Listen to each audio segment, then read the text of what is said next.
of India. Right, let us move to questions to the Prime Minister. Neil Coyle. Number one, please, Mr. Speaker. Prime Minister. Thank you, Mr. Speaker. May I wish all members of this House a Happy New Year. And Mr. Speaker, our thoughts, of course, are with those affected by the recent flooding, and we thank the responders who are working hard to keep communities safe. Mr. Speaker, this week we published our elective reform plan to rebuild our NHS and end the Tory backlog. We will deliver where the previous government failed, empowering patients, boosting productivity, more care in the community and incentivising reform. Mr. Speaker, this morning I had meetings with ministerial colleagues and others, in addition to my duties in this House. I shall have further such meetings later today. On behalf of everyone in Southwark, and I hope the whole House, can I offer the Prime Minister condolences on the loss of his brother over Christmas and wish everyone a Happy New Year. Last July, the public overwhelmingly backed Labour's manifesto commitment to halving violence against women and girls. Can the Prime Minister set out how today's vote on the Children's Wellbeing Bill is a crucial step to delivering that promise, to protecting children, and without the delay of an unnecessary further lengthy inquiry? Can I thank him for his remarks about my brother and the other colleagues who've sent me remarks. Mr. Speaker, he raises a very important issue. Violence against women and girls, abuse, child sexual exploitation are sickening. Many victims have been let down for a very long time by warped ideas about community relations and the protection of institutions. Mr. Speaker, he raises the question of inquiries.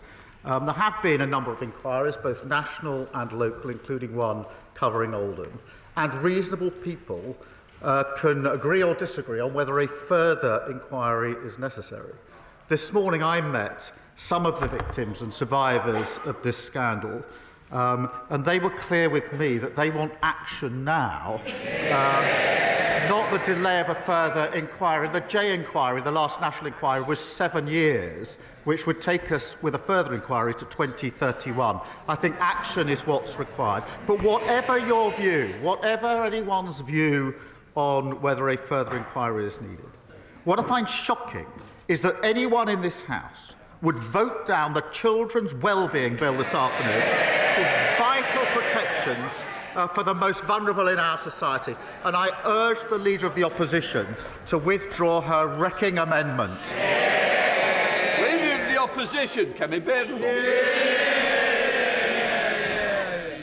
Mr. Speaker, the whole House has heard that the Prime Minister lost his brother during the Christmas period. So can I offer him, on behalf of my party, our sincerest condolences. The new year has started with a focus on the decades-long rape gang scandal. Across the country, thousands of girls were tortured and sexually abused at the hands of men who treated them as things to be used and disposed of, destroying many lives forever.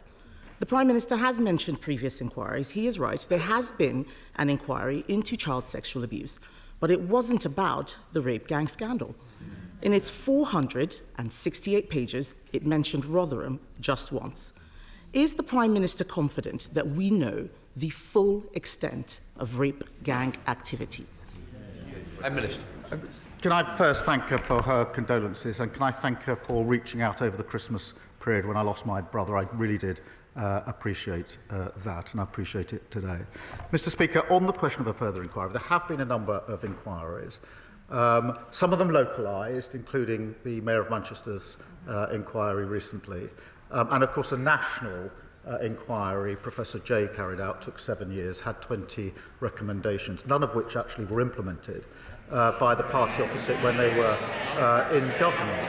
Now, this is a really serious issue, and we must focus, obviously, on the victims and survivors. There's no fixed view on the victims and survivors about a further national inquiry. There are mixed views. But there is a view, and I share this view, that what is needed now is action on what we already know. We already know, myself from personal knowledge when I was Chief Prosecutor, that warped ideas, myths and stereotypes about victims are at the heart of this. We've known that for a decade. The Jay report called for mandatory reporting. I called for it 11 years ago. What we need now is action. What can't be tolerated is the idea that this afternoon members opposite will vote down a bill which protects children, include Mr. Speaker, Mr. Speaker, let me just. One of the provisions in the bill is to protect children vulnerable today who are out of school to prevent abusers ever taking those children out of school. I implore members opposite to defy the misleading leadership of the Leader of the Opposition and vote for a really important bill. Mr. Speaker, I'm shocked that the Prime Minister would say that actions were not taken. He knows full well that we accepted 18. He knows full well that we accepted 18 of the 20 recommendations in the J inquiry and went further, launching a gangs task force that found 550 more perpetrators. That shows that there is still work to be done. In Rotherham alone, there have been over 1,400 victims. Across Oldham, Bradford, Bristol, Rochdale, and dozens more towns, there have been thousands more victims, but no one has joined the dots. No one has the total picture, and it is almost certainly still going on. One victim from Telford, and I know he says that victims have different views. We have different views across this House. But one victim from Telford says she wants a national inquiry because it will hold people accountable in a way that previous inquiries have not. Correct. It is very possible to have actions, take on more, and still have a national inquiry. So why won't he listen to victims and launch a national inquiry which would have the power to summon witnesses and make them give evidence under oath? Mr. Speaker, she says they accepted the recommendations. They didn't act on them. Exactly. One of the central recommendations was mandatory reporting, and it still hasn't been enacted. I called for this 11 years ago. They've been tweeting and talking. We've been acting. Well, Mr. Speaker, the Leader of the Opposition has been an MP, I think, for 8 years. Her party have been in government for 7.5 of those 8 years. She was the Children's Minister. She was the Women's and Equalities Minister. I can't recall her once raising this issue in the House, once calling for a national inquiry.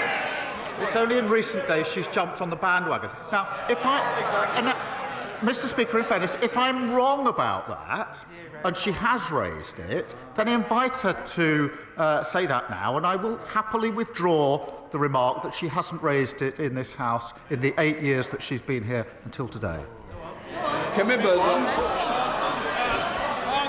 Mr. Speaker, the Prime Minister is being very specific because I have raised this issue. I've raised it in speeches. I've raised it publicly.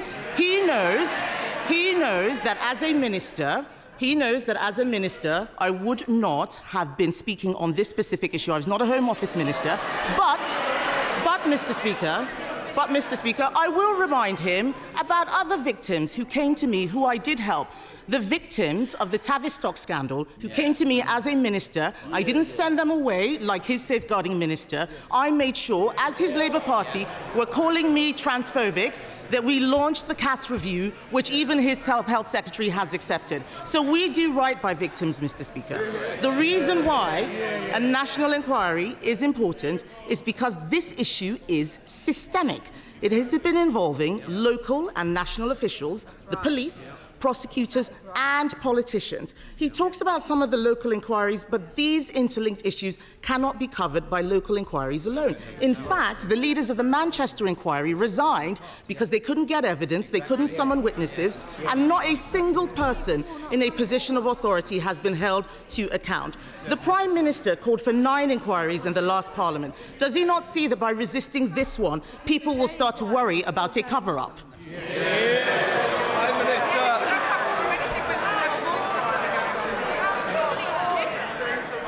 Mr. Speaker, this is an important issue, and we have to focus on the victims and survivors. And it isn't helpful.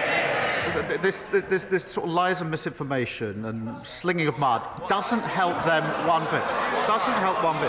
Mr. Speaker, she raised a question of a victim with me, and quite right to, and I accept that victims and survivors are in different places on this.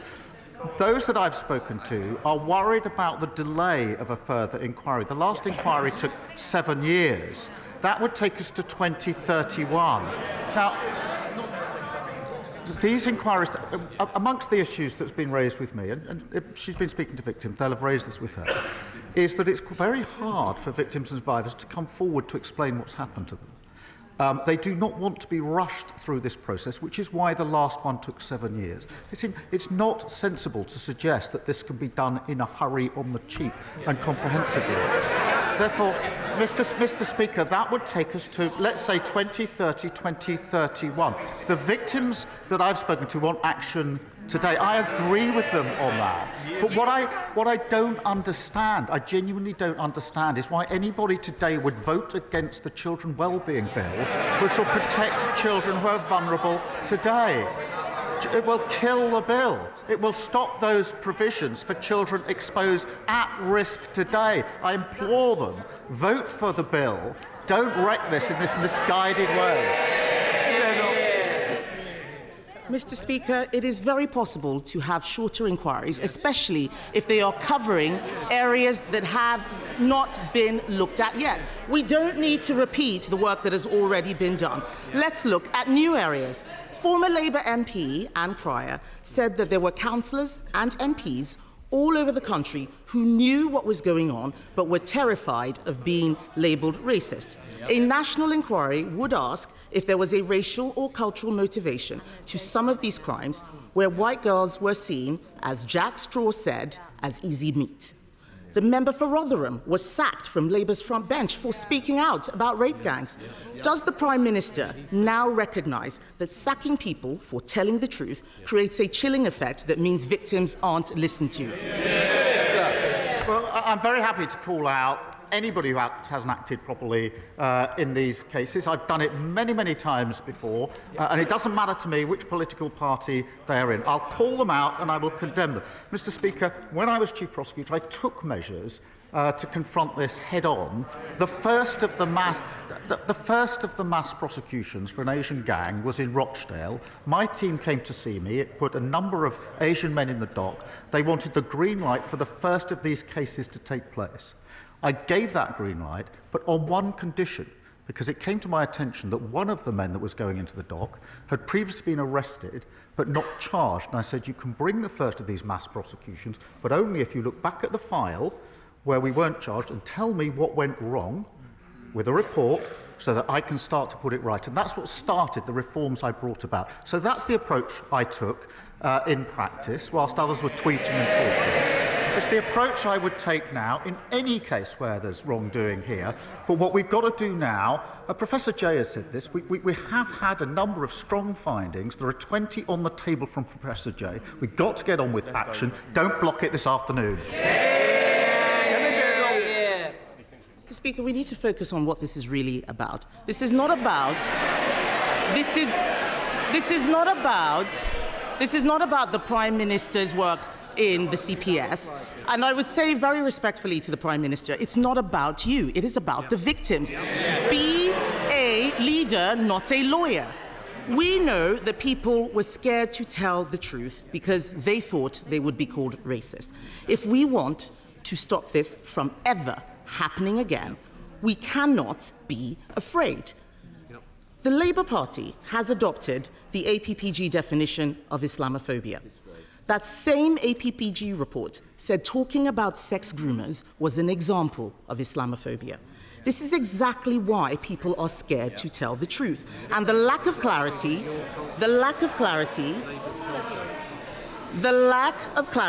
means that innocent British Muslims are smeared by association. That is not fair, and only a national inquiry can solve this. So will the Prime Minister look again at the Labour Party's adoption of the definition of Islamophobia, its chilling effect, and rule out introducing it in government? Prime Minister.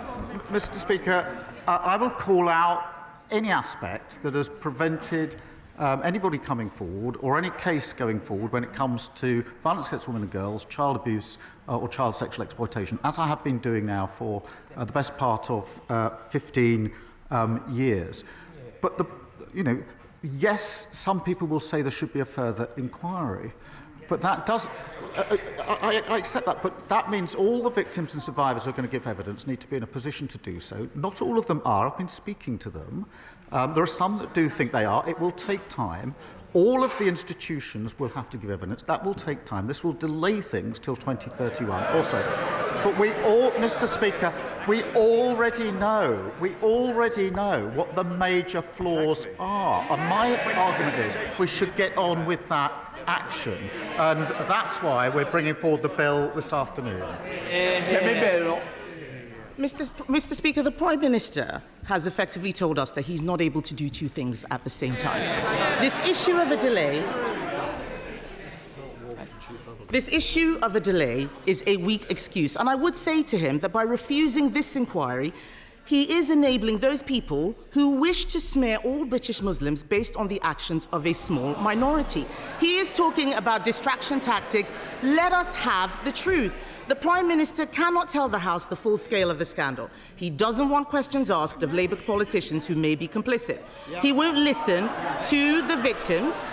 He won't listen to the victims who are calling for a national inquiry. He is making this all about a bill this afternoon. Later today, he will tell Labour MPs, including in Telford, Rochdale, Bristol, Derby, Aylesbury, Oldham, Bradford, Peterborough, Coventry, Middlesbrough, Newcastle, Ramsgate, tell all of these people to vote against a national inquiry into the gangs which have systematically gang raped children in their constituencies. This is one of the worst scandals in British history, Mr. Speaker.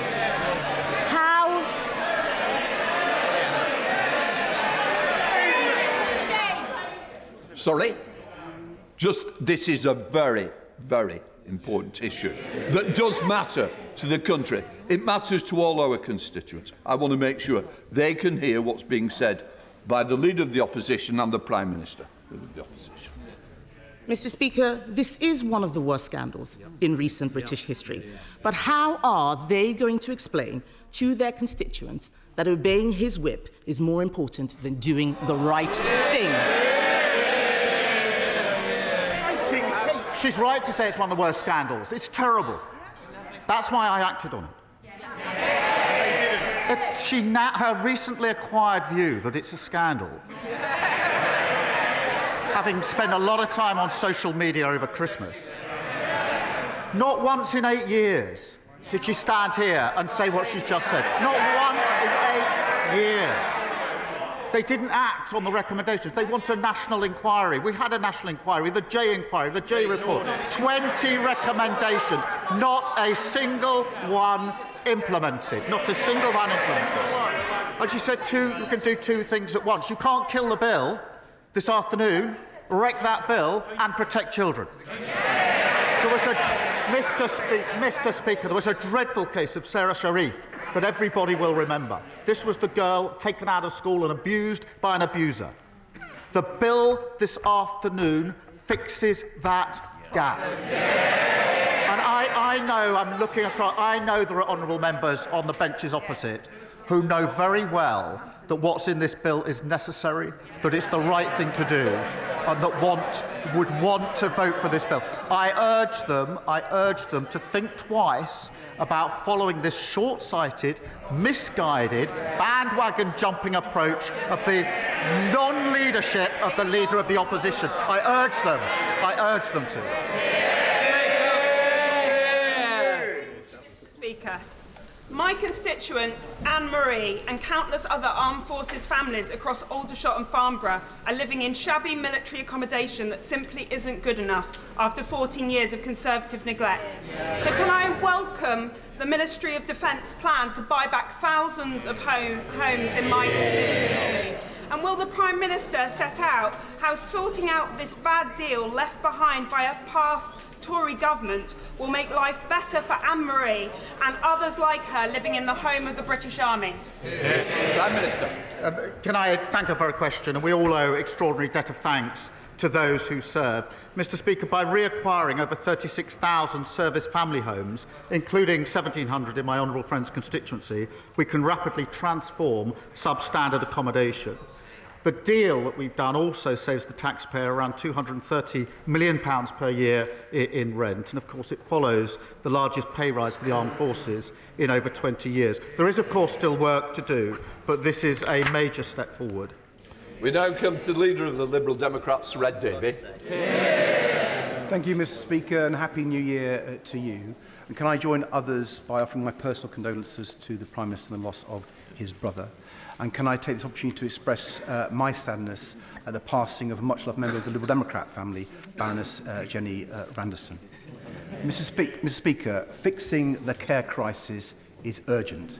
For the millions of people, elderly and disabled, who are not getting the care they need, for the millions of family carers who are making huge sacrifices to fill the gap, for the NHS, where over 12,000 people are stuck in hospital beds because they can't get out of hospitals, the care is not there for them. The Prime Minister is right to say we need a cross-party approach today, but as Sir Andrew Dillot has said today, that needn't take 3 years. So will the Prime Minister please speed up this work so 2025 is the year we finally rise to the challenge of fixing care? Prime Minister. I thank him for raising this important issue and thank him for his condolences. Yes, it is right we need to get this right. I want a cross-party consensus on this and invite him to work with us on this, as I know he will. But it is important, and he's right to say we need some action now as well. And that is why it's important I point out the immediate action that we've taken, the £3.7 billion of additional funding in the budget for social care, another £86 million to allow 7,800 more disabled and elderly people to live more independent lives, and of course the increased carers allowance. And the way in which we've set this up is in stages so that we can act and improve as we go along, but making sure that we've got consensus for the bigger changes that may be proposed in the review. And I do invite him and members across the House to work with us on this so that we can get this right and make sure that what we put in place endures beyond just a few years. Thank you. Fred David. Mr. Speaker, I'm afraid if the government doesn't bring in these long-term social care reforms this year, their NHS reforms, this Parliament will fail. So I hope he will revisit the timetable. But moving on, Mr. Speaker, while the honourable member for Clacton may miss out on his big allowance from Elon Musk, the spectre of the richest man in the world trying to buy a British political party should give us all pause for thought. And after years of the Conservatives taking millions in pounds of Russian money, will the Prime Minister now work with us to bring in long overdue reforms of party funding so that power in this country lies with the voters and not wealthy overseas oligarchs? I think we all had a smile on Sunday when the honourable member said how cool it was to have the support of Musk, only for Musk to say he should be removed. Just a few hours later, that's the rough and tough of politics. And of course, we're looking at the question of funding more generally. Joseph. Thank you, Mr. Speaker. I welcome the efforts this Labour government has made to reset our relationship with the European Union and to seek to remove unnecessary trade barriers. The trading links between the UK and mainland Europe are of particular importance to my constituency of Ashford.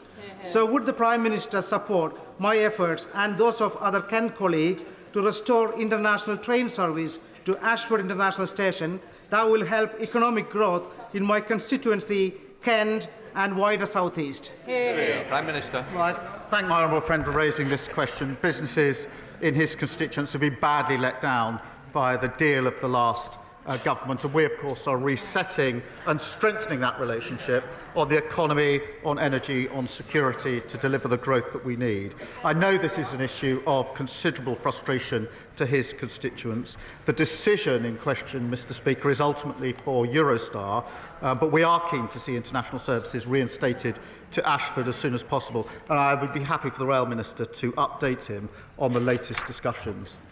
Stephen Flynn. Mr. Speaker, can I begin by doing something unusual, which is to commend the Prime Minister on his earlier answers to the Leader of the Opposition and, of course, to pass on my party's condolences to him for the loss of his brother. Outside of this place, temperatures continue to plummet. Energy bills continue to rise, and the winter fuel allowance has been unacceptably taken away from so many vulnerable pensioners. Now, the Prime Minister intimated prior to Christmas that he had no regrets about any of the decisions that he has taken in office. Does he understand that the public do? Prime Minister. I thank him for his condolences. We took some tough decisions. They led to a budget which delivered the largest settlement since devolution began to Scotland. If he thinks we should now reverse that, then he should say so. What it's done is it's given the money, so now the SNP have the money, they have the power, and no more excuses for the non-delivery that we see in Scotland. If he wants me to reverse that, he should say so. Sam Rushworth. Mr. Speaker.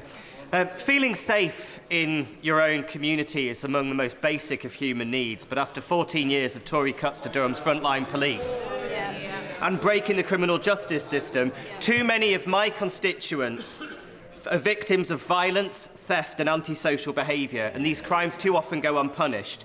Now, I know the Prime Minister's had a lifelong commitment to protecting victims, so what assurances can the Prime Minister give my constituents that our new government will be tough on crime and on the causes of crime?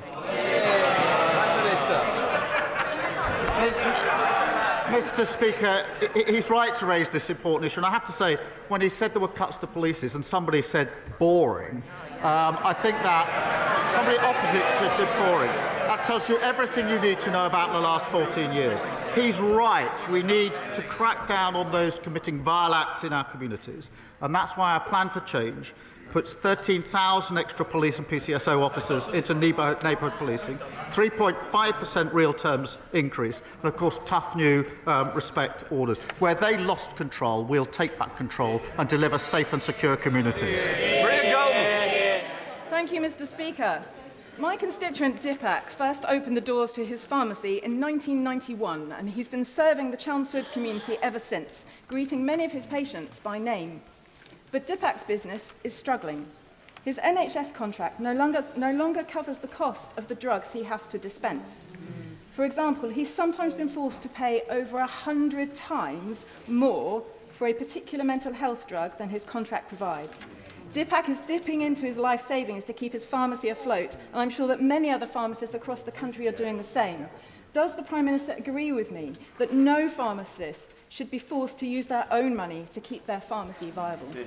Prime Minister.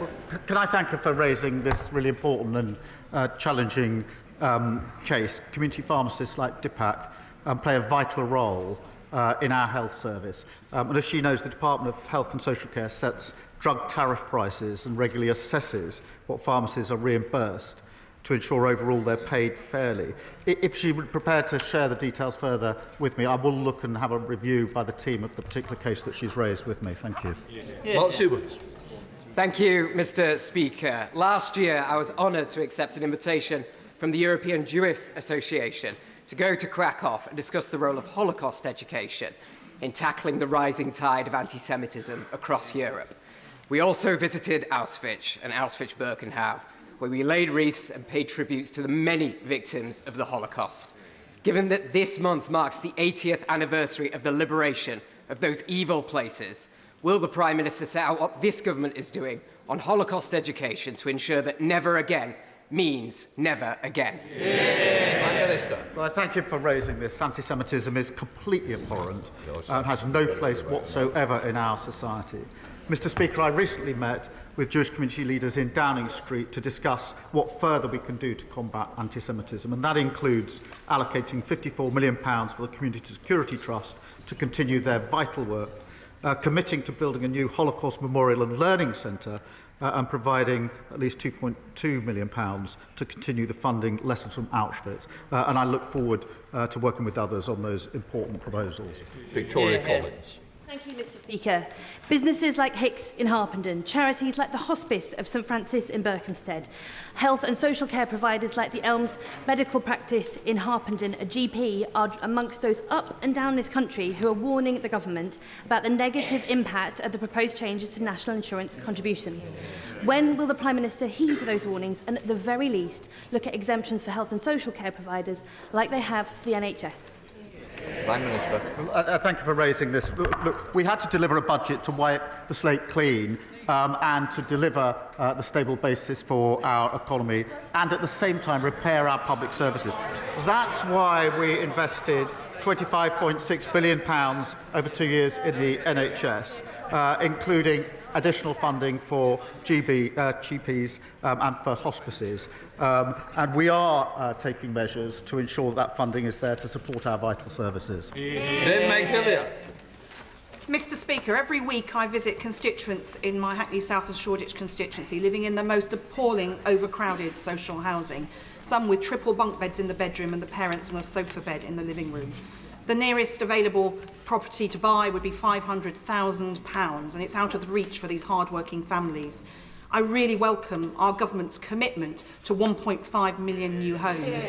Will the Prime Minister agree that we need clear targets for the number of social housing units so that families in Hackney can live in dignity? Prime Minister. I'm grateful to her for raising this, and she describes an appalling situation when it comes to housing, and one will be familiar to a number of MPs on both sides of the House. And that's why we will deliver the 1.5 million homes that we desperately need across the country. She's right, and the budget announced £500 million into the Affordable Homes programme, which is hugely important, £100 million of that going to the Greater London Authority.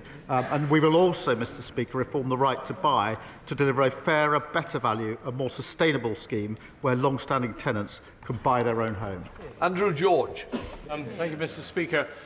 In Cornwall, in the last 10 years, over £500 million has been handed to holiday homeowners through various tax loopholes, etc., whilst local families are being evicted from their homes to make way for yet more holiday homes as the housing crisis deepens and worsens.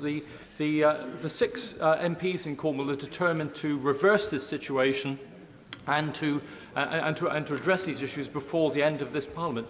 Will the Prime Minister agree to meet us so we get the full backing of government and deliver first rather than second homes for the good of Cornwall and the Isles of Scilly?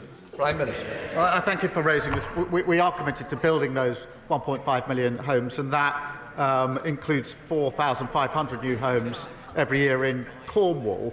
But I do recognise the point he makes, which is that excessive concentrations of short-term lets and second homes in places like Cornwall can impact the availability and affordability of homes. That's why we'll enable councils to charge a premium on the council tax bills of second homes, abolish the furnished homes let regime and introduce a registration scheme for short-term lets. But I am happy to make sure that he and his Cornish colleagues do get the meeting they want with the Housing Minister to discuss that further. Joyce Fenton-Glenn. Thank you, Mr. Speaker. This government is committed to using the criminal justice system to tackle violence against women and girls. But when an abuser can use a child custody battle to continue their abuse, as happened in the case of one of my constituents, it is clear that we need to raise the issue in the civil courts too. Will the Prime Minister please look at ending the absurd assumption that a domestic abuser's involvement in a child's life is advantageous to their welfare? Prime Minister. Yeah, absolutely. And he's right, Mr. Speaker. Family courts must never be a tool that domestic abusers can use to continue their appalling abuse. And that's why we're expanding the number of new Pathfinder courts to provide dedicated support to survivors and protect the welfare of children. We are reviewing the presumption of parental involvement and we'll set out our position in due course. And I'll make sure that he meets the relevant minister to discuss this further. Christine Jolly. Thank you very much, Mr. Speaker. And can I associate myself with the remarks of the Liberal Democrat leader and others today? Happy New Year to everyone, but 2025 is already proving a challenge for many of my constituents. Pensioners, families, small businesses, the hospitality industry, GPs, social care, as others have said. They know that the SNP has failed to deliver for Scotland. They hear when the Prime Minister says that the Conservatives left the economy in a mess, and they know that governments make difficult decisions. But what they are asking me is, when is this government going to do something positive for them to overcome the negative impacts they are facing from the budget? Prime Minister. Thank you very much. Can I just address something I should have addressed to our leader, which is to express our condolences about Jenny Randerson. I apologise, I overlooked that earlier on. She raises the point about the failure of the SNP and the legacy of the Tories, and I'm proud that this Labour government delivered the largest budget settlement for Scotland since devolution, and that means, Mr Speaker, in answer to a question, 100,000 workers in Scotland benefit from the increases from the national minimum and living wage each year. An estimated 3.2 million people in Scotland will benefit from the extension of the 5p cut in fuel duty. And it comes, of course, on top of the 125 million set up Great British Energy in Aberdeen. And it reinforces the point. They've got the powers, but a terrible record. They left a terrible legacy. We're getting on for delivering for Scotland. Last year, this Labour government delivered justice for members of the Mine Workers Pension Scheme. 45,000 members of the similar British Coal Staff Superannuation Scheme are keen to see their £2.3 billion investment reserve returned to them, which could boost coalfield communities like mine in Cannock Chase. Will the Prime Minister meet with retired miners, trustees and coalfield MPs to discuss what could be done for BCSS members up and down the country? Prime Minister. Well, thank you for raising this issue. I was pleased, Mr Speaker, that the first increased payments to Mine Workers Scheme members were made at the end of November. I do understand the strong feeling on the British Coal Staff Superannuation Scheme, which is why the Minister for Industry met the trustees last year, and we will be working with the coal staff trustees to consider their proposals once the new Mine Workers Pension Scheme arrangements have been agreed. Thank you, Mr Speaker. Mr Speaker, first of all, we had a Chancellor who embellished her CV, then we had a Transport Secretary with a fraud conviction, and now we've got an anti-corruption minister who is being investigated for corruption. Now, I know the Prime Minister likes living in free accommodation, but does he really think it's appropriate that his minister is being given free housing by the political allies of some very dubious foreign regimes? Prime Minister. Mr Speaker, the City Minister has acted appropriately by referring herself to the independent adviser. We brought in our new ministerial code to allow ministers to ask to establish the facts, and I'm not going to give a running commentary on that important exercise. Tonia Antoniazzi. The last couple of days, I wrote to the England and Wales Cricket Board regarding the upcoming game in the Championship Trophy against Afghanistan on the 26th of February. I have met with the ECB and we are calling for the game to be boycotted. I thank everybody for the support that I've had across this House and also at the other place. I also would like to thank very much the Prime Minister for his intervention with the with the International Cricket Council yesterday. But would he please agree to meet and talk to his counterparts in South Africa and Australia that they boycott the Games as well? Mr Speaker, there's been an appalling erosion of the rights of women and girls in Afghanistan. And we all should condemn that suppression of freedoms in the strongest terms. And that's why we provided additional aid, at least 50% of which we're going to women and girls. DCMS are in touch with the international counterparts on this issue. I welcome the England and Wales Cricket Board making strong representations to the International Cricket Council on Afghanistan's women's cricket team. Final question, Sir Roger Gale. Thank you, Mr Speaker. Mr Speaker, setting aside the matter of grooming gangs, the opposition amendment on the order paper today sets out very clearly why the bill that we shall be debating is so very deeply flawed. And if it is to become an Act of Parliament, it will have to be completely rewritten in committee. But, Mr Speaker, the Prime Minister from that dispatch box has made much of his service as the public prosecutor. So could he tell the House in that capacity why during his time he declined to instigate a prosecution for rape and sexual abuse against Mohammed Fayed?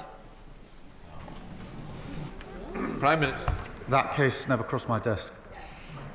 Right. That completes Prime Minister's question.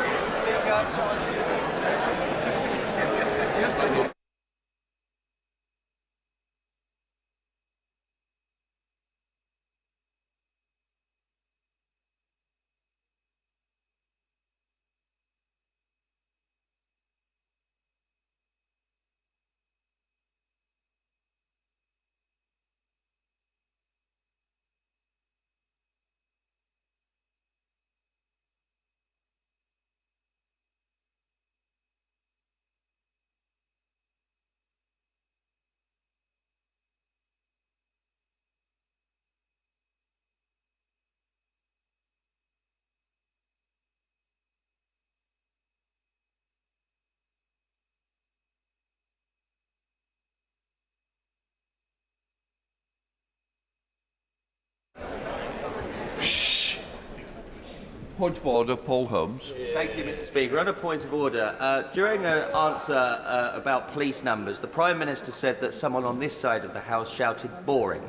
Can I correct the record following a request from Hansard that I actually said bingo because of repetitive and overused cliches that the Prime Minister was using during PMQs? Well, I would say you've corrected the record. The thing is, I wouldn't have owned up in the way you did, but there we are. Let us move on. Right, let us come to 10-minute rule bill. Rupert Lowe. Thank you, Mr. Speaker. Mr. Speaker, I beg to move that leave be given to bring in a bill to prohibit quantitative easing, to prohibit the government from indemnifying any losses that may result from quantitative easing, and for connected purposes.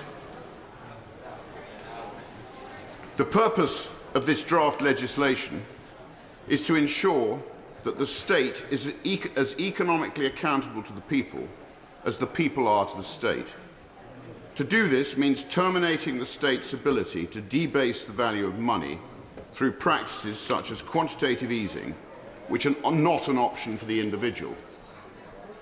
Clipping, sweating, plugging and cutting are forms of coin debasement either by government or by individuals. The most famous modern UK example was the Great Debasement between 1544 and 1551, when Henry VIII reduced the gold and silver content of coinage by use of base metals such as copper in order to fund his bacchanalian overspending and wars with France. It has been a common feature of government behaviour over the 5,000 years of trading history of gold and continues today in the form of quantitative easing. With no gold standard to constrain unproductive investment and direct capital to sound and profitable investment ventures, policymakers have today become obsessed with short-term stimuli centred on the performance of stock and bond markets. Central banks have become uncontrolled, unconstrained and reckless in their pursuit of delivering non-stop, unsustainable global growth driven by credit. QE is what third world dictators used to indulge in shortly before their currencies descended into chaos, but has now become a mainstream tool to avoid the Darwinian reality of capitalism. History is littered with examples of governments, dictators and kings abusing their hard-working citizens. The Roman coinage in their ascendant years was bolder, larger and widely accepted, but reduced in size, weight and content as her empire waned. John Law's Mississippi scheme in France in 1716 to 1720, when he and the Duke of Orleans, who was regent for Louis XV, presided over an establishment-backed scheme on the premise that paper money was preferable to gold or a metal-backed currency, and shares were a superior form of money as they paid dividends. It was, in essence, the first national central bank. It ended in chaotic collapse and badly damaged France and her economy. National debt was supported by printed money in the same way as today through QE via central banks globally. I fear the ending will be the same in due course. In Weimar Germany after the First World War, the Reichsbank had become accustomed to printing money to fund the wartime economy. increasing marks in circulation from 2 billion to 45 billion between 1914 and 1919. State debt rose 30 times, from 5 billion marks to 153 billion marks. This continued with the value of the mark going into freefall in early 1923 and the issuance of notes of up to 100 trillion marks before cents returned. It was a time of moral decline, short-termism, prostitution, benefiting the opportunists, not the long-term wealth creators. With currency devaluation came a decline in all that had previously been cherished, including loyalty and faith, morals, innocence and honour. Over recent times, capitalism in the UK and globally has been undermined as states have grown in size and central banks have distorted logic. Systemic risk management in the 70s via the clearing banks was gradually replaced by more overt interventions in 1987 by Alan Greenspan and again in 1997 when long-term capital management, an offshore company, was bailed out by the US government. 2008 was a watershed moment when Gordon Brown bailed out financial institutions with an estimated cost to taxpayers of £137 billion. This was followed by quantitative easing between March 2009 and August 2016. This was dwarfed by the actions of Hank Paulson and Ben Bernanke in the US in 2008, when they used $700 billion of intervention to prop up the financial system generally and AIG in particular. During the COVID crisis of 2020 and 21, when many bad decisions were taken by an already bloated state, between £310 billion and £410 billion, equivalent to between £4,600 and £6,100 per person in the UK, was spent in a number of questionable centrally planned interventions. In rather the same way as early Weimar Germany, Britain finds itself heavily indebted and continuing to run multiple deficits, making matters progressively worse. Our moral decline is clearly evident as true capitalism has been undermined by regular intervention, increasing state regulation and the growing bloated and inefficient state. It is interesting that Weimar Germany's revival started with the dismissal of many civil servants and social welfare spending was massively cut. The French government's recent funding crisis makes it look even more like a national Ponzi scheme than in the UK. Both wings of French politics refused to sanction debt reduction, despite the budget deficit being expected to rise to over 113% of GDP by this year.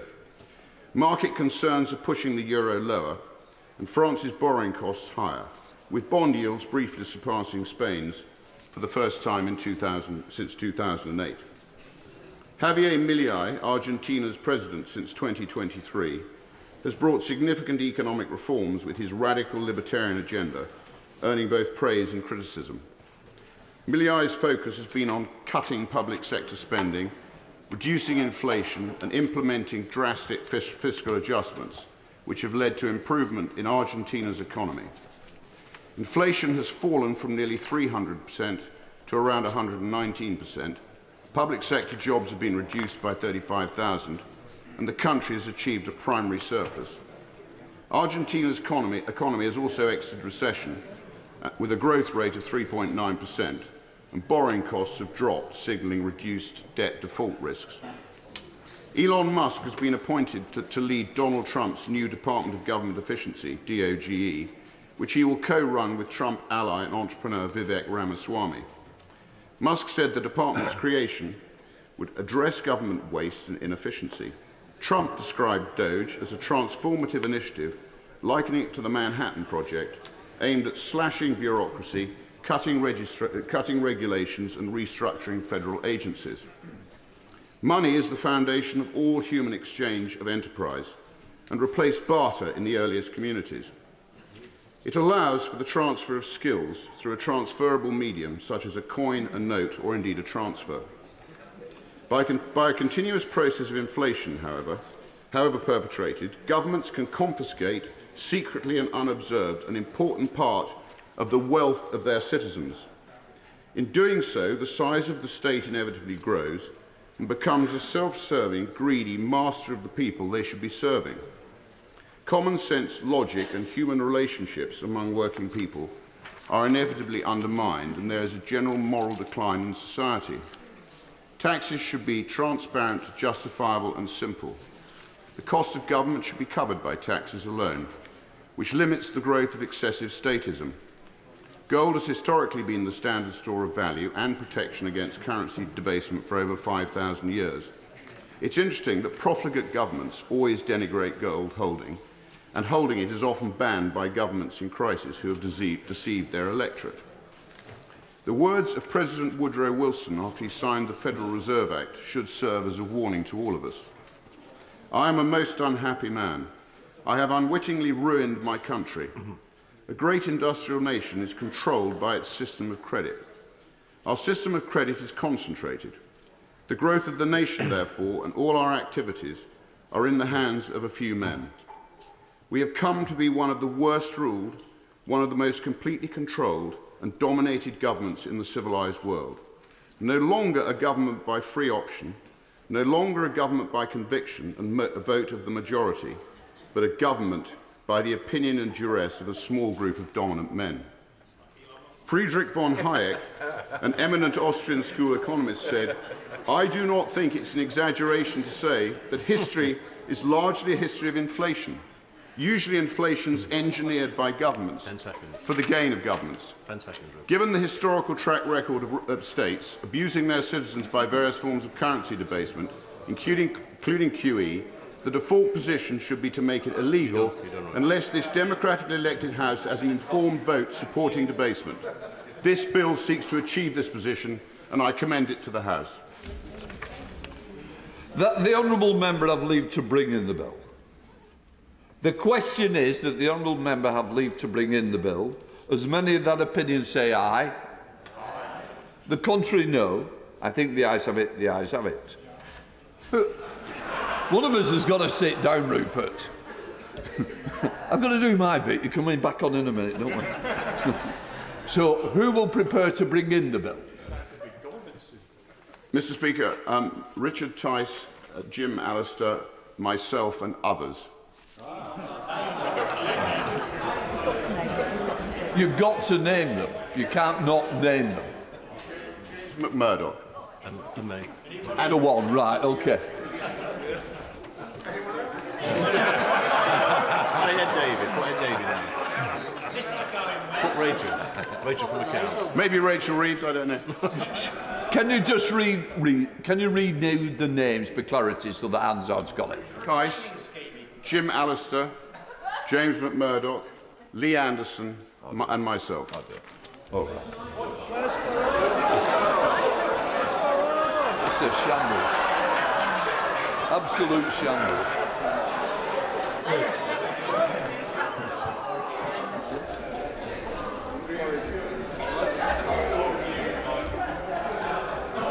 Rupert Lowe. Future leader.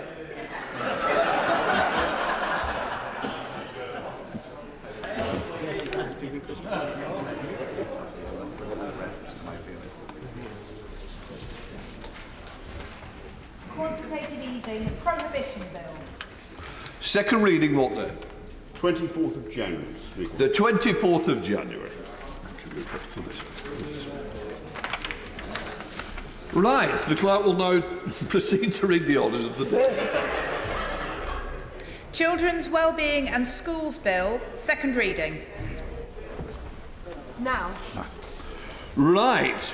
The reasoned amendment in the name of the Leader of the Opposition, Kemi Badenoch, has been selected. The Minister will now move the second reading. Secretary of State Bridget Phillipson. Thank you, Mr. Speaker. I beg to move that the bill now be read a second time. Mr. Speaker, in the week in which we return to this House and our children return to school, I am proud to be the Secretary of State for Education in a truly child-centred government. The actions I take, the decisions I make, they are always in pursuit of what is best for the children of this country. And that starts, Madam Deputy Speaker, with keeping them safe. And after little more than 6 months in power, we are delivering the change that is many years overdue. No more lessons learned, no more paper pushing, no more foot dragging. It is time for government to act. And this government will act with the urgency our children deserve and our country demands. So, Madam Deputy Speaker, this bill puts forward bold new measures to keep children safe. A new legal obligation for safeguarding partners to work hand in hand with education, because it's often teachers who first see the signs of abuse and neglect. A new duty to establish multi-agency child protection teams, because keeping children safe is everyone's business. A new power to put in place a unique identifier for children, sharing information so that no child falls through the cracks. A new compulsory children not in school register in every area of England, because if children aren't in school, we need to know where they are. A new requirement for local authority consent for parents to home educate their children if they are on a child protection plan or subject to child protection inquiries. I respect the rights of parents to make choices about their child's education, but children's safety must always come first, and under this government, their safety will always come first. So, Madam Deputy Speaker, let's be crystal clear. A vote against this bill today is a vote against the safety of our children, a vote against their childhoods and against their futures. Today, Conservative MPs have a choice. They can choose to back measures to protect children, or they can choose to chase headlines. They can choose to transform the lives of the most vulnerable young people in this country, or they can choose to sacrifice their safety for political gain.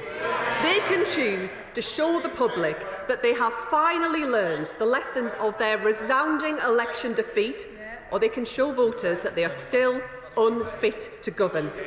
Because, Madam Deputy Speaker, I want to be very clear about the conduct of politicians, be they on the benches opposite or anywhere else, who put the pursuit of headlines today above the safety of children tomorrow. It is sickening and it is shameful. And a previous generation of Conservative politicians would not have had the slightest hesitation in saying that the conduct of today's opposition in seeking to block this bill is quite simply beneath contempt. I will give way. Grateful to the Secretary of State for giving way, and she mentions previous generations of politicians. And we must all in this House recognise that we follow in the footsteps of giants. Tony Blair, Lord Adonis and others created the academy system, which was built on under the last Conservative government and brought about a transformation of English education. Why does the Secretary of State want to dismantle the work of decades by members across this House and bring about a kind of a gross socialist uniformity which will destroy the progress that has been made? Mr Speaker, Madam Deputy Speaker, it's just simply a mischaracterisation, and the right honourable gentleman knows it. And I note in what he had, and I will come on to in my speech the wider schools measures here, but I note that in his intervention he had nothing to say about the safety of children and the measures that we are discussing today, and the wrecking amendment that the Leader of the Opposition has put down that would block the very important, very serious measures they have been telling us for days they want to see put in place. If they want those measures, they need to support them. Madam Deputy Speaker. Will the Secretary of State give way on that point? I will give way. I thank the Secretary of State for giving way on that point. The party opposite mentioned uniform, but the only uniform measures I can see in the bill are regards actually saving parents money on uniform bills, which I think we can all welcome. Would you also agree with me? Would she also agree with me? She agree with me that actually the defragmentisation of the school system created by the last government led to many young people falling through the gaps, which is a huge issue. Madam Deputy Speaker, I will come on to the wider point in my speech around collaboration, which I do believe is crucial across the school system. But my honourable friend is right to draw attention to the really important measures in this legislation that will put more money back in parents' pockets, cutting the cost of school uniform and bringing in breakfast clubs in primary schools across our country. Madam Deputy Speaker, this is child-centred legislation through and through, legislation that backs parents to do the best for their children. This government is on a mission to break down the barriers to opportunity, driven forward by the Plan for Change unveiled by the Prime Minister in December. The Children's Wellbeing in Schools Bill is a huge step forward in that journey of reform, starting with child safety and building from there. It's an agenda for excellence, for safe and secure childhoods, because healthy and happy futures are built on nothing less. It's an agenda for excellence, for high and rising standards, because we will accept nothing less. It's an agenda for excellence, for a top-quality core offer in all of our schools, because parents demand nothing less. It is an agenda for excellence because every child in this country deserves nothing less. And it is what mission-led government is all about. Child-centred action across departments, between professions and through partnership. Madam Deputy Speaker, what matters about families is not the shape that they have, but the love that they give. And that's why back in October, we announced the expansion of our work on fostering and on the trialling of a new kinship care allowance. It's why in November, I came to this House to set out the biggest reform of children's social care in a generation. It's why this government then backed those changes with almost £300 million of investment, including the biggest ever investment in kinship care. And it's why today I return to this House to cement our reforms in legislation, to build a children's social care system that is forward-looking, excellence-driven and child-centred.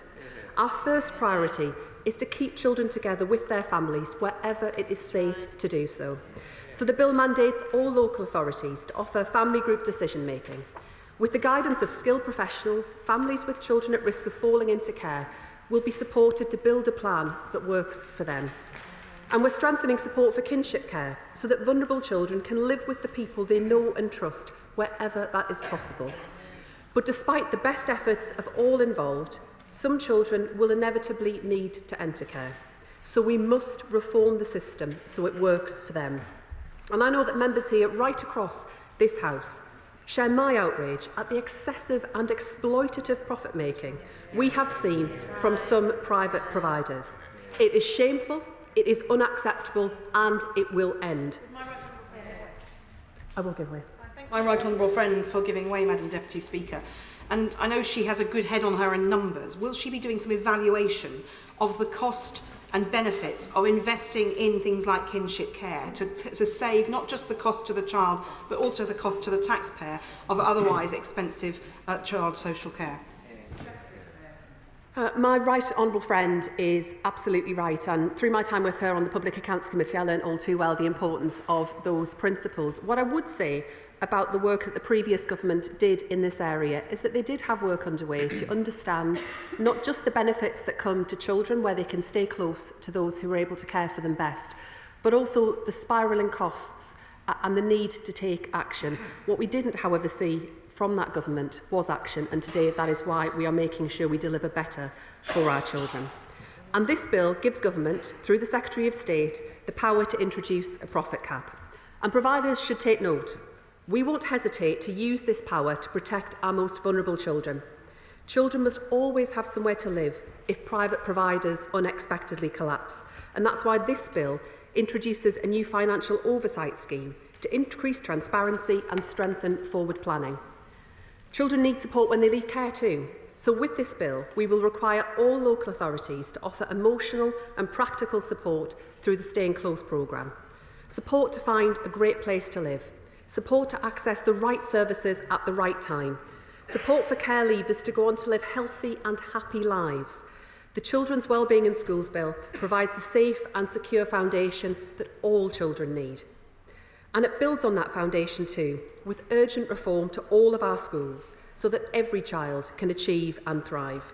That means schools at the beating heart of their communities. That's why this bill legislates for free breakfast clubs in every state-funded primary school, so that children get a welcoming, softer start to the day. Schools where children come together to eat, learn and grow. It's good for attendance, it's good for attainment, it's good for behaviour. And I'll give way to my own. Can I thank my right honourable friend for giving way? Before my election, I spent nearly 20 years as a secondary school teacher, seeing firsthand the devastating effects of food poverty on children's health, concentration and academic performance. I welcome the introduction of free breakfast clubs in primary schools, which will improve child health and learning outcomes in England, as seen in Wales. However, I urge further action to ensure all children can thrive. Will the government consider extending free breakfasts to secondary school students? And will considerations be made to access to free school lunches as well? Madam Deputy Speaker, I would say to my honourable friend that of course we will always keep further action under review, and it is through the Child Poverty Task Force that I'm co-chairing with the Work and Pensions Secretary that we are considering what further action is required to make sure that families have more money in their pockets, are able to increase their income, and that we take action, because the growing numbers of children that we have seen in poverty in our country is a source of national shame, and members opposite are responsible for that record.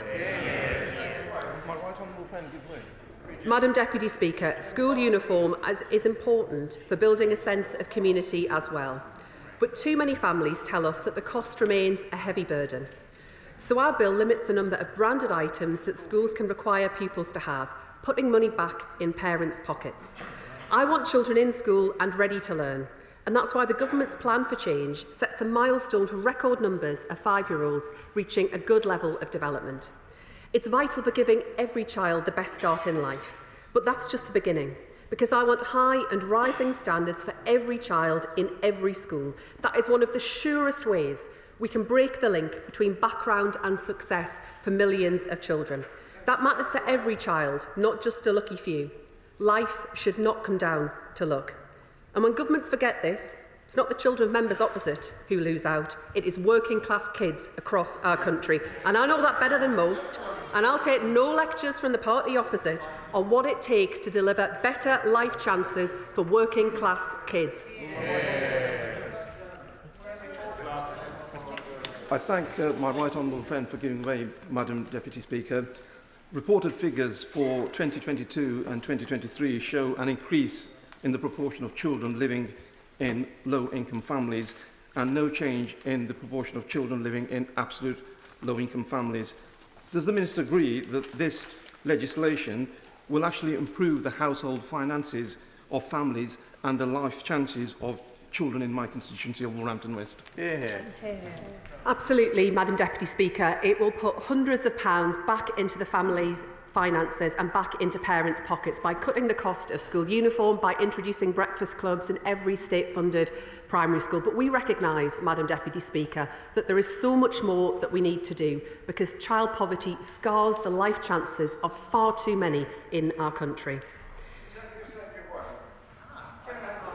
For giving way, and I'd like her to comment, if she could, on the issue of falling rolls in some parts of this country at the present time, particularly in London, which means that most local authorities then take the option of unfortunately closing the school, which is very damaging to the children and to local communities. Clause 50 of the bill appears to give her powers to do some degree of intervention where we could perhaps downsize schools to keep that sense of community school, which is so important, particularly in the poorest parts of many London boroughs. Is she able to give us some hope of intervention to ensure we keep community schools?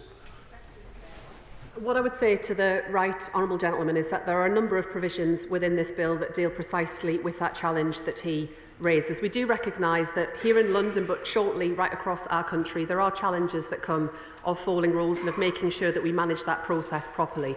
It will require schools to work together with local councils and to collaborate to manage admissions and place planning, and it will also require decisions about how we make best use of the school's estate. It's why we've started a process of encouraging primary schools to bid into open primary-based nurseries. The recent pilot programme for that closed, and we were delighted to see so many applications. But I think there is also an opportunity to think about how we use that space that is opening up through falling rules to create additional provision for children with special educational needs and disabilities, so that they can go to school much closer to home and with their friends in their local communities. Madam Deputy Speaker, there has been a welcome consensus that a high-quality state education should be the right of all children. That consensus has helped innovations from Ofsted to the national curriculum to academies to stand the test of time, as governments of all parties have driven reform. Academies, introduced by the last Labour government and expanded by the party opposite, have been instrumental in raising standards in our school system. They have delivered brilliant results, particularly for the most disadvantaged children, and they will continue their record of excellence under this Labour government. Yet this consensus must not stifle progress. And while the party opposite did make some progress over the past 14 years, it must reckon with its many failures. 1 in 4 children leaving primary school without meeting the expected standard in reading, writing and maths. Tens of thousands of children not securing good maths or English GCSEs. 1 in 5 children regularly absent from school, unable to learn if they aren't there, holding back their classmates when they do return. Hundreds of thousands of children in schools that perform poorly year after year. Protecting the foundations should not mean that we don't build on them. And after a decade, and I say a decade because I know members opposite will remember a time when they too had an Education Secretary determined to deliver reform, a decade of stagnation, now is the time to press on and once again deliver for our children. That is what members will see in this bill, a respect for the fundamentals, twinned with a drive to go further to deliver high and rising standards for each and every child. Because, Madam Deputy Speaker, we inherited a system that was too fragmented, that too often incentivised harmful competition over helpful collaboration. And I give way to the Honourable Lady. Thank you very much. And you talk about a lot of important statistics about how our children are developing, but also their mental health and well-being is very important. So would the Secretary of State consider a national well-being measurement to help look at those and really look at how we can improve the well-being of our children? Yeah. I welcome the Honourable Lady's interest in this area because, like her, I share the concern about the growing numbers of children in our country who are deeply unhappy and about the growing challenge that we see around mental ill health and well-being. There are far too many children who are not receiving access to the timely support that we need, and we are looking very carefully at the issue that she has identified. I will give way. I thank the Secretary of State for giving way. On the point about children's welfare and making sure that children start the school day in the best position to learn, I want to thank her for bringing forward the plans for breakfast clubs, not only so that children can be ready to learn because they've had a good meal, but also so that they have that ease into the school day so that they can be set up to learn. Does she agree with me that this will benefit young children to learn better, particularly kids with special educational needs?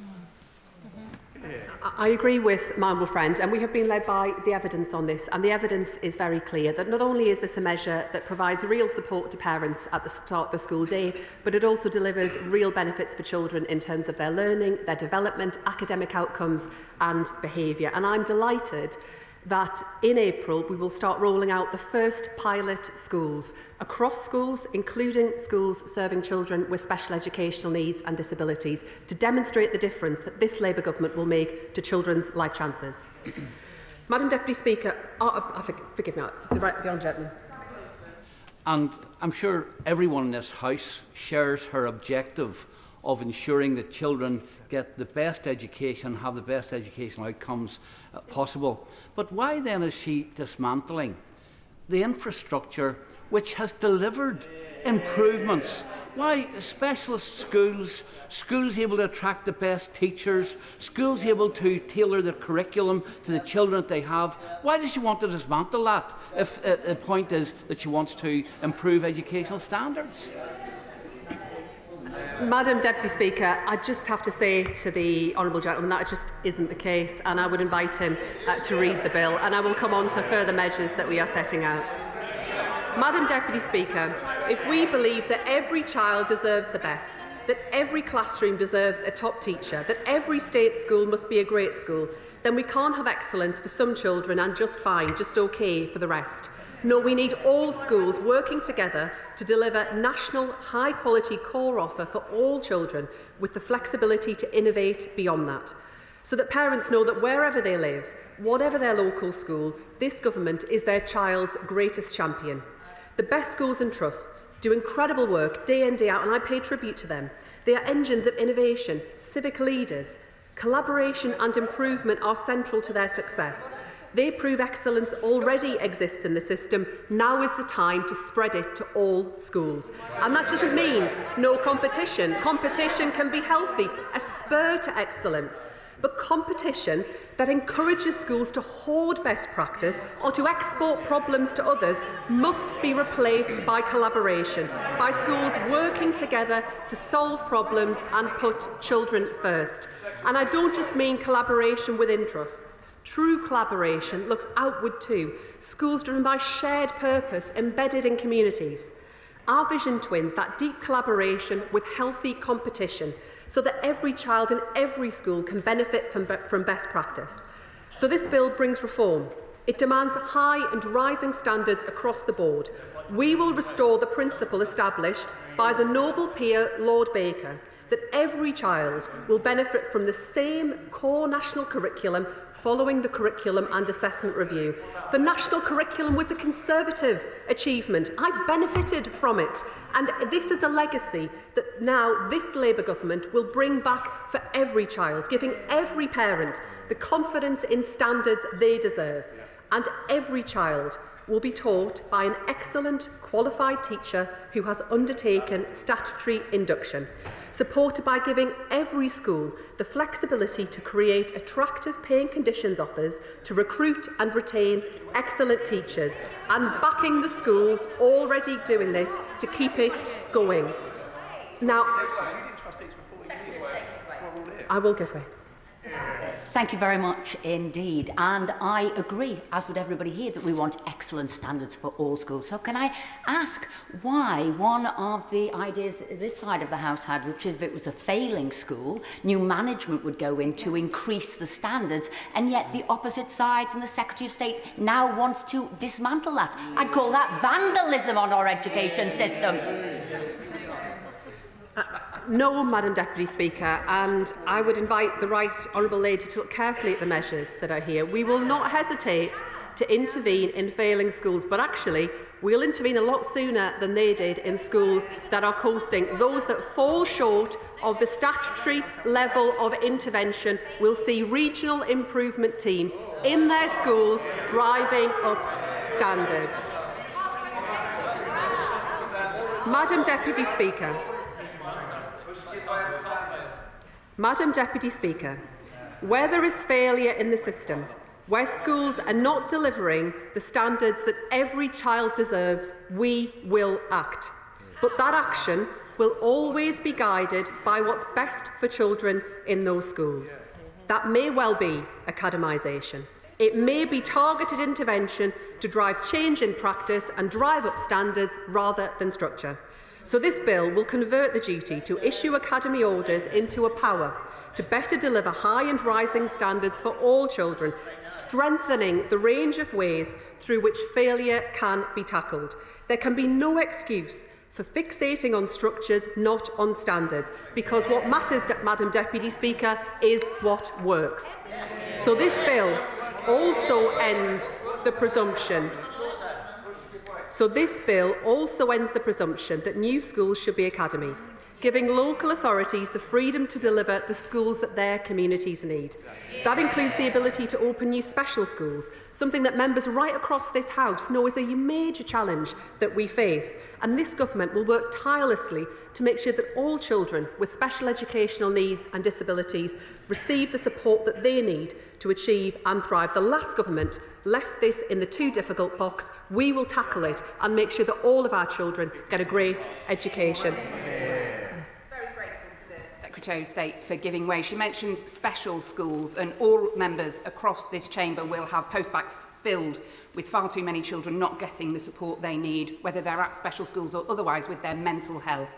Will she agree to consider putting a mental health professional in all of our schools, including special schools, so that our children's well-being can be improved, including their mental health? I share the Honourable Lady's concern about the mental health challenges that many of our young people are experiencing, and we are committed to rolling out mental health support right across our schools. What I would also say on the wider challenge that we see around support for children with special educational needs and disabilities, I want to make clear to this House that the reform that we do need to engage in this area, the change that is required, is complex and it will take time. And I invite members across this House to work with us on the change that is required, her party and others, in order to get this right, because for far too long, children with special educational needs and disabilities have been failed by this system. Parents have lost trust and confidence in it, and it is bankrupting local councils. I give way to my honourable friend. Can I thank my honourable friend for giving way? She's spoken about academies and various other forms of schools. Can she confirm that there is nothing at all in this bill that would result in a teacher in any school getting a pay cut? Honourable friend brings a wealth of experience to this House as a teacher, and I know that teachers will want to hear what this will mean for their pay. So I will reiterate today that the measures in this bill and the changes that we will bring forward to the school teachers' pay and condition documents in the following remit will not cut teachers' pay. I will give way. Secretary of State for giving way. She's spoken about her focus on standards. Well, the Free Schools programme has driven up standards across the country. So why was one of her first actions to threaten 44 free school projects developed by parents, pupils and communities? And will she lift that veil of uncertainty over them? Deputy Speaker, we are looking carefully at all of the schools that are in the pipeline. But what I would say to the honourable gentleman is that we need to make sure in every case there is a strong case for the need for the school, that there is good value for the taxpayer. And, you know, we have inherited an enormous challenge where it comes to the public finances, and we have had to make difficult decisions because of the £22 billion black hole that he and his party left behind, and the right honourable lady opposite, who's chuntering away, was in Cabinet, in the Treasury and responsible for overseeing all of this as Chief Secretary. Madam Deputy Speaker, returning to support for children with special educational needs and disabilities, we will improve inclusivity in mainstream schools while ensuring that specialist provision can cater for those with the most complex of needs. The changes this bill brings are underpinned by our wider reforms to drive improvement. New school report cards to give a full picture of a school's performance. New regional improvement RISE teams to draw on the excellence in our system and bring schools together to spread good practice and to challenge underperformance. Accountability and inspection should be a galvanising force for improvement, a catalyst for quality, raising the floor of success, not lowering the ceiling of ambition. Not to drag schools down, but to lift children up. It is about them. It is always about them. I will give way. I'm really grateful for the speech that my right honourable friend is making, not least the opportunity to raise standards for children with disability, children experiencing anxiety and children who have got care experience as well. Will she look at the role that local authorities can play in building that collaboration and ensure that they've got the funding that they need? Because the last government hollowed them out, and yet they've got a crucial role in raising those standards and supporting schools. Madam Deputy Speaker, I agree with my honourable friend that we do need to make sure that local authorities are working with schools, with health, with other partners in their area. And through the last budget, we were able to deliver additional investment into our local councils, and we want to see a much greater focus and priority on early help, early support and prevention, because we know that's where we make the biggest difference to children's lives. I will give way a final time and then I'll conclude. Secretary of State for giving way. I was Chair of Governors of the 15th Academy and welcomed Sir Tony Blair in 2008 to that academy in Northampton to show him the benefits of the freedoms for governors to act with regard to the national curriculum, with regard to pay and conditions and with regard to innovation. I think Sir Tony Blair and Lord Adonis will actually be horrified by these changes that will restrict those freedoms to innovate and to improve, and I think it's a great, great shame. He's not wrong. Madam Deputy Speaker, that is a total misunderstanding of the bill, and he shouldn't seek to speak for others in this regard. What I would say to the honourable gentleman is that we are restoring academies to their core intended purpose, driving up standards for the most disadvantaged children in our country, with innovation spread wherever we can do that. I will give way a very final time. My right honourable friend for giving way, and I really welcome the measures in this bill to make sure that the many children we have who are being homeschooled have all the support they need to get back into mainstream education. I was extremely concerned to find out that 800 children in Hastings in the last academic year are being homeschooled. That is 1 in 16 children, or 27 classrooms of children. While there will be parents who are providing a good quality education at home, I also know from speaking to teachers, from speaking to local shops who see these children in their establishment, that they are not necessarily getting a good education, and we need to get these children back into school. I agree with my honourable friend, and I recognise the challenge that she faces in her constituency and that we see right across our country. We have seen a big increase in the number of children being home educated, and whilst I respect the rights of parents to make that choice, I think there are a complex range of reasons why many parents are now making that decision. There are questions around how we support our children on their mental health. There are wider challenges on the SEND system. But let me be absolutely clear to the House. All children, when they are not in school, when they are being home educated, must have a good level of education. And we cannot allow the situation to continue where we do not have visibility of where children are, where they slip between the cracks. And we will ensure through this legislation that where there are child protection investigations underway or a child protection plan, local authorities will be able to decline that request from parents, because we all sadly know what can go terribly wrong when we fail to step in and protect children. I'm afraid I'm concluding now. Madam Deputy Speaker, we are bringing together the system's many parts into a collaborative, coherent whole with children at its heart. And our ambition to support children doesn't stop here. We expect to bring forward further legislation when parliamentary time allows. And our work to erase the stain of child poverty must and will continue through the Child Poverty Task Force, which I am proud to co-chair with the Work and Pensions Secretary, reducing the burden on schools, freeing teachers to teach and children to learn. Today is about action. And so, Madam Deputy Speaker, when my colleagues from across this House read the bill in all its detail, they will find running through its 60 clauses one golden thread, one common theme, one objective, one common cause. It's not structures or ideology. They'll find no pet projects or stale dogma. They'll see that our focus, Madam Deputy Speaker, is firmly on children. Their life chances are the aim. Their protection is the objective. Their success is our common cause. This Children's Schools and Wellbeing Bill is written for them. It is introduced into this House for them. It will be implemented for them, for their safety, for their schooling and for their futures. And I commend this bill to the House. The question is that the bill be now read a second time. I call the Shadow Minister, Lord Trott. Thank you, Madam Deputy Speaker.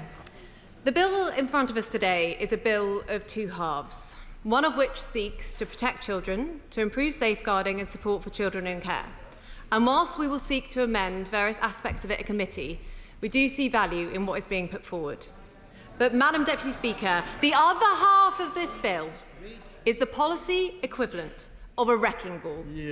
It is an all-out assault on teachers, the education system and standards. It is nothing less than education vandalism, and we will oppose it with every fibre of our beings. Madam Deputy Speaker, this House must be in no doubt. This bill really matters. It destroys the consensus built over 2 decades in England on how to improve schools, a consensus that has led to English children being the best in the Western world at reading and maths. I cannot understand why they would seek to reverse this progress. What are they hoping to achieve? It seems to be policy purely built on ideology. More than that, it is wrong, and I desperately hope the members opposite will come to this. I'll do this shortly. You would think, Madam Deputy Speaker, that Labour government will feel proud of the record they had under Blair in education.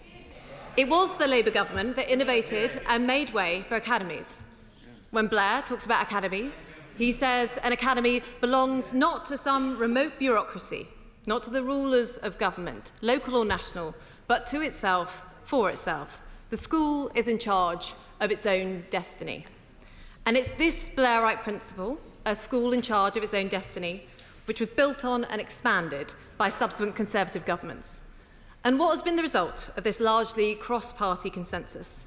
A thriving education system in which English children have soared up the PISA rankings. But before me, I see a move away from all of these things that have enabled this success. This bill seeks to turn its back on Labour's history, take back those academy freedoms, on curriculum, on pay, on behaviour, you name it, they are reversing it. All the things that have done so much to improve our education system.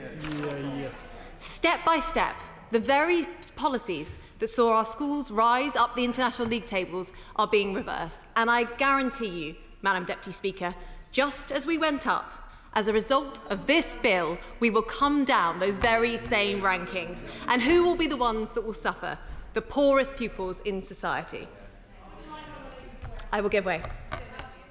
I've lived the dream of the academy programme from the very beginning under London Challenge and seen Hackney children go to university when I was first elected they weren't. But what the last government did was bring a wrecking ball. It made a smorgasbord of free schools with an open chequebook from government paying over the odds for inadequate sites which children are condemned for years, and no accountability in the system as each bit of fractures away. And on the issue of standards, the reason that standards haven't notionally gone up is that some schools went 11 years without an inspection when they were outstanding, or were far from outstanding when they were next inspected. So she needs to take responsibility and accountability for what her government did and applaud the Secretary of State for what she's trying to do to put it right. I have a huge amount of respect for the Right Honourable Lady, but she will know that the Academy programme was expanded over 50 times under the last government, and that we went up in terms of educational rankings, not down, which is what happened under the previous government. This bill is abolishing academies in all but name. And for what? Because education ministers think that they know better than Catherine Birbalsingh and Sir John Coles. As Blair said in 2005, command public services today are no more acceptable than a command economy. Well, somebody needs to tell the Education Secretary, because that is exactly what she is proposing in this bill. It is anti-rigour, anti-choice and anti-accountability. Will my right honourable friend give way? Absolutely. One of the most impressive aspects of the previous government was the work instituted by Michael Gove to build on the reforms of Tony Blair, carried on by successive Secretaries of State like my right honourable friend. Will my right honourable friend commit the next Conservative government to reversing these changes and ensuring that we have more choice for head teachers on curriculum, on hiring and firing, on expulsions, so that we bring competition to the school sector, not the dead hand of a Whitehall bureaucrat? My honourable friend is absolutely right. And to be clear, this bill is proposing a pay cut for nearly 20,000 teachers in future years because they are imposing national terms and conditions on teachers in academies. You have to ask, Madam Deputy Speaker, what is the problem that the government is trying to solve here? Teachers outside of national pay scales are paid more, not less. What have they got against high-paid teachers? Why on earth are the government coming here today and telling tens of thousands of teachers that their pay is too high? It is absurd. Levelling down seems to be this government's priority. And the flexibilities given on terms and conditions allow academies to offer things like a longer school day. Are the Labour government proposing to ban this? The explanatory notes to the bill set a new standard in doublespeak when they praise the positive innovation and good practice in teachers' pay and conditions in some academies, and say that they want to ensure that local authority-maintained schools also have the opportunity to implement it. So, what are they doing? Are they giving these same pay flexibilities to local authority schools? No, Madam Deputy Speaker, they are doing the opposite. They are taking pay flexibilities away from academies. And don't try to make any sense of this, Madam Deputy Speaker, because it's impossible. It is entirely contradictory. The government are also removing the requirement for failing schools to be taken over by an academy, despite recognising the, and I quote, strong track record of multi-academy trusts in turning around failing schools. And what are they replacing it with? They mention regional school improvement for standards and excellence, so-called RISE teams, officials sitting in the Department for Education, but in another breath, they've said that these teams are not going to be involved in failing schools. The government have clearly themselves totally failed because they do not understand that the reason failing schools become academies by default is because it is the most effective intervention.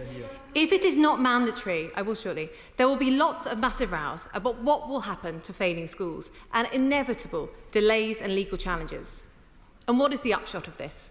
More time with children in failing schools not being dealt with. So what is their plan for failing schools? What is their plan to protect these children from falling behind? What is the evidence that this approach is better? Have they trialled this anywhere? Why on earth are they putting this into a bill without a really clear alternative failure regime in place, which evidence shows is at least as good? It is totally unacceptable, misunderstands why the Academy order has been so important, and I cannot say this strongly enough to the benches opposite. It needs to change. I will give way to the Honourable Lady. Grateful for the Honourable Member for giving way in this point. Will she concede that the academisation process has meant that the off-rolling that we've seen up and down this country has led mostly to the crisis we have in SEND? And actually that is the whole point of how the academy systems have apparently improved standards. No, they haven't. They have decreasing inclusion. Can you please show us how the accountability system has helped our children that are now stuck at home because they have been off-rolled? Well, I'm glad that the Honourable Lady has confirmed that the Labour Party is indeed anti-academy. It goes on, this bill. Rampant centralisation in search of a cause. Why are they making all the schools follow the national curriculum? Where is the evidence that there is a problem with this? Why are they putting in place sweeping powers to direct academies on unspecified things? What possible justification do they have for this? They say in the notes this is to prevent unreasonable use of power.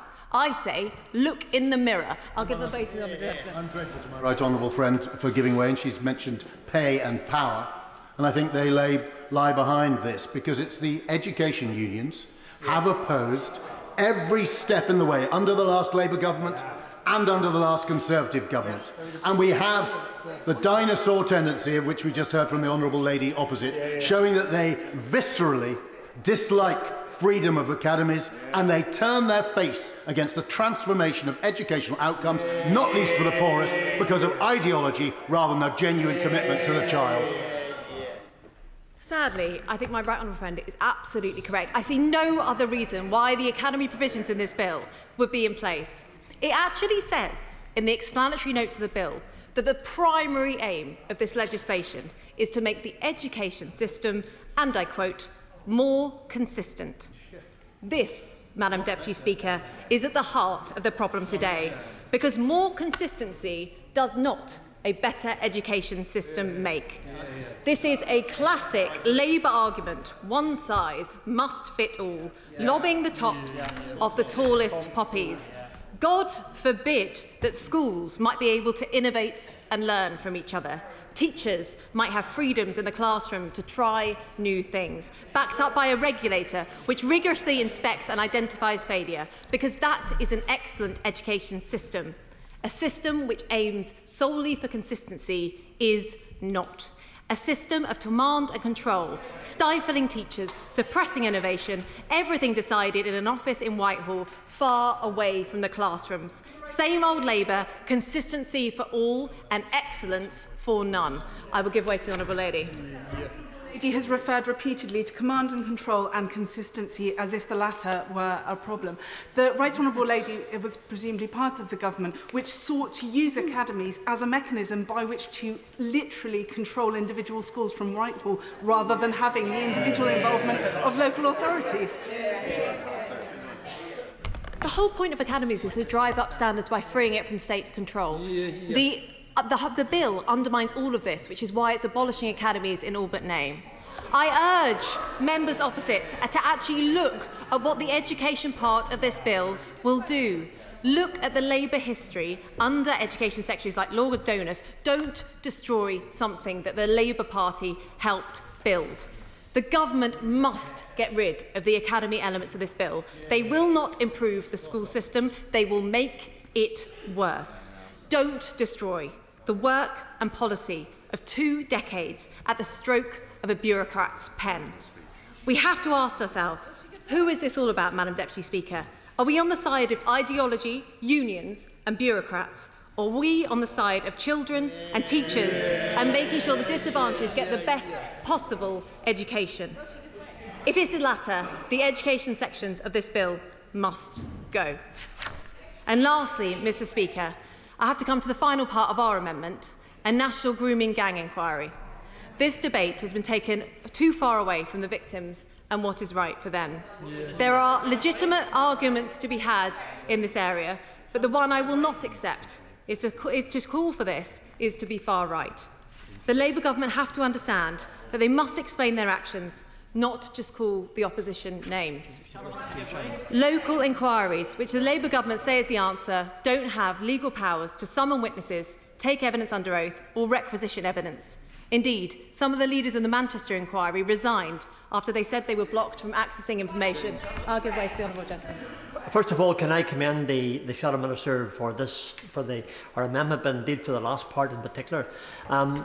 My politics, Madam Deputy Speaker, is very much left of centre. Everyone in this chamber probably knows it. But in this amendment, as put forward by the Conservative Party, I fully support what they're doing, and my party will be supporting them as well in relation to it. And the reason why we're doing that is quite simple.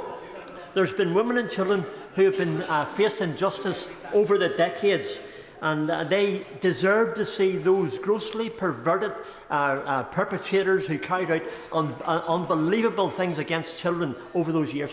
We seek justice for them. The Conservative Party seeks justice, and today the amendment, as put forward by them, encapsulates not just the feeling of this House, but the feeling of this nation. I'm enormously grateful for the right honourable gentleman's support, and I completely agree with him. This is an enormous scandal, and yet we do not fully know the number of victims, the number of perpetrators, and where this has taken place. Of course. For giving way, I hope that the Right Honourable Lady and members opposite will reflect that recently we've seen a case study in disinformation turbocharged by social media, including personal smears, and today is the latest example, Madam Deputy Speaker, of how those who flirt with populism misuse sensitive and important issues, and it's exemplified by how today she is willing, and her benches are willing, to wreck a bill which is actually about improving children's well-being. She should reflect on how they chase headlines and jump on bandwagons, while my right honourable friends on the front bench take action after years of inertia. Madam Deputy Speaker, I've been very clear today that this bill destroys the education system in this country and the progress that we've made, and that is why we are opposing it. But on the broader point that he makes, I condemn this morning the language which has been used against honourable members in this House. But he will recall that there was a social media graphic which was put out by the Labour Party, which greyed out the then Prime Minister and said that he said that paedophiles should not go to prison. It is incumbent on all of us in this House to be moderate in our language. So to continue, this is an enormous scandal, and yet we do not know fully the number of victims, the number of perpetrators, and where this has taken place. The previous Conservative government set up the grooming gang task force, which made over 500 arrests in the first year. There were 1,400 victims in Rotherham alone. This will potentially encompass tens of thousands of children. And that's why we think we need a comprehensive national inquiry into grooming gangs to tell the truth. There is no reason... I will give way to the Honourable Lady. Just for clarification, should the opposite benches do the right thing and vote with our amendment, there would be no wrecking of any bill. They just need to vote the right way. As ever, the Right Honourable Lady is absolutely correct. There is no reason that action cannot be taken at the same time as a national inquiry. It is not an either-or. If the government wants to disagree with this, they have to argue their case on the facts, not simply attempt to smear any opposition to them as far right or say that parliamentary procedure means it can't happen. This is an opportunity... No, I'm going to finish. This is an opportunity for all MPs across the House to give victims the justice that they deserve. So, Madam Deputy Speaker, you have our arguments on this and on schools. I hope that today, when we vote on our reasoned amendment, that the government sees sense on both. I call the Chair of the Education Select Committee, Helen Hayes. Thank you, Madam Deputy Speaker. Our education system and the wider network of services that support children and families offer unparalleled opportunities to make a critical difference to the life chances of the next generation. If governments get the policy framework right, they can support every child to thrive in their education, to close the disadvantage gap, and to lay the foundations of good mental health and well-being, which sets a child up for life. But the situation this government inherited in July was overall very far from this. There are, of course, many schools, teachers and other professionals who work with children and young people who are doing an exceptional job and achieving good results. As we consider this important legislation, I want to pay tribute to everyone who works to give our children and young people the best possible start in life, a great education, support where they need it, and access to opportunities, and those who do the very difficult work of keeping the most vulnerable children safe.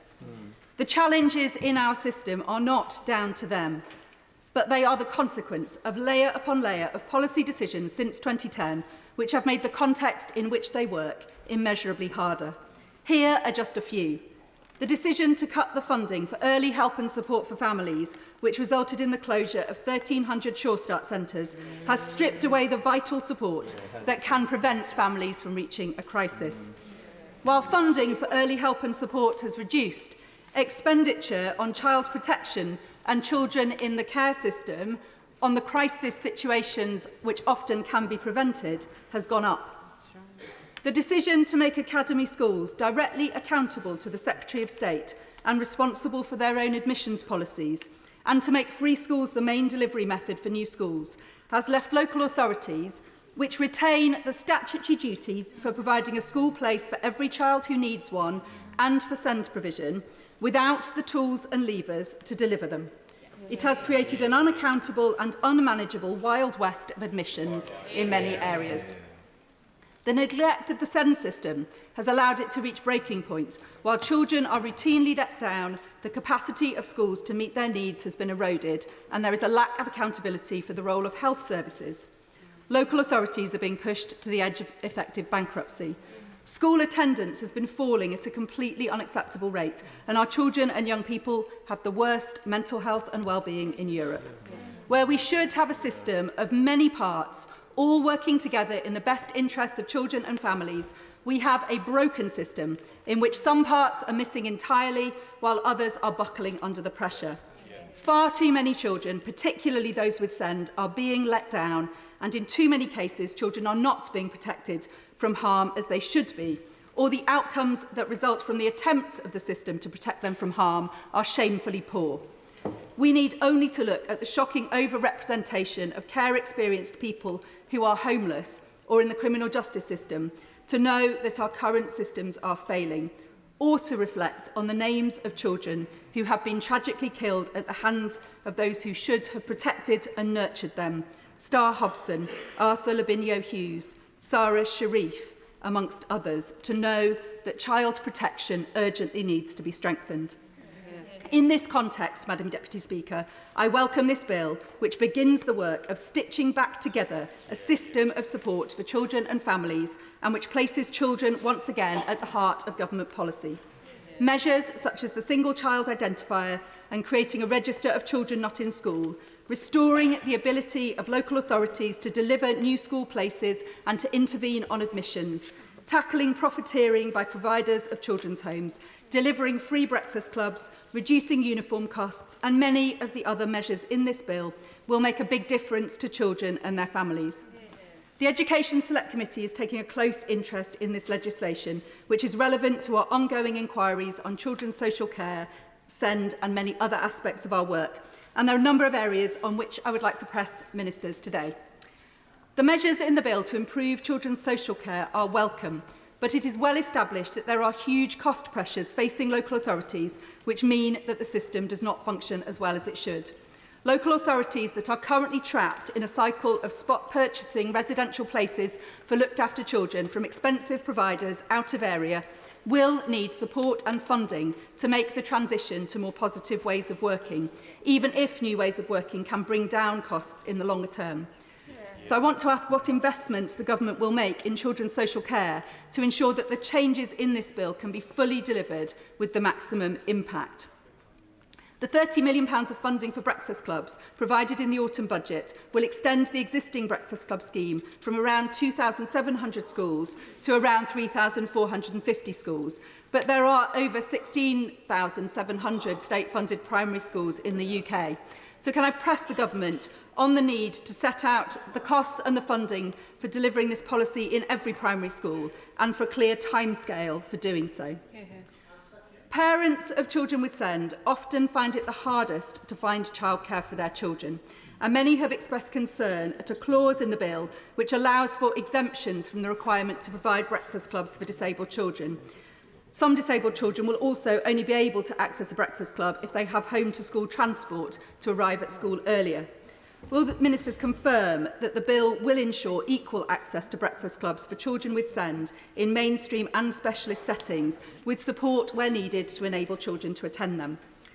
Breakfast clubs will ensure that no child has to start the school day hungry, and that will be transformative.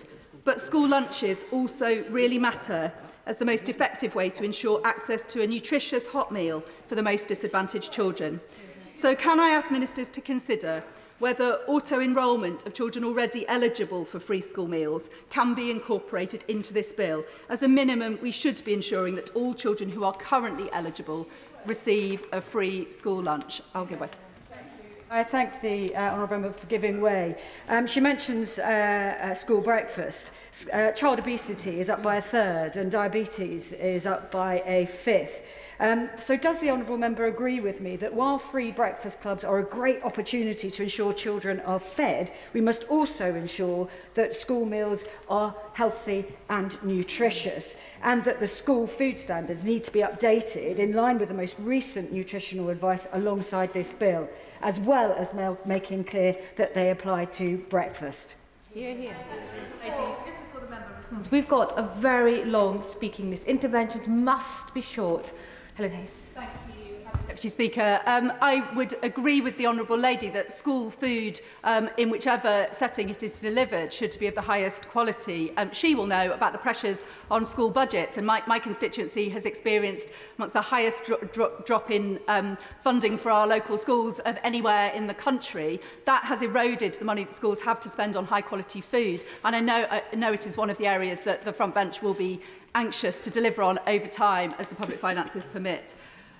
The measures to support care leavers in this bill are welcome, but are limited to extended stay-in-close support and requiring local authorities to publish the details of their offer. So I want to ask what further measures does the Minister intend to take to improve outcomes for care leavers and to ensure that they're getting the same opportunities as their peers. Only 14% of care leavers go to university, compared with 46% of non-care experienced young people. What further measures will the government take to support care leavers to access and to stay in higher education?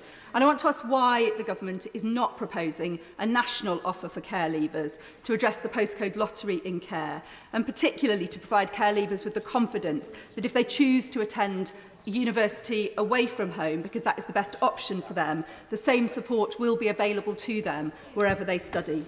There are other government departments whose policies and practices have a profound effect on the experience of care leavers. So can the Minister confirm whether outside of this bill the government is still considering the expansion of corporate parenting duties so that every part of the state is required to take its duty to look after children and care experienced people seriously?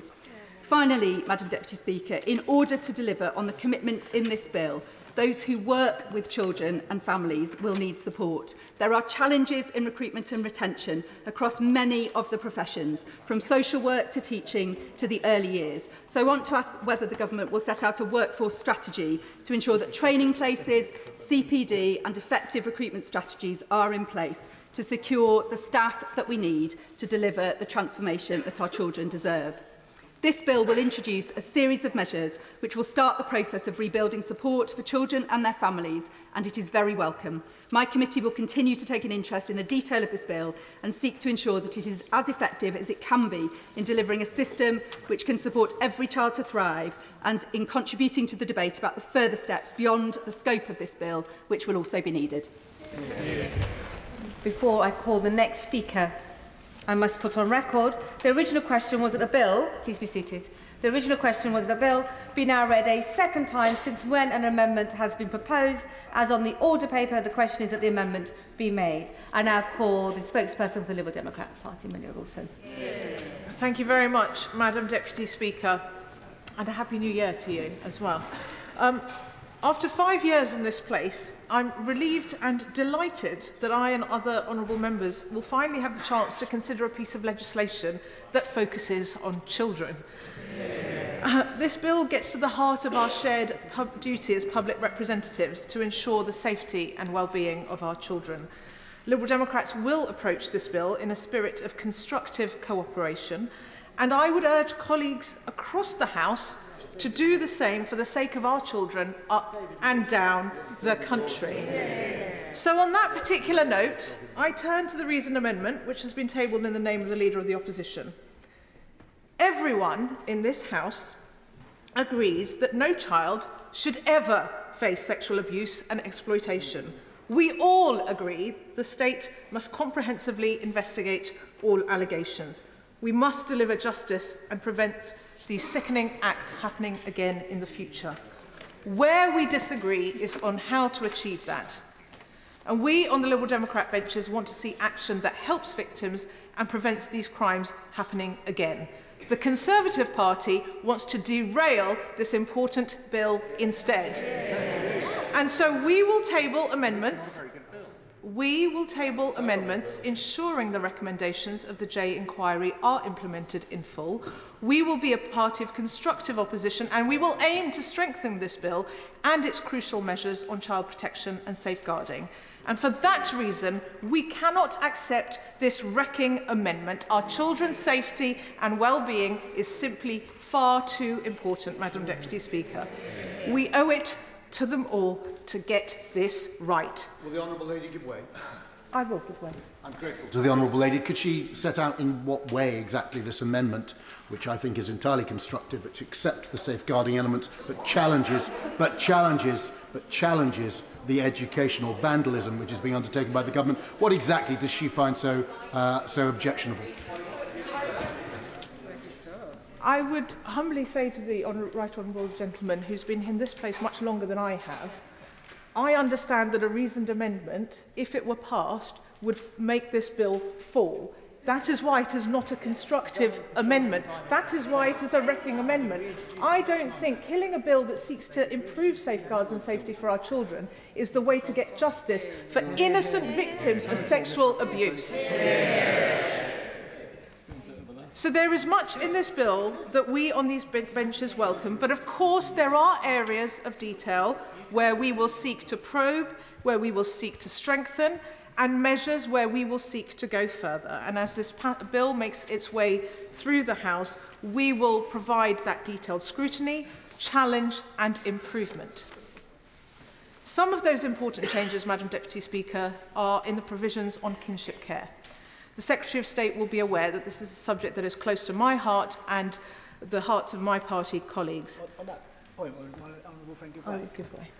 Thank my honourable friend for giving way. It is an issue close to my heart as well, as I moved into the care of my grandparents as a young teenager.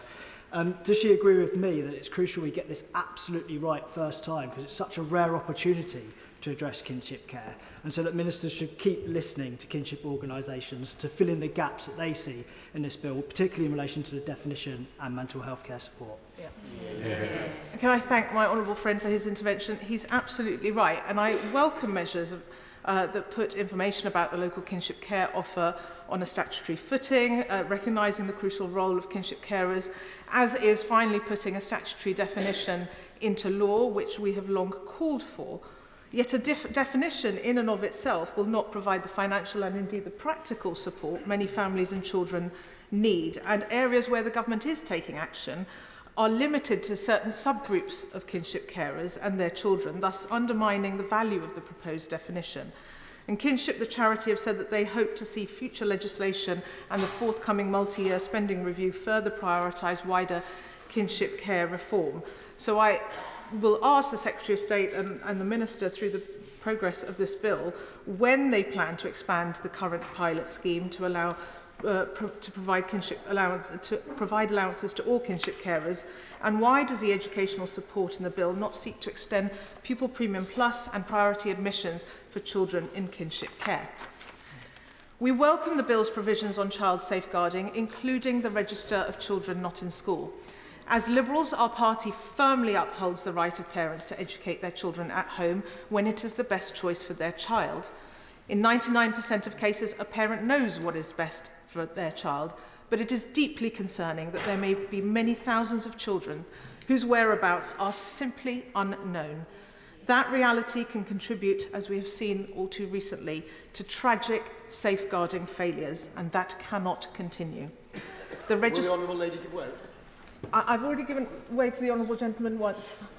Oh, okay. I'm grateful to the Honourable Lady. I wonder if she can give a single instance where a child who was in home education, you've got to remember that children spend about 86% of their time when they're at school, out of school. A single instance where a child who was at harm wasn't known to social services already. And there's a conflation of a failure of social services, which needs to be fixed, with home education, which is entirely separate. So I thank the Honourable Gentleman for his intervention. All the evidence points towards the fact that education and schools, and that's why it's in the bill, have to be a key safeguarding partner. So where a child is at risk and been identified as being at risk, ensuring that that child is in school, as this bill seeks to do, will help to safeguard them. But we saw too tragically in the recent case of Sarah Sharif, the fact that she was taken out of school and then being abused at home and tragically died. But the point is, this is just an additional measure to make sure that she's safe. I want to reiterate again, and to colleagues on all benches, that we absolutely support and champion the right of parents to home educate. This is not an attack on home education. This is about ensuring that all children are safe. And when the Children's Commissioner, when the NSPCC, when many other organisations, and in fact parties on all sides of the House, the Conservatives themselves started to legislate for this in the last Parliament and then binned the provision. So I think there is actually cross-party consensus on this measure. And as I'll come to, there are areas of detail on this measure that we need to dig into through the progress of this bill. But in headline terms, I think having a register is a crucial tool in the armoury that we give to local authorities to make sure our children are safe. So, as I've said, the register has been called for by many organisations and all parties. However, the volume of information requested from parents, as written in the bill, places a significant and potentially intrusive burden on those who choose to home educate for the right reasons. So we must ensure that data collection is strictly necessary and proportionate and being used appropriately. And on clause 24 specifically, which lays out the cases in which parents and carers must seek permission to withdraw their child from school, I would question the inclusion of children placed in special schools. Where there are safeguarding concerns about a child, it is right that the local authority should be able to step in to make sure they receive their education in school. However, in some cases, children will not have their needs met in the special school in which they are placed, and parents may feel that they have no option but to home educate. So shouldn't the presumption be in such cases to improve the child's experience of their special school or work with the family to secure alternative provision rather than the blunt instrument of clause 24? Now, turning to the bill's schools measures, we know after years of neglect and mismanagement by the Conservatives, our schools are crying out for support. For students, parents and teachers enduring crumbling buildings, persistent underfunding and a spiralling SEND crisis, hearing the Conservatives' rhetoric today will be utterly galling. This bill takes welcome steps in restoring local authorities' powers to propose new maintained schools, especially given the desperate need in many areas for new special schools, which local authorities have been regularly prevented from establishing in recent years. And it's disappointing that this bill does nothing else to start addressing the desperate reforms that we need to improve the special educational needs system. We also welcome cooperation on school admissions criteria. Together, these changes empower communities to allocate education resources locally. However, excuse me, some clarifications are needed. And specifically, I would like to ask what assessment the government has made, and have they spoken to the sector about the impact of requiring every single teacher to have or have worked towards qualified teacher status. We all agree we want qualified teachers in our schools, but there may be some unintended consequences where some non-qualified teachers are brought in to run certain services and extracurricular activities. Are they confident that this measure won't lead to those unintended consequences? And the provisions on pay should only seek to set a minimum floor, not a maximum ceiling on what staff can be paid. Now, I take on board what the Secretary of State said in response to an intervention, that nobody will see their pay cut. That's a retrospective reflection. Going forward, I hope that all schools, whether they're academy or otherwise, if they have the resources to do so, should be able to pay a premium to be able to attract the right staff. In a moment, from a sedentary position, the Conservatives are saying they won't be able to do that. That's why we have the committee stage of the bill, where we will seek to amend the bill to make it very clear that this should be a floor, not a ceiling. I give way. Honourable Lady for giving way. Madam Deputy Speaker, my experience as an employment lawyer is that actually academy schools produce really large amounts of employment rights litigation because they tend not to treat their staff very well. Some, of course, do, but litigation is not in the best interests of children, and ensuring that children have teachers who are adequately paid is a key consideration for this side of the House. Madam Deputy Speaker, I'm not in a position to comment on what the stats are with regards to employment law issues in different types of schools. I suspect that whichever type of school you look at, there will be cases across the board. I'm not sure that's up for debate today here. But, Madam Deputy Speaker, the title of the bill includes children's well-being. And child poverty is the key issue hindering the well-being of our children in the UK today. And the shameful legacy of the Conservative government is one of far too many children going hungry in school. Now, we Liberal Democrats have put forward a fully costed plan to extend free school meals to the 900,000 children in poverty up to the age of 18 who are currently excluded. It's disappointing to see the government has not taken this opportunity to ensure that no child goes hungry throughout the school day. A meal at lunchtime might be the only hot, nutritious meal some children get. And all the evidence shows it helps them to concentrate and learn through the course of the day and achieve better outcomes. We must also remember that hunger doesn't end at 11. Breakfast clubs can be useful, but expanding lunch provision is a far more ambitious measure and one that would make a greater impact on child hunger. And I will in a moment. And the fact is that far too many children who are entitled to claim free school meals aren't doing so, as the Chair of the Select Committee pointed out. There are an estimated 470,000 such cases. Not only are those children missing out on the hot meals to which they are entitled, the schools are also missing out on much-needed pupil premium funding. I'll give way to the Honourable Gentleman. Thank the Honourable Lady for giving way. And I welcome her comments about the need for young people to get hot food. In Durand's Primary School in my constituency, their kitchen is closed because of RAC and a failure of the last government to actually provide the funding for that school to actually have a kitchen, so the children can't have none of them can have hot food. Would you agree that is would the right Honourable Lady agree that that is not good enough? I thank the Honourable Gentleman for his intervention. Absolutely, I'm very sorry to hear the case of that school. I mean, the fact that the previous Conservative government did not deal with RAC in our school buildings, and actually it was as a result of work that I and my colleagues on these benches and those opposite did to expose some of the shocking extent of RAC in our schools that finally we started to get some traction on this issue. Just going back to the point about auto-enrolment, Madam Deputy Speaker, for free school meals, the Liberal Democrat-led coalition administration on Durham County Council introduced auto-enrolment for free school meals in September last year. They have now seen an extra 2,500 children signed up and an extra £3 million in pupil premium funding for the county.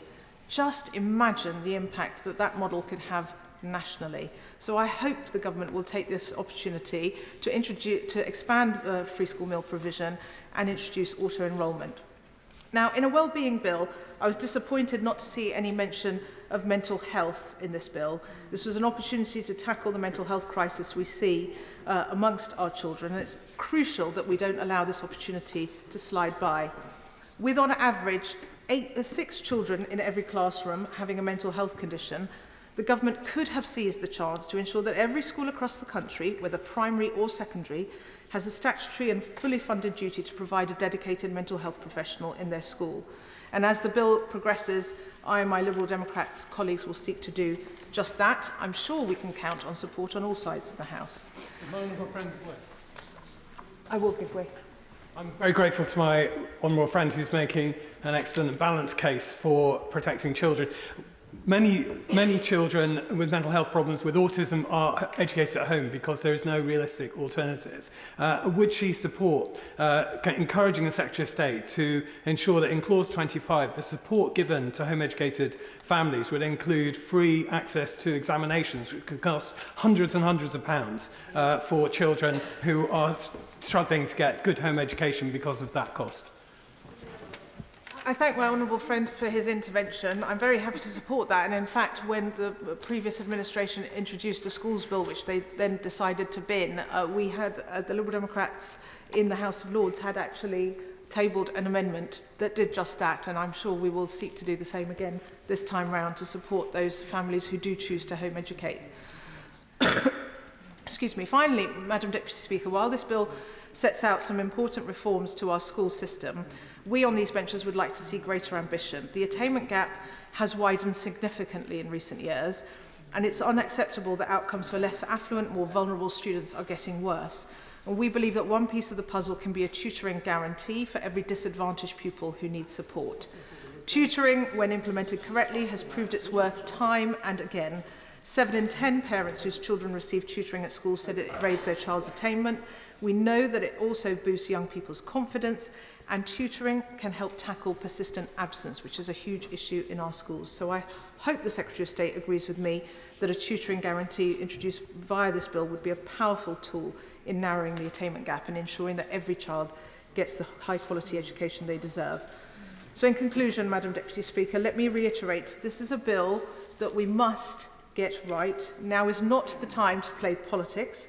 Now is the time to work to keep our children safe, to give them the chance to flourish, and that is our task across this House, and it is the mission that my party will pursue as this bill progresses. Thank you. I do not wish to set time limits, so if colleagues kept their contributions nice and short and tight, we can try and get everybody in. Alistair Strathern. And I want to thank the front bench for the speed at which they brought this bill forward so early into the parliamentary term. As a former teacher and later local authority children's lead, I know quite how important so many of these measures are, and importance only matched by how overdue so many of them are too, which is why it's such a shame to see others seeking to turn this into a political sideshow when there should really be an opportunity for the House to come together behind some powerful and important safeguarding measures. As a teacher who saw firsthand the importance of breakfast clubs for delivering that best start to a school day for young people, and as a local authority lead to work to expand them, I'm really excited to see Section 21 in this bill bringing forward Labour's commitment to make sure that no child starts school hungry. No one should tolerate children starting school without the food they need to learn, without the food they need to be ready for their school day, and I'm very glad that this government certainly won't be. Today, though, I want to focus particularly on some of the measures relating to keeping some of the most vulnerable children in society safe and making sure they've got the support that they need. I'm particularly pleased to see the clause in this bill, Section 24, which makes sure that local authorities will have an obligation to have a register and visibility of every child off school roll. As a former local authority lead, reading serious case reviews is an important part of preparation for any role, and certainly for that one.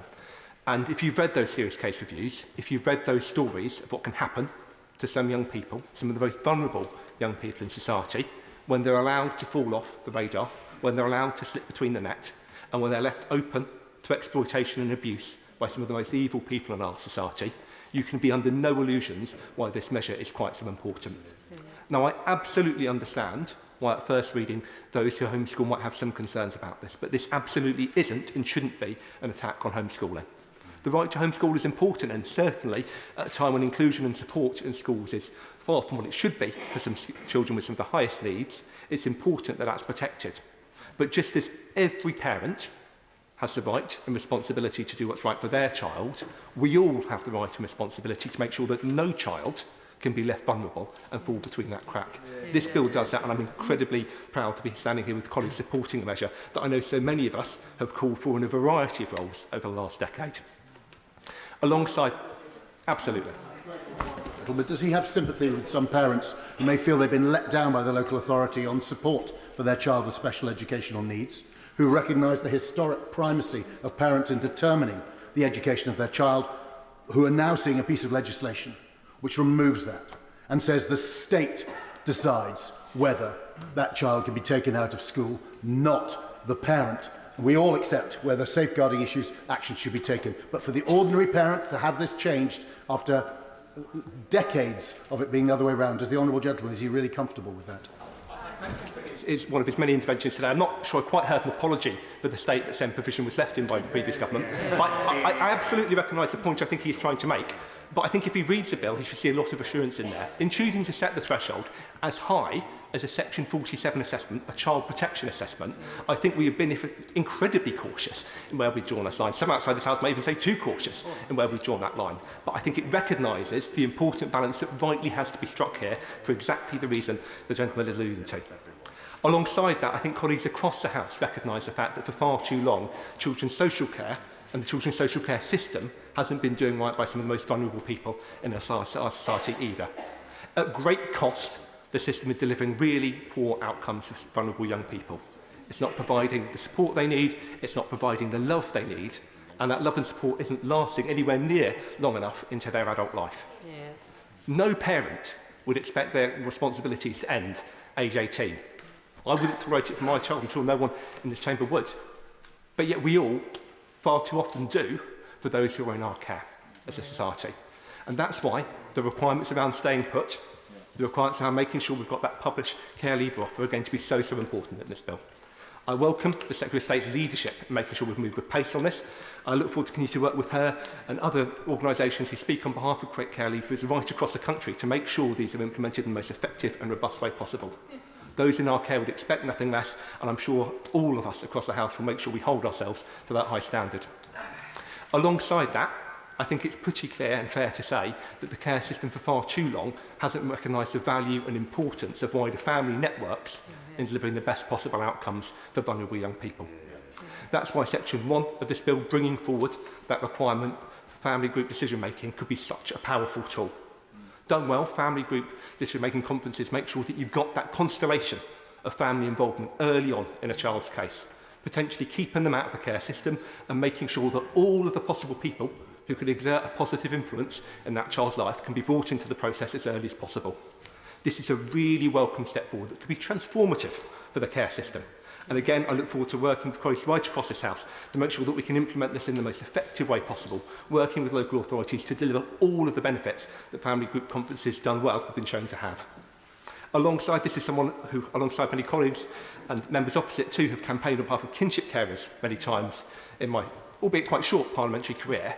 I'm very glad to see some important recognition of their role in this process too. Kinship carers step up for a vulnerable young person in their care, and it cannot be right that so many of them are foisted and stalled from doing what they'd like to support young people in their care by a rigid and bureaucratic care system. No kinship carer should have to sign up and become a foster carer just to look after a young person. And where they're having to do so, it's clear that the system is doing too little to enable what's right. And that's why some of the measures in this bill that recognise that importance of kinship care start to codify it, start to bring in that local offer are so important and so welcome to see. Alongside that, important measures to cut down on some of the unnecessary costs in the system, whether that's agency workers and excessive profiteering by children's homes, have to be welcomed too, making sure that every penny of the money we rightly and importantly spend on children's services can go to exactly that, protecting and looking after vulnerable young people. And there is so much else to welcome in this bill too, as I'm sure a great many colleagues around me right now will be touching on. There is definitely and doubtless more to do too, and I know from tackling the crisis in SEND provision that we inherited to making sure that we've got the foster carers we need to support our young people, there'll be more important work for this government to do, and I'm absolutely of no doubt that my front bench colleagues will be showing great leadership on those issues over the months to come as well. But for today is about action. Today about us doing what's right for some of the most vulnerable young people in society. And for today is really about bringing forward measures that could have come before this House a long time ago. But it's taken this government, this Minister and this Education Secretary to finally show leadership from. I'm incredibly proud to be supporting them today. I'm very happy to be standing on this side of the argument in the Chamber. Damien Hines. Thank you very much, Madam Deputy Speaker. I'm sure Labour MPs today will cheer what they will see as the final demise of the Gove-Gibb reforms.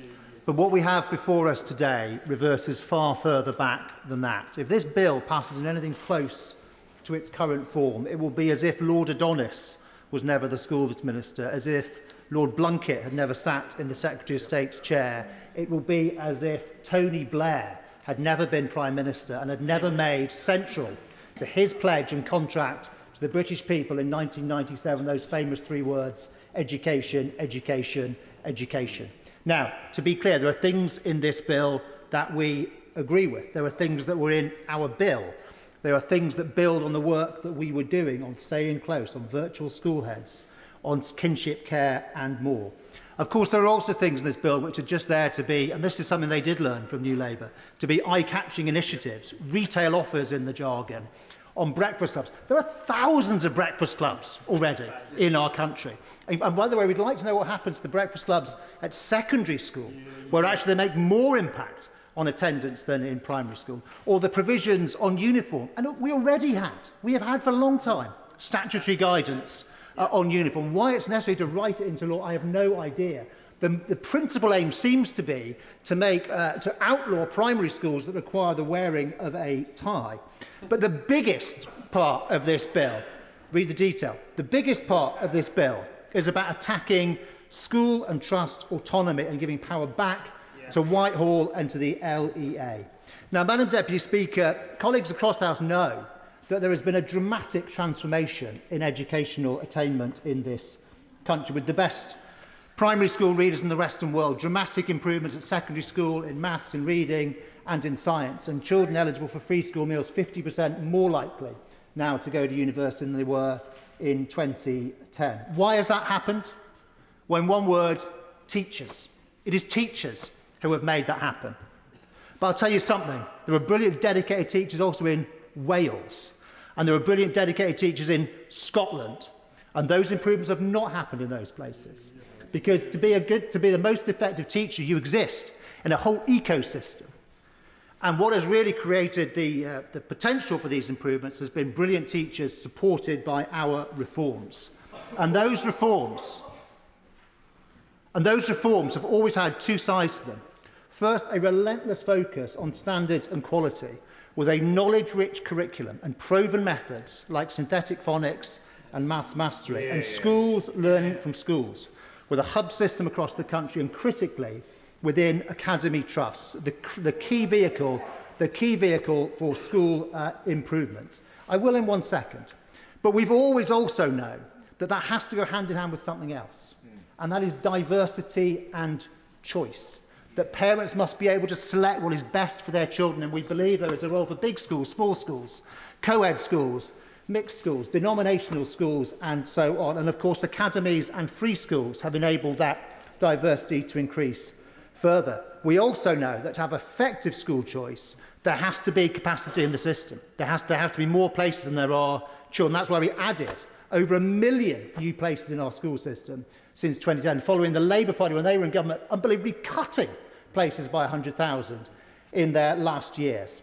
And finally, for diversity and choice, we know you have to have clear information. And the key metric of progress rate is so much better than what came before, the 5+, C+ at GCSE or contextual value added. And that is was combined with clear Ofsted judgments that let parents understand quickly and easily about what was going on in those different schools. I give way to the honourable gentleman. Thank the honourable member for giving way. I could raise some points on the point he's made around progress rate. That's not why I rise today. Just yesterday, My local paper in Lichfield, on my local news website, reported that the founding head teacher of Maple House School for Dyslexia in Lichfield, which is an award-winning school, and Dr Brown is an award-winning head teacher, in his 90th birthday message, he used that to say that the obsessive focus around synthetic phonics is actually holding back pupils. That is not me saying that. That is coming from an award-winning head teacher in an award-winning school. Full to him for letting this House know what is the view of the new Labour Party. That the synthetic phonics programme, which has the most remarkable depth of evidence behind it, they still reject in favour of their fashionable progressive policies. And that is why I say, Madam Deputy Speaker, that all of the progress that we have talked about from our reforms, all of it is now at imminent risk. They have already stopped new free schools. Now there will be far fewer academy conversions, and even for those that are already in place, the academies that already exist, their freedoms are about to be eroded. And what is the practical benefit of all these erosions? The QTS, Qualified Teacher Status requirement, schools are not going around en masse recruiting teachers without qualifications, but of course there can be times when it makes sense. It is right for that school to employ a teacher from the independent sector or employ a teacher from another country. Why? What does that achieve? Or the statutory pay and conditions framework. Madam Deputy Speaker, I know of no evidence, and if any colleague, if any MP opposite does, please stand up. I will take the intervention. I know of no evidence that says academy groups are they're undercutting pay and conditions. Some of them, though, some of them pay more. And you know what that means? That means they're investing. Let's hear it.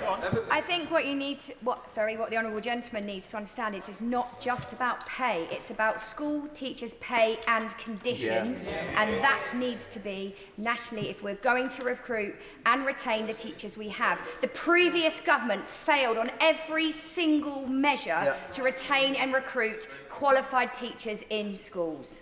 Madam Deputy Speaker, again, look, I'm very grateful to colleagues opposite for their interventions, because they tell us, they tell this House, they tell the country what they need to know. And that is that, so all these successful schools, these successful trusts have been doing exactly that, that have been bringing new talent into the profession, that have been helping to improve retention, that no. They're not the right people to make that decision, are they? No, Labour MPs, Labour ministers should be making that decision for them.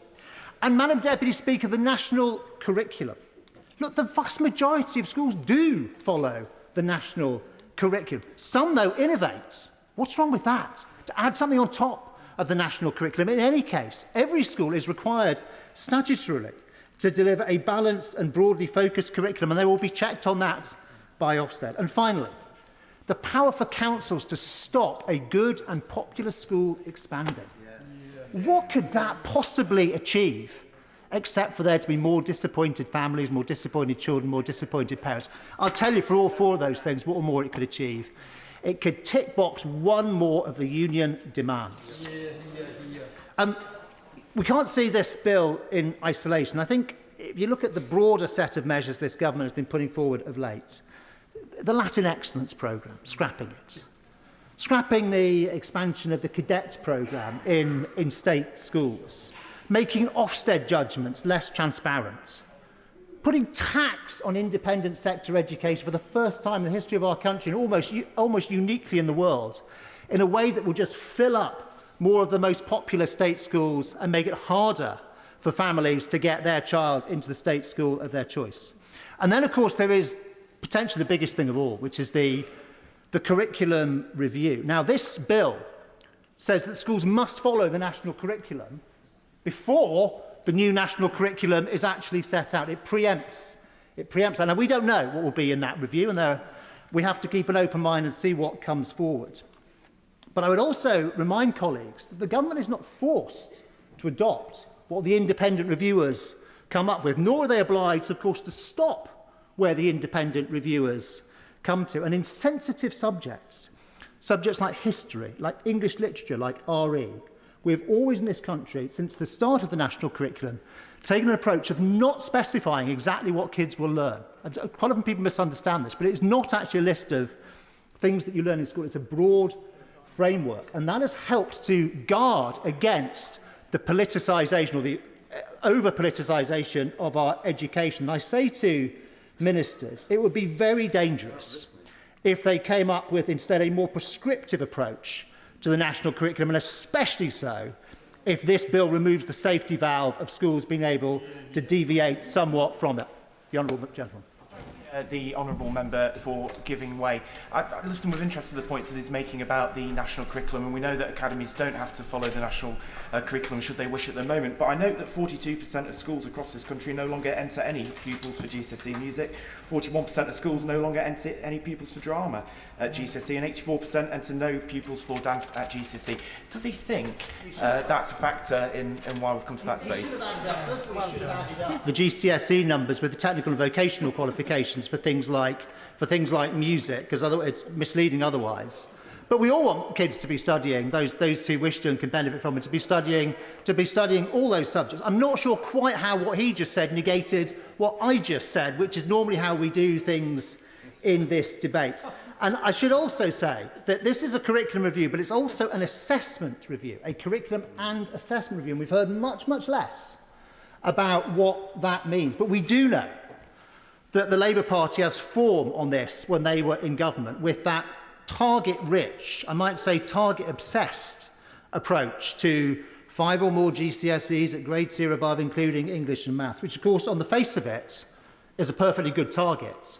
But I remember when I was on the Right Honourable Ladies Committee back in 2012, we did an inquiry into, and in fact, my Right Honourable friend chaired at the time, into grade inflation. I counted 11 different ways the figures were massaged, such that every year it looked like things were getting better, even as, and we discovered this later when the OECD numbers come out, looked like everything was getting better domestically, even as, in all the international comparisons, we were tumbling down the table. It was naive, because what gets measured gets mangled, and I worry that is about to happen all over again. It also does children no favours. It's not only those international rankings.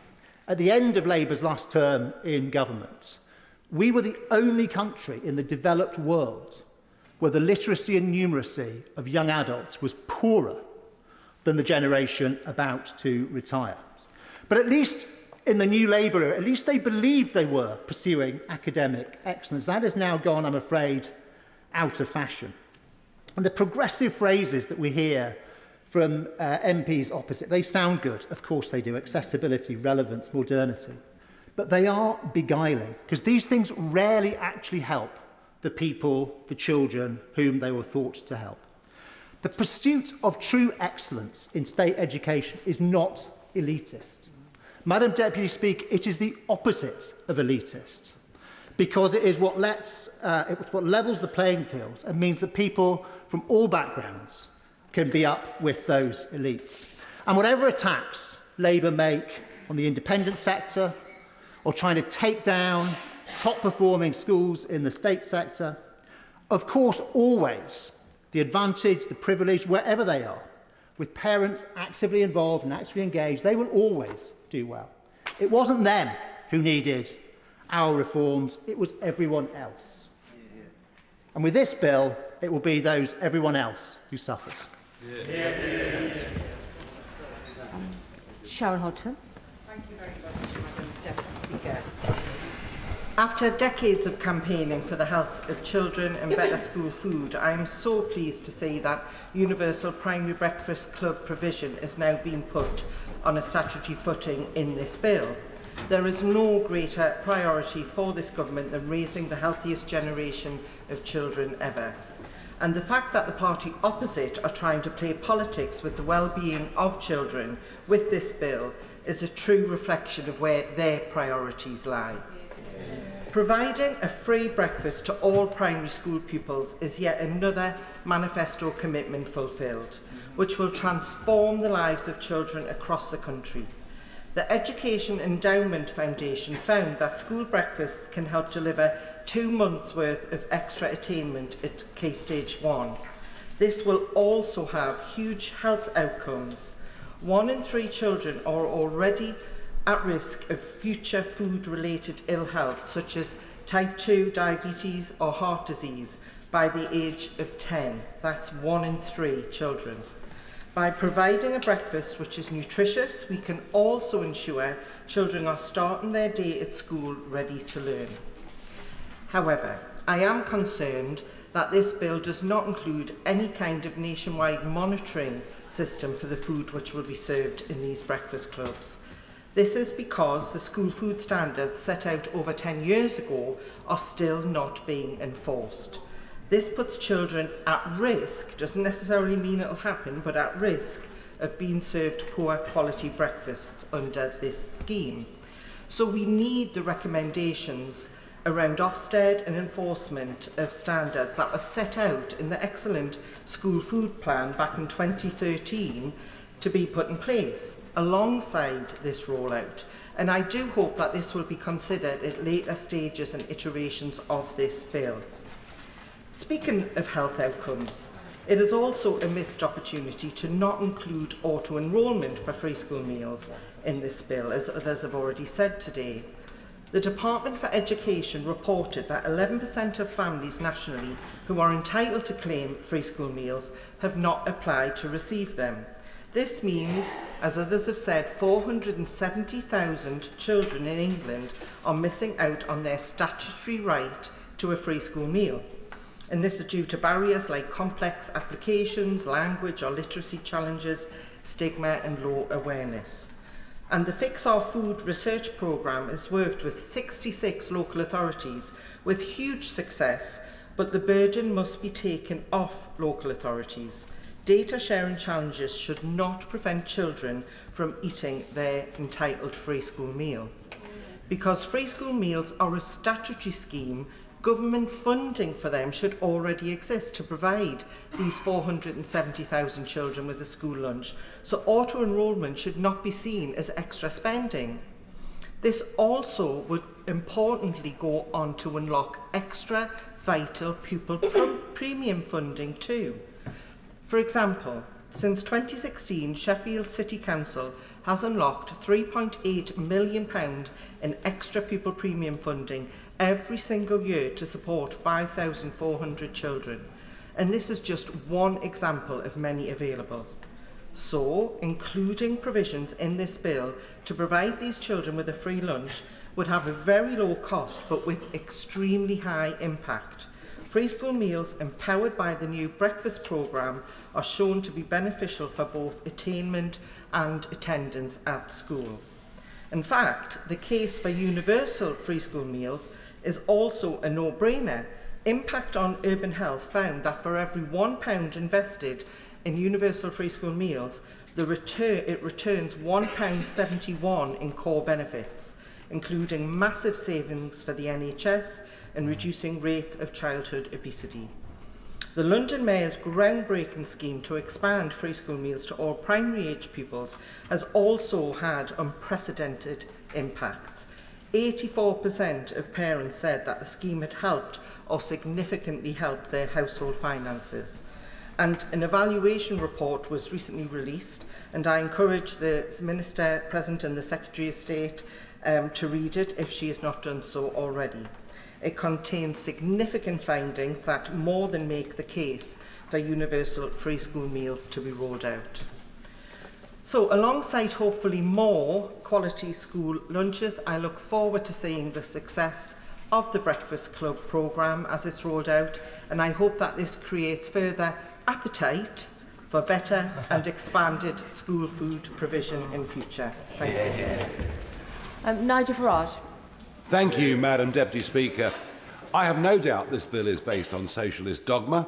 It will reduce choice, it will reduce competition, it will take away parents' freedom to educate at home, ultimately, and I'm against it. And I'll vote against it, and the government will vote for it, and that's how politics in this country works. But how on earth can we look up at the screens and see children's well-being and debate and vote on that when out there in the country our constituents are talking, well, we used to call it grooming gangs. I think we've moved on now to mass and gang rapes. I've tried a campaign since 2012 for more truth more honesty about what has really gone on. Although the Labour MP for Keighley, Anne Cryer, was doing this as far back as 2002. But at every attempt to try and have a proper national debate on the scale of this problem, it has been shut down. Now, we thought initially that in half a dozen northern towns there was a serious problem. Mass sexual assaults and rapes of children and young women. But recent research from journalist Charlie Peters at GB News now says he's certain this has taken place in at least 50 different towns in our country, at least 50, and that it's still going on today. I will give way. Thank you. I really sincerely thank the member for giving way. I appreciate the need to look at these issues in the round. But does he accept that there are measures in this bill that will protect children based on what we already know? That it will help children, stop them being abused and make it harder for groomers to get access to them across this country? And that's what we all want to do, isn't it? I hope he agrees with me. I don't. No, I don't. And whatever measures are in this bill to protect children, and we all want to see children protected for goodness sake, no, it will not. And here's the thing. Here's the thing. The Prime Minister is doing his best to tell us there's been an inquiry. The J inquiry. Well, there has, and it's 459 pages long. Grooming gangs are not mentioned once. Rotherham is literally mentioned once in passing. And the scope of that inquiry was like a shotgun. It was to cover a whole range of areas in which children were being abused. What we need and what we're calling for is a rifle shot inquiry, one that looks specifically at to what extent were gangs of Pakistani men raping young white girls. Because ultimately, it seems to me there's a deep racist element behind what happened. Now, I might be right, I might be wrong, but doesn't the country deserve a full, open national inquiry? And I'll say this, if the government won't do this, and I do believe there is now overwhelming support on all sides of the political spectrum for this, and Parliament should not be in denial about this. If it doesn't, then we will raise the money at Reform UK and appoint independent arbiters, because we need the truth to be out there. Now I will vote with the amendment that's been put forward by the Leader of the Opposition, although I do note that as Women and Equalities Minister from 2022 to 2024, she didn't meet a single victim of these rapes and never raised the issue once. Insincere though it may be, I will vote for it, we will vote for it, but I beg those on the other side of the House to think, don't you believe that your constituents need to know the truth about this great evil that has happened in our country? Hear, hear. We have over 60 colleagues hoping to get in, so I will implement a 5-minute time limit. And the next speaker for 5 minutes is Nadia Whitto. Thank you, Madam Deputy Speaker. Madam Deputy Speaker, every year around 500,000 children in this country are abused. It likely could be higher because, of course, the vast majority of abuse is hidden. This bill is about safeguarding them. It's about stopping vulnerable children from falling through the cracks, such as through a homeschooled register. It's about trying to prevent horrific crimes like those committed against Zara Sharif from ever happening again. The Children's Charities Coalition have called it a major step forward.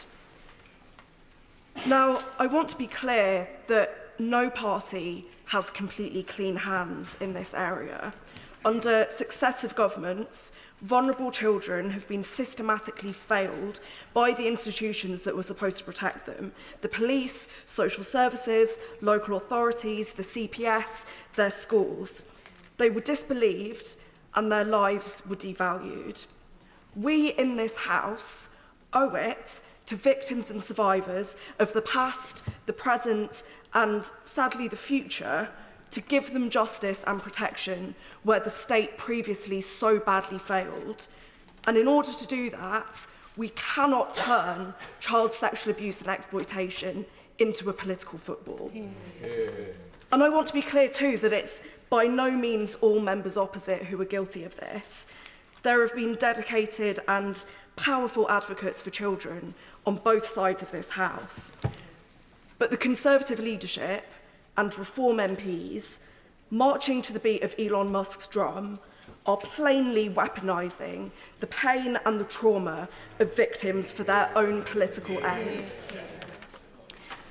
I don't know if they just don't realise how deeply painful and re-traumatising it is for survivors to hear their abuse being spoken about so flippantly and often in graphic terms by people professing to care who didn't act when they had the power to do so, just to bolster their own unrelated political agendas, or if they just don't care.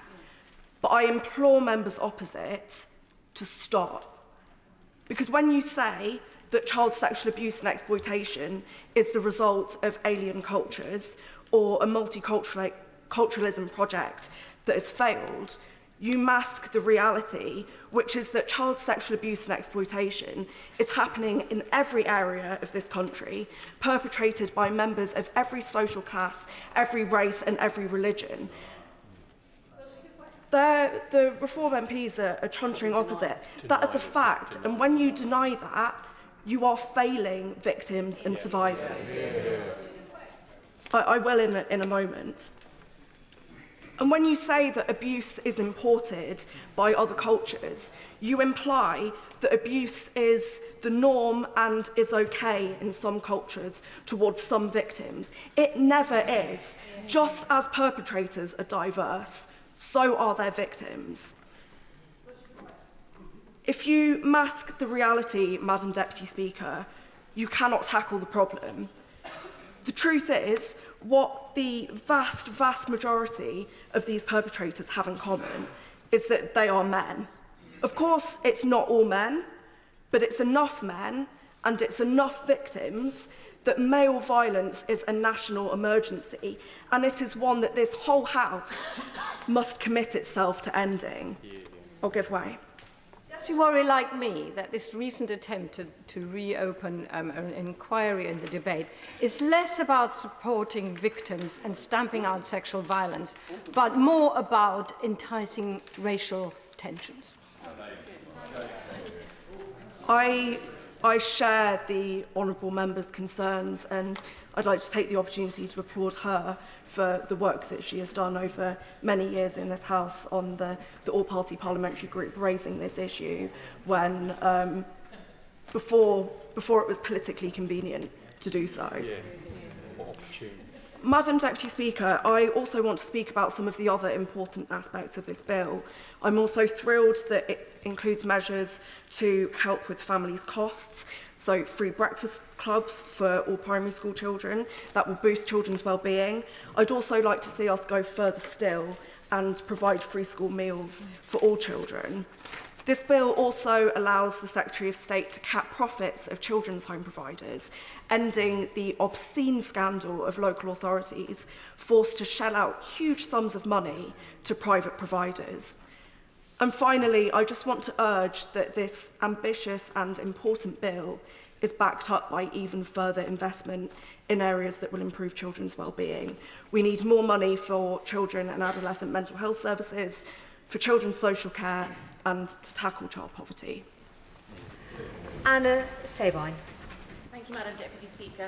I'm actually standing up to talk about the important issue of school uniform, but I would just like to say that the member for Nottingham East was quite right to point out that child sexual abuse takes place across our society. We've just seen the Archbishop of Canterbury and others in the Church of England resigning over child sexual abuse, and for the member for Clacton to deny that it affects all aspects of society is really for the birds, frankly.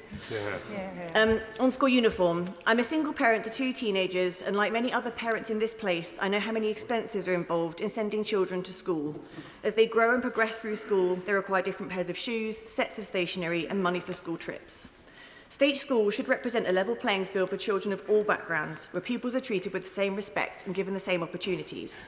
I recognise that school uniform allows pupils to go into school with the same appearance and not be discriminated against or bullied for what they wear. However, school uniform is one of the biggest costs in sending children to school, and while I welcome the government's commitment to limiting the number of branded items students are required to have each year, I think that more needs to be done to support parents during the cost of living crisis when they're already facing higher energy bills and food costs. From my experience of sending my daughter to state school, branded school uniform items are being sold for an inflated price from monopoly suppliers compared to those items bought from high street shops and charity shops. This bill talks about restricting schools to 3 branded items of uniform, which, by the way, I don't read as excluding primary schools from letting kids wear ties, but anyway. The bare minimum of 3 branded items of a jumper, a polo shirt and a skirt for my daughter's school costs over double that than from a high street shop. For a family with 3 children to have 2 sets of 3 branded items per year costs over £300 compared to £108 from my local supermarket in Frome, nearly 3 times as much. This doesn't even account for a sports kit and shoes, or for the fact that children often require new items each year as they grow. There are also parts of my constituency of Frome and East Somerset which operate a 3-tier school system, meaning children move around 3 different schools with 3 different uniforms before they're 16. This can mean that parents have to adapt to 3 totally different uniforms, colours and requirements. We should aim to strike a balance between students looking smart and not making uniforms overly complicated and exclusive. The more simple the uniform, which is based on staple and easily available items and colours, the more reusable. We should foster an environment where school clothes can be easily handed down through families, regardless of gender, and exchanged between families, either through the school or through charity shops, instead of focusing on brand new items for each child. This also reduces clothing and textile waste. I would ask the Minister to consider, for example, why 3 items was chosen rather than perhaps 1. A school tie or jumper, which makes students easily identifiable as from a particular school, but which leaves maximum options for parents to buy the other uniform elements from other retailers. Or indeed, what other additional measures could be taken to keep down the cost of uniform. Kitting a child out for a new term at school is an expensive business, and anything the government can do to support parents in keeping these costs down would be most welcome. Jake Richards. Madam Deputy Speaker, this bill is an important moment. And for many decades, children's social care has been overlooked and afterthought for government. And over the last 30 years, politicians of all different colours have too often failed the most vulnerable children in this country, the children who are unable to be looked after by their own family. And I'm delighted that this Education Secretary and her team have put these children at the heart of this piece of legislation. It's a testament to her personal commitment to social justice and fairness. The statistics on outcomes for children in care and the risks of exploitation are well known. They represent 1% of the child population, but 37% of those in youth justice. Just 15% of those looked after children receive GCSEs from C to A star, compared to the national average of 55%. But, Madam Deputy Speaker, I want to focus on the child placement estate, which is a more dry topic. But if we do not provide sufficient and safe accommodation for these children, then the rest is frankly broadly redundant. And I have personal experience of this. Before being elected as an MP, I was a barrister, often working in child protection law, and many Friday afternoons would be spent in court seeking orders on an urgent basis for removal of children from their primary carer before the weekend. My work would be done upon judgment being given and my drafting of the order, but for my social work team, their work had only just started.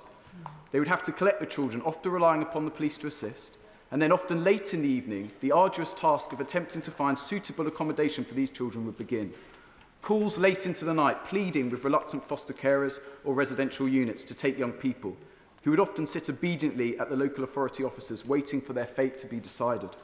I have known of incidents whereby children slept on the floors of such offices while searches were being undertaken. It's a complete disgrace about the lack of sufficient accommodation in this country. And, Madam Deputy Speaker, the government cannot say that they were not warned about this.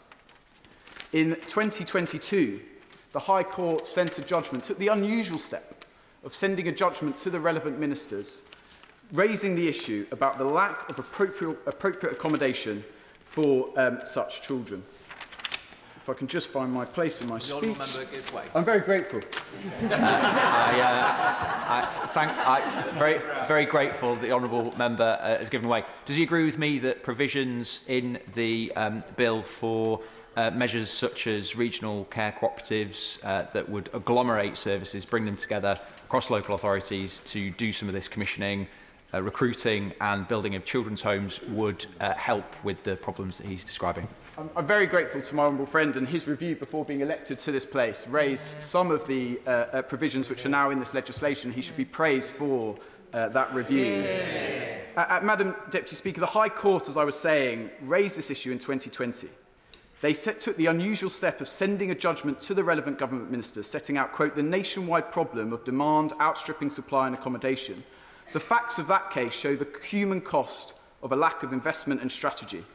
A 15-year-old girl from a family unable to care for her had been moved 14 different placements in 12 months. None were suitable. She had repeatedly fled unregulated accommodation units and was deemed to be a serious risk of self-harm and sexual exploitation. And Madam Deputy Speaker, those who raise the important issue of child sexual exploitation but have shown no interest in children's care services should hang their head in shame for trying to make political points of this very, very important issue.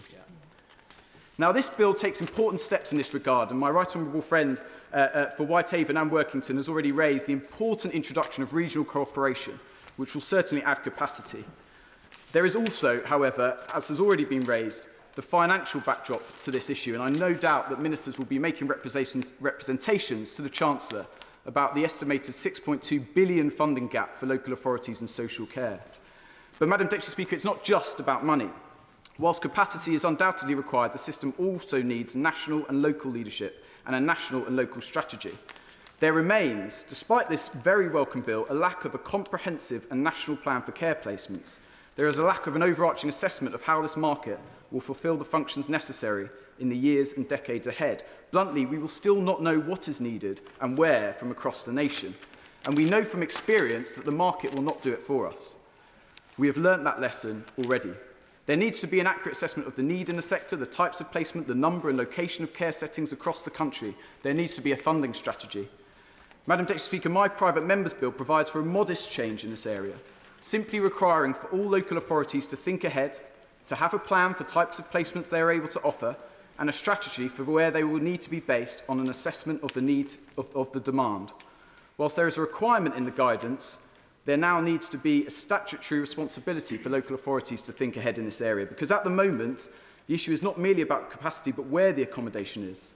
More than a fifth of children in care live more than 20 miles from their home, with one account given of a child being placed over 500 miles from her community. These are young lives being separated from their community, their brothers and sisters, friends and teachers, with all the associated damage to their relationships and education. And this problem has increased by over 50% since 2019.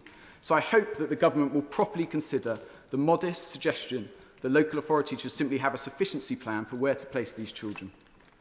Madam Deputy Speaker, I'll briefly touch upon one final aspect, which is about the identifier of children. This is a really useful and important step to safeguard children, but I hope ministers will have discussions on a cross-departmental basis with the Home Office, as well as the Department of Health, about working regarding the development of digital ID and patient passports in those areas as well. Thank you, Madam. Rebecca Smith.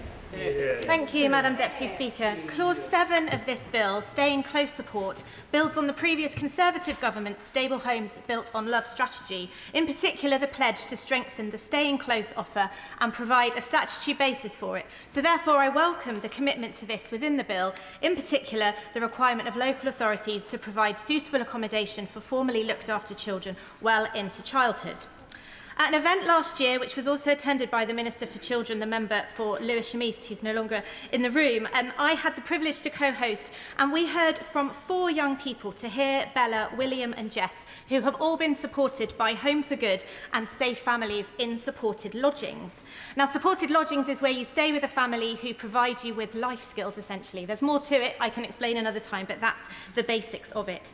And all of these young people shared powerful stories of how living within a household had enabled them to pursue education and work and given them a place to call home and in some cases, as one of them described, a second family. So how can supported lodgings help with the aims of staying close in this bill? Well, in October 2024, a report was published, The Voices of Supported Lodgings, which the 4 young people I've mentioned worked on. And it found that every staying close support category that is listed in the bill has been proven to be provided by supported lodgings. Health and wellbeing, 84% of the young people reported that supporting lodging feels like home. Relationships, 89% had a good relationship with their host. Education, employment and training, Young people in supported lodgings are 8% more likely to be in education and employment or training than other care leavers. And participation in society. 90% of these young people felt more confident in their ability to live independently. And don't forget, these are looked after children. These are children who've spent a considerable amount of time in care. Therefore, would the government amend the bill to specifically reference supported lodgings provision as a high-quality example of the stay-in-close support that local authorities could provide for local care leavers? And with this, will they commit to provide the ability for local authorities to develop supported lodgings in their area through recruitment and the training of hosts? Now, a further point around staying close in particular. For some young, formerly looked after people, private rented accommodation may actually be the choice of where they wish to live. However, without family to support them in securing a deposit or even acting as a guarantor, will the government seek to extend the role of local authorities as corporate parents to require them to facilitate a rent deposit and guarantor scheme for looked after children? I want to also touch, though, in my contribution today on homeschooling. Now, I didn't get homeschooled, and I don't always think it's the best option, but for many, it's the choice that they have made for their children. But it feels like this bill is using a hammer to crack a nut. Now, I fully appreciate the risk of children going missing from education and that homeschooling can be used for inappropriate reasons. But many parents, including many in my constituency who've written to me, have opted to home educate and are doing an excellent job and are deeply concerned, though, at the proposed over-regulation that they face in this bill. Well, my honourable friend, yes, I will. I'm grateful to honourable friend. I too had a number of representations from constituents who are concerned about what is the purpose behind this? What additional information does it elicit to the local authority when actually a proper education is being received? Does she agree with me that some clarity is required there? Otherwise, it just seems an unnecessary and intrusive intervention, and sometimes ask questions about what the intent is behind the local authority's intervention. Yes, I thank my right honourable friend for his intervention, and absolutely I agree with him. We are looking to, or the bill is seeking for parents to provide such detailed explanation of what they are planning to do at home with their children that, quite frankly, it's going to hinder the work that they actually do in educating those children. And arguably, some of that information schools are probably not readily providing either. I'm also, though, concerned at the implication in the bill that the state is better at parenting than the parents themselves. The changes in this bill directly contradict Section 7 of the Education Act of 1996, which affirms a parent's legal duty to ensure that their children have an efficient and full-time education through regular school attendance or otherwise. Now, why, you might say, is this important? Because it underscores the principle that parents, not the state, hold primary responsibility for the education of their children, except, I admit, in the minority of cases where there is harm or neglect. So let's not forget that many parents opt to homeschool because the state system has failed their children. And I would really urge caution about the provision of this bill, which is adding further stress to them when they've already had to fight long and hard for their children. Yeah. May I applaud my honourable friend for the point that she's making. I too have had representation from excellent homeschooling parents. Does she think there's a way, with reason and understanding on both sides, that a balance can be struck between the need to safeguard the rights of homeschooling by responsible parents and the needs to prevent abuse of children by parents who have got other more sinister objectives? Yes, I thank my honourable friend for that contribution. I think he's correct. You know, there has to be a middle ground that we could find here. I suggested, didn't I, that we're using a hammer to crack a nut. I don't think a lot of these parents are against having to say something about what they're doing, but to suggest that they have to give absolute chapter and verse to their local authority, who in many cases are going to have failed them already, where that relationship may well have broken down, feels like it's too much of a strike. I'm going to continue to make some progress, if I may, because I won't get any extra time either. The requirements in the bill, therefore, risk hindering families who, for legitimate reasons, and often because of failures in the SEND provision that they have needed, have opted to educate their children in this particular way. So to conclude, I have 3 questions that I'd like to just raise for the government on this. Will the government confirm that the evidence base for this particular part of the bill is founded on accurate data and genuine needs, which I think reflects the questions that my honourable friends have asked already? What assessment has been made of the potential consequences of the bill on home educating families and their ability to provide a tailored high-quality education? And are we actually inadvertently hindering them from doing that? And will the government work to protect the rights of home educators and prioritise the well-being of children over administrative convenience? Now, we've heard all sorts of contributions this afternoon on many of the topics, but for me, I said in my maiden speech, looked after children are one of the key things I wish to speak about, and I believe very strongly in the rights of parents to choose what is best for their children. And I really hope that the government will listen to the contributions from the House today on both of those points, and that we could see some amendments in the next stage of this legislation that would tighten this up and make for an even better piece of legislation. Jess Asato. Can I start by thanking my right honourable friend, the Secretary of State for Education, for bringing forward this landmark piece of genuinely transformational legislation. As someone who spent 3 years in the voluntary sector fighting for vulnerable children, I know this bill prioritises children and their needs, righting many of the wrongs of the last 14 years of failure under the Conservatives. This bill signifies a much-needed movement towards preventative services, shamefully slashed by the party opposite.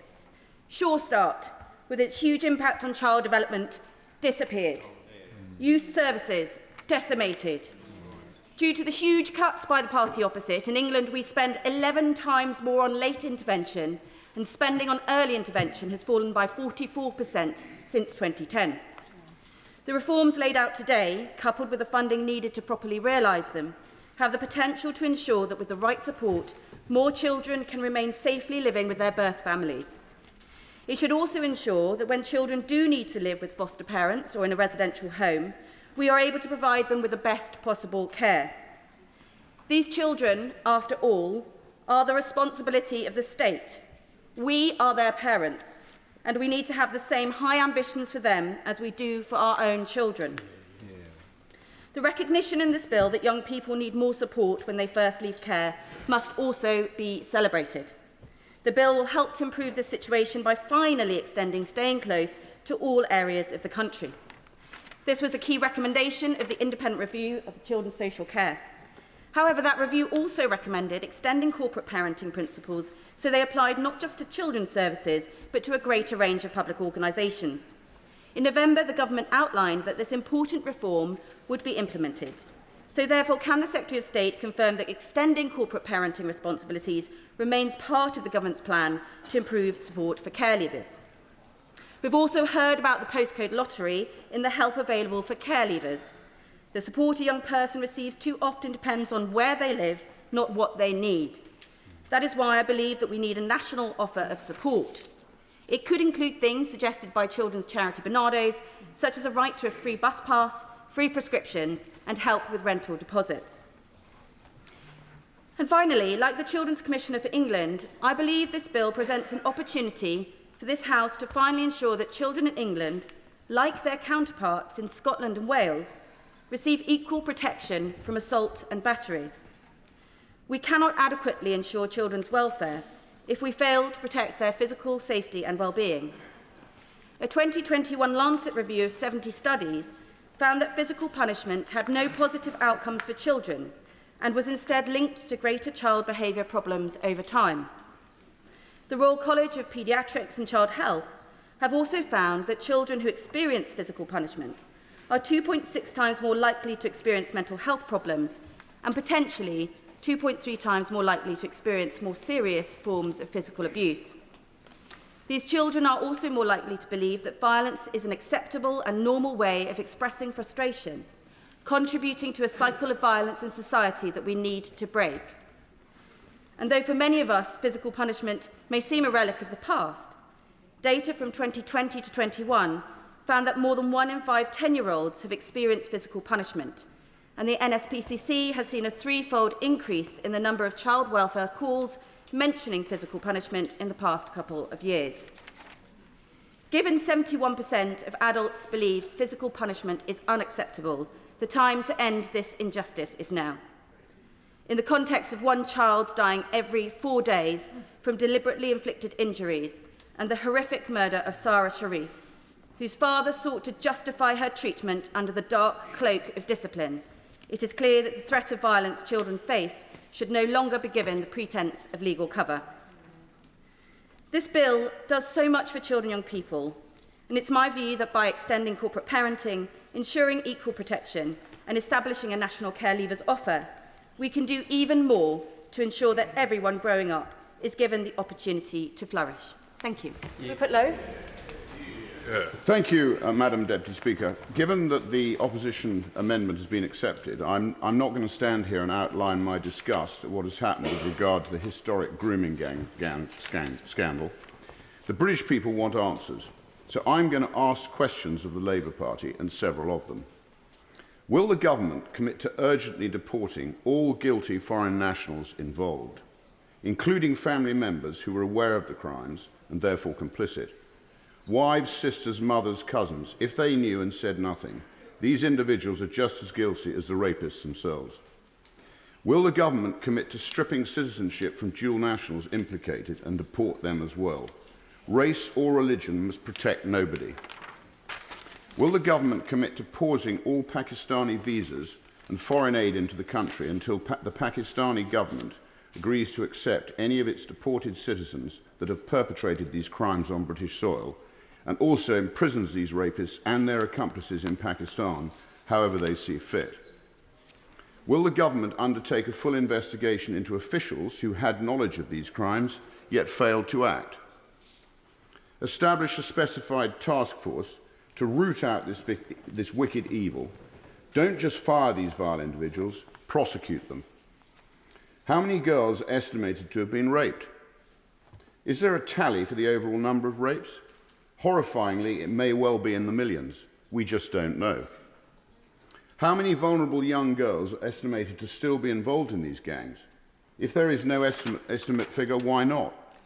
Will a regular update be published detailing ongoing prosecutions and sentencing? Will the government publish a full nationality breakdown of those convicted for such offences, along with the location of their crimes? How many known foreign rapists per town, per region? Will they publish a breakdown of the immigration status of those involved? On what grounds were they in the UK? Do they have previous convictions? How many foreign nationals found guilty have been released but not deported? And how many re-offences...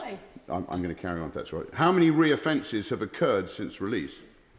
How many of these monsters are walking on the same streets as the girls they raped and abused? One report suggested a victim had come face to face with her rapist in a supermarket. Is the government comfortable with that? How many of the foreign rapists were in receipt of any form of state benefit? Would the honourable member give I'm going to carry on if that's right. How many released currently receive any state benefit? How many children have been born following a rape from these men? How many have been given access to the child against the mother's wishes? And how many have used the child as a route to remain in the UK? Will the government commit to preventing this in future? How many deportations have been blocked due to the rapist's right to a family life or other ECHR influences? Will the government set up a dedicated, confidential and accessible official process for whistleblowers to safely raise their concerns regarding foreign rape gangs, ensuring it is safe, secure and easy to find? Will the government release all court transcripts relating to these cases so the British people can understand just part of the horror for themselves? How many of these documents have been hidden due to the cost of release? This should not be an obstacle to transparency on these trials.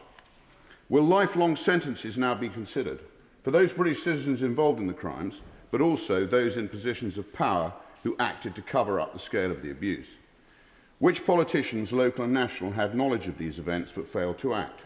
Again, going as far as to actively conceal what was truly happening. These are the facts that the British people want to know and the British people deserve to know. All of these questions have also been submitted in written form, and I look forward to receiving open and transparent answers. The mass rape of young white working class girls by gangs of Pakistani rapists is a rotting stain on our nation. This is not about Elon Musk. This is not a bandwagon of the far right. This is about the victims and ensuring swift and brutal justice is delivered to those demons responsible. It is about distinguishing between right and wrong. On that point, will you give way? I finished. Sarah Champion. I want to start by welcoming this bill because it actually does address a lot of the underlying problems that we have within our schools' education and indeed protection of children. I welcome the Secretary of State's commitment to make this a child-centred bill. I've got to say, I feel disgusted by what the Honourable Gentleman has just said. Can you imagine if you're a victim or survivor listening to that? I'm sure his intent is to get to the truth and get justice. But the language, please think about who hears our words. Sorry, everyone. On the 26th of November 2024, in her letter to the chair of the Safeguarding Practice Review Panel, the Secretary of State for Education said, "The forthcoming Children's Wellbeing Bill is a vital mechanism for improving the lives of vulnerable children. There is a renewed government focus on tackling child sexual exploitation, which will necessarily include our response to the ICSA recommendations." I want to take this moment as an opportunity to say to the Secretary of State which of those recommendations falls squarely within this bill, and I hope with cross-party support we can encourage the Secretary of State to adopt them. ICSA actually published 20 recommendations that were trying to address the whole of child sexual abuse in this country, to get support for those victims and survivors, to get early intervention to prevent the crime, but also to get the prosecutions that we all so desperately want. Recommendation 1 was for a core data set. Currently, the bill's single-use identifier number is not the same as a core data set. There is a need for a unified set of data which allows authorities to better understand the prevalence of abuse, identifying patterns and informing evidence-based policy making. What we currently have is a patchy, fragmented data system that hinders effective prevention and intervention. ICSA asked for the creation of a single core data set that includes the characteristics of victims and alleged perpetrators of child sexual abuse, vulnerability factors and the settings and contexts in which the abuse occurs. Recommendation 2 would be for a Child Protection Authority for England and Wales. Recommendation 3, a Cabinet Minister for Child Protection, and that needs to be someone that cuts across all the different departments, because that's where we're failing children right now. We do not have a joint approach when it comes to child protection. Recommendation 4, public awareness campaign, and cultural awareness is included throughout the recommendations. We need to make children aware of the risks that they face, but we also need to tackle cultural insensitivities and much worse wherever we find them. This is one that's particularly pertinent to me because I'm very proud that I got the previous government to make sure every child from primary school had relationship education. However, in September 24, the DFE published an independent evidence review on teaching relationship education to prevent sexual abuse, and it found that still teachers were not receiving the adequate training. There are not the adequate resources for those teachers, and so I urge the Secretary of State to use this bill to do something about it. Specifically, will she ring-fence RHSE training budgets? I will, of course. Thank you for giving way. A fantastic organisation in my constituency of South Devon called Child Assault Prevention. I worked with them when I was working at Devon Rape Crisis. They had to close their doors 2 years ago because their funding was cut by the previous government, and they were doing really, really vital work with primary school age children, teaching them about the dangers of sexual assault and how to avoid it. So I would really welcome the government looking at reinstating funding to organisations like this who are working in this very sensitive area with young children. And I would absolutely recommend and echo what she's saying. It's so important. Recommendation 13 is on mandatory reporting. And I was keen to hear the Home Secretary say that this was going to be one of her objectives, but it also needs to cover those in all positions of trust. I'm very, very concerned as well that if we just have mandatory reporting without the resources for the administration to actually act on that, it becomes no more than a tick box exercise, but also the very teachers and training staff that should be protecting children get penalised, worse, prosecuted as a consequence. I would like to say that ICSA took 7 years, cost £186 million. It had over 2 million pages of evidence, 725 witnesses, and over 6,000 victims and survivors put their trust into the process and gave their evidence. They did all of this. We spent all of this money so that the recommendations would be implemented. There was also a Home Office report. Again, I spent a year of my life putting into the Home Office report, which was in 2020, which gave the solutions. I spent 2 years in the ICSA inquiry specifically around grooming gangs. The recommendations haven't been adopted. So I say with the deepest respect to all of those calling for a national inquiry, rather than that, put all of your energy in getting these recommendations adopted.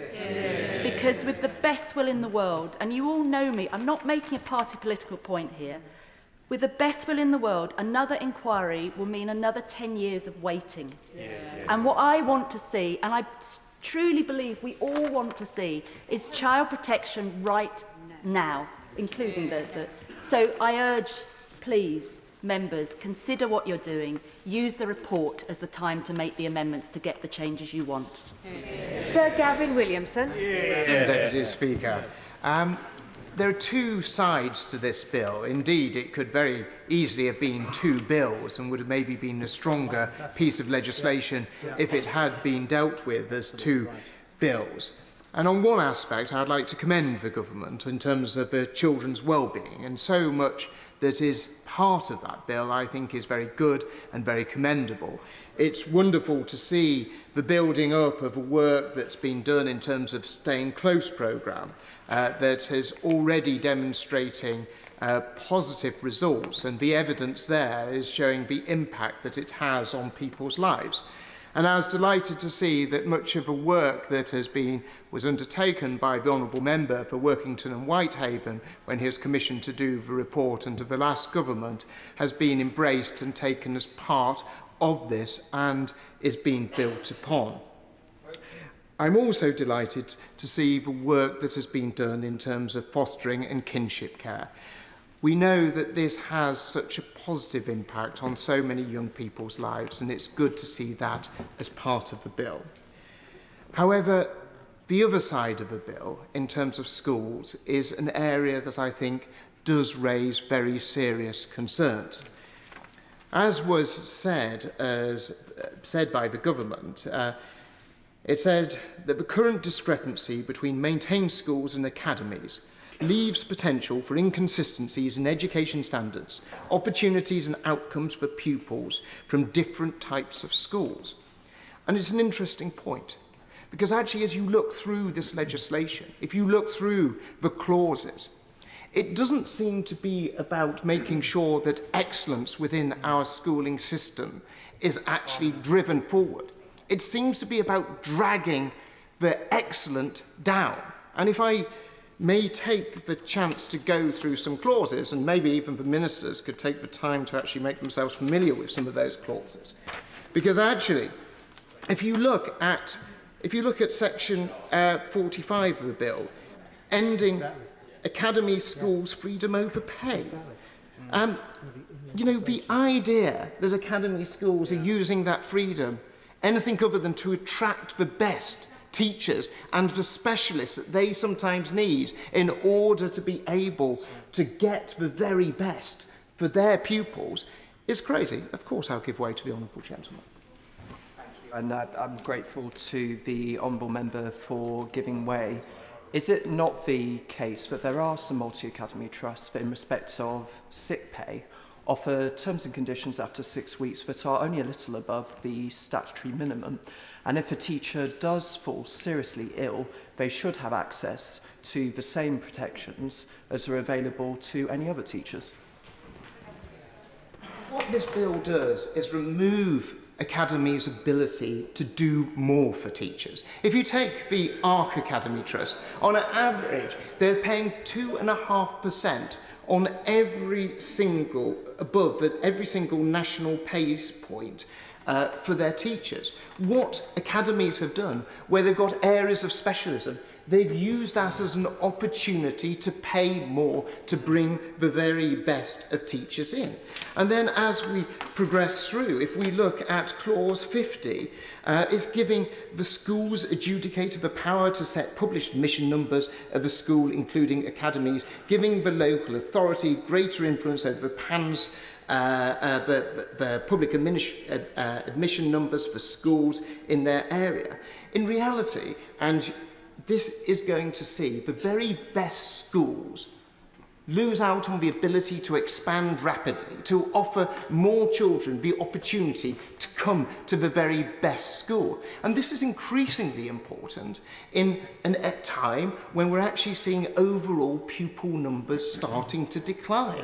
We're seeing the best schools having less opportunity to offer more spaces to pupils within their community. And if we look at clause 44, the bill repeals the requirement to turn failing local authority schools into academies.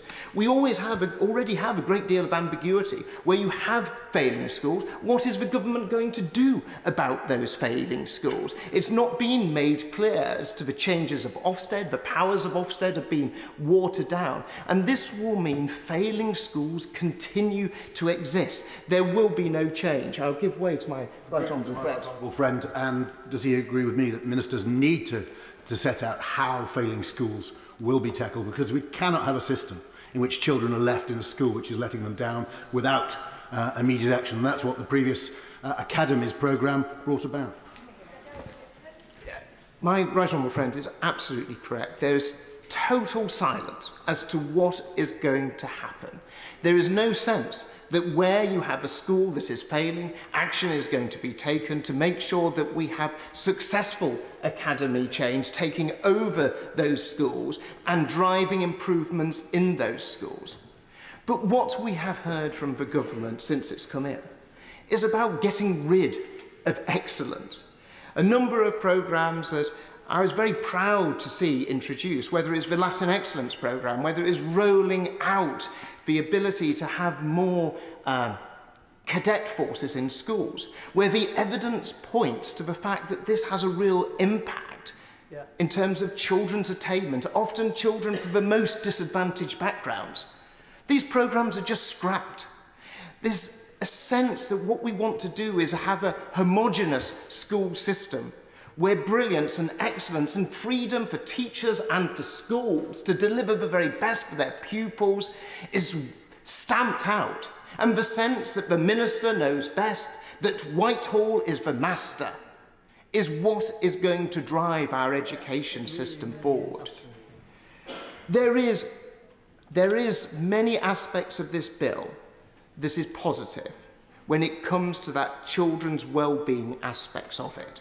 But I urge the minister to look at those other aspects that systemically destroy the progress that has been made by both Labour governments and Conservative governments in terms of driving academic excellence forward, driving schools to be able to offer some of the things that private schools have, but the state school previously hadn't. I certainly know at my comprehensive school, the idea that you could join a cadet force or you could learn Latin, that was just not available. This is about dumbing down. It's not about raising aspiration. It's not about raising excellence. Thank you, Madam Deputy Speaker. This is actually a bill which will ensure that every child growing up in this country will have the best possible start in life and break down the barriers to opportunity. And like the honourable member opposite, I also went to a comprehensive, and also I believe in comprehensive state-run education should be excellent, and that's why I support this bill. I would also say that every teacher I spoke to before the election was cheesed off with what was happening in education. And that's one of the reasons I got involved in this, because they were so depressed about what they were doing. And also, every teacher I've spoke to who has read this bill is in support of it. So surely we should be listening to those. Can I answer a couple of other quick things first? Can I just say that in terms of mental health, that was raised by a colleague, an honourable member. Actually, this government is going to bring a mental health work into every school. It's not in this bill. This is about the Department of Health. And I believe that we will transform that. Did I actually say you could give way? But look, go on then, after you. Yeah. I think he's very kind second time round. I think he just said the new government was going to bring a mental health work into each school. Could he just repeat that for the avoidance of doubt?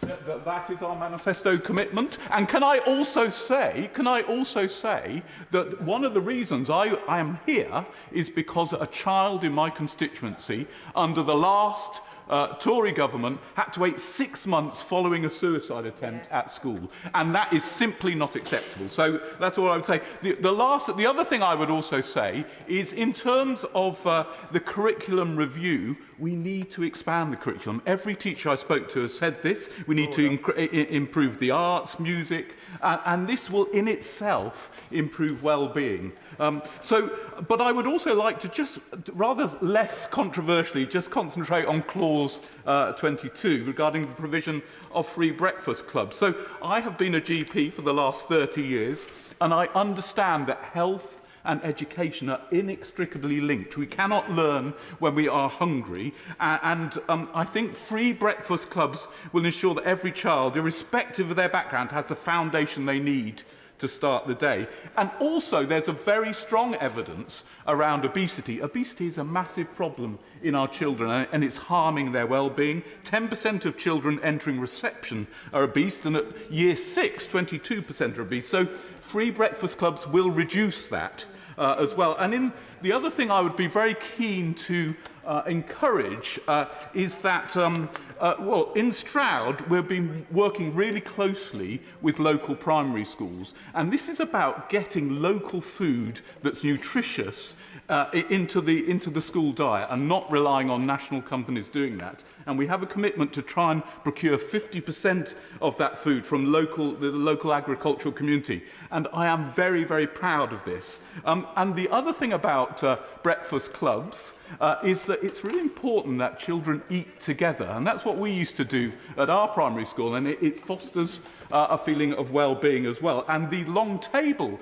in Stroud is an organisation that encourages that. So can I just say one other thing about breakfast clubs? Now, something we need to be careful of is of the food industry. The food industry lobby is incredibly powerful, and they have been providing free food for these breakfast clubs. And all I would say is there's no such thing as a free breakfast. These companies are trying to promote their own products, and we must be very, very wary of them as well. I'll be very brief now as well. I want to just talk about free school meals. There's quite a lot of evidence that free school meals reduces obesity, and I would support their universal rollout, not just in Wales and in London. And in London, there has been a reduction in obesity levels and improvements in learning as well. So let's really work for that when the conditions allow. And I also think, as an interim, we should go for auto-enrolment for free school meals, because that will improve the funding for schools, and it will also enable about 400,000 children to receive free school meals. So I just want to conclude by commending the government committing to ensure every child has the opportunity to thrive. The Children's Wellbeing and School Bill is a bold step towards addressing inequalities and improving the lives of the next generation.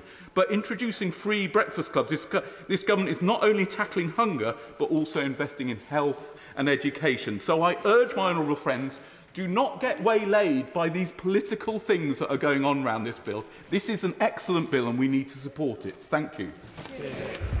To ensure that as many colleagues can get in and not many are then disappointed for not getting in, we're going to reduce the speaking limit to 4 minutes. And next I call Vicky Slade.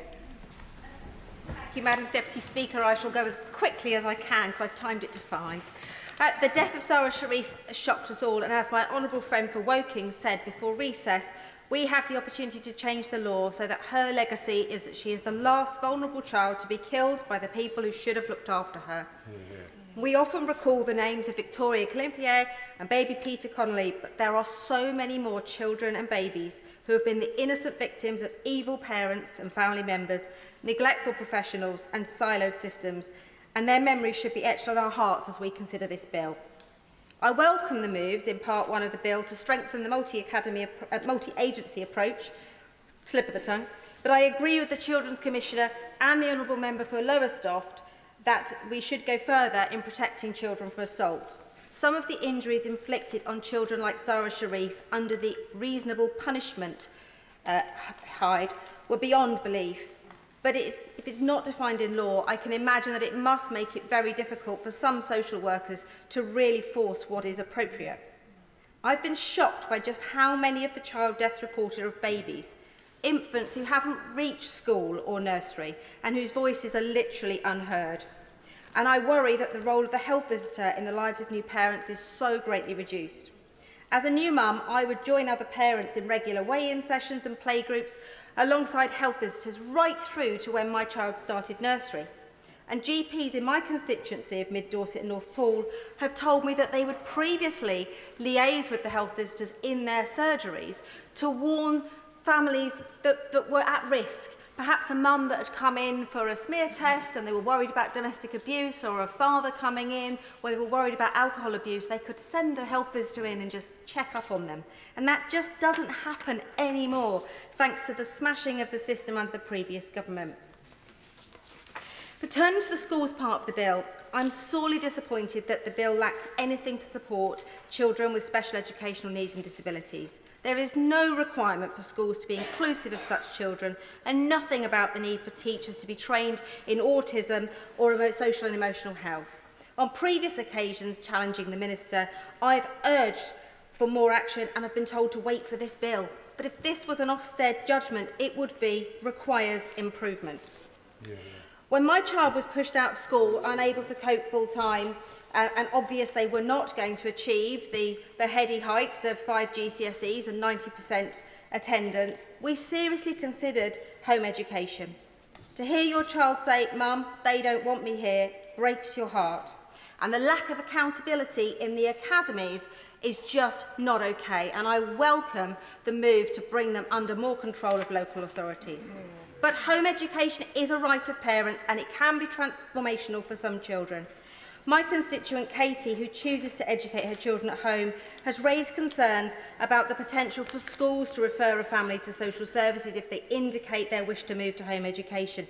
I would wish that the Minister could confirm this will not be possible for a school to refer simply because a family chooses to opt out.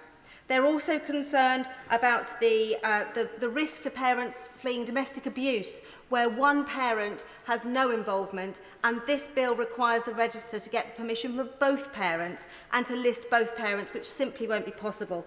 And if this means single-parent families are excluded, that's simply not okay. Finally, there is the opportunity to properly support families for whom school does not work. Page 55 talks about support but provides none. We need to see the ability for parents to access national curriculum, free resources and free examinations. Russell. Thank you, Madam Deputy Speaker. There are so many fantastic provisions in this bill, it's quite hard to know where to start.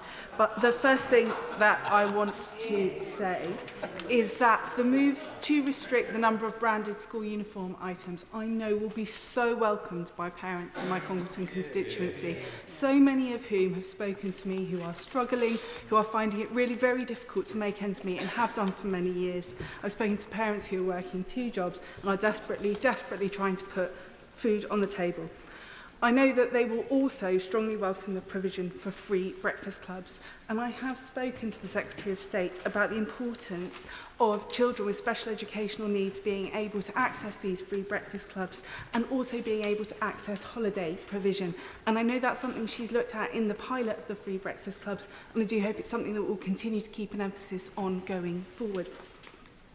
The other thing that I would like to mention about free breakfast clubs is that we certainly talked during the general election about toothbrushing, and I believe that there are also pilots going on around toothbrushing in breakfast clubs, and I would love to see that rolled out very widely as well. Toothbrushing is so crucial, and working parents who are dropping children off early, of course, find it difficult to ensure that their children's teeth are brushed before school, and it's best done every day.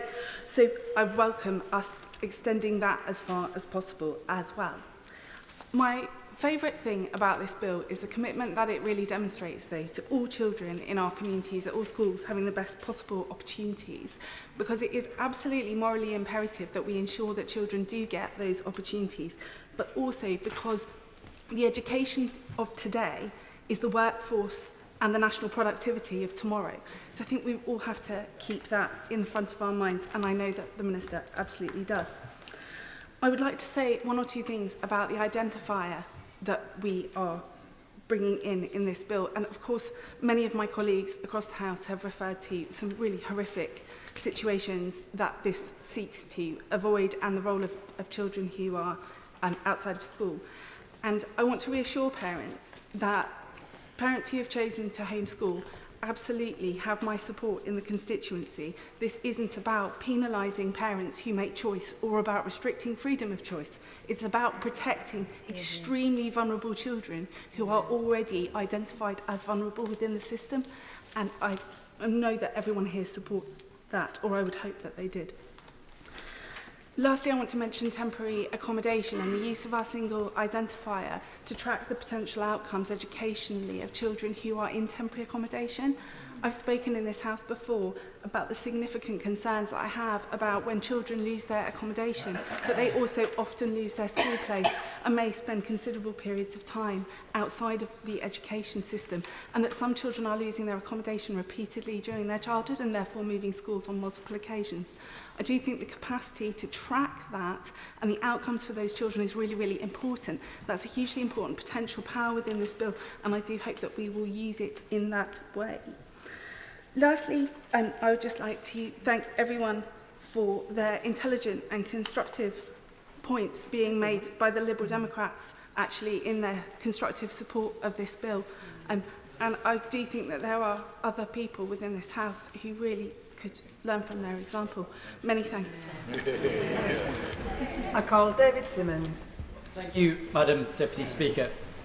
My interest in this world started becoming a governor of the second school that ever was an academy back in the late 90s, and diverted by way some time with the former Director of Public Prosecutions on the improvement in practice on prosecutions of rape gangs and child sexual abusers in the early 2010s. And what all of that demonstrated to me, that much of what this bill is about will revolve around the quality of the professional practice that it leads to, rather than what we are debating and put in the law in this Parliament. And it is important, because we're all debating many of the things that we want to see improve, that we recognise and thank the social workers and the police officers and the medical staff who at present ensure that in the UK we have one of the most effective and safest child protection systems of any nation in the world. And it's important that we acknowledge that. Many members have said that it is a bill in which there is much that we on this side of the House will welcome. The decisions around implementing family group decision making, building on the family group conferencing model. Section 6, building on the success that virtual head teachers have had in driving up attainment and ensuring that children in care are now amongst the best school attenders of any group of children in our country, are to be commended. And I would say to ministers that in respect of Section 2, and in particular Section 16EB that refers to bringing partnerships together, that the working together guidance that was last updated in 2023 is going to need to do a lot of heavy lifting to ensure that the aspirations that we're setting out work in practice, in particular in respect of education. Because the main purpose of the bill is to create a responsibility for local authorities to bring education to the table. But it does not go so far as to create a duty or an obligation on schools, nurseries and childminders to reciprocally participate.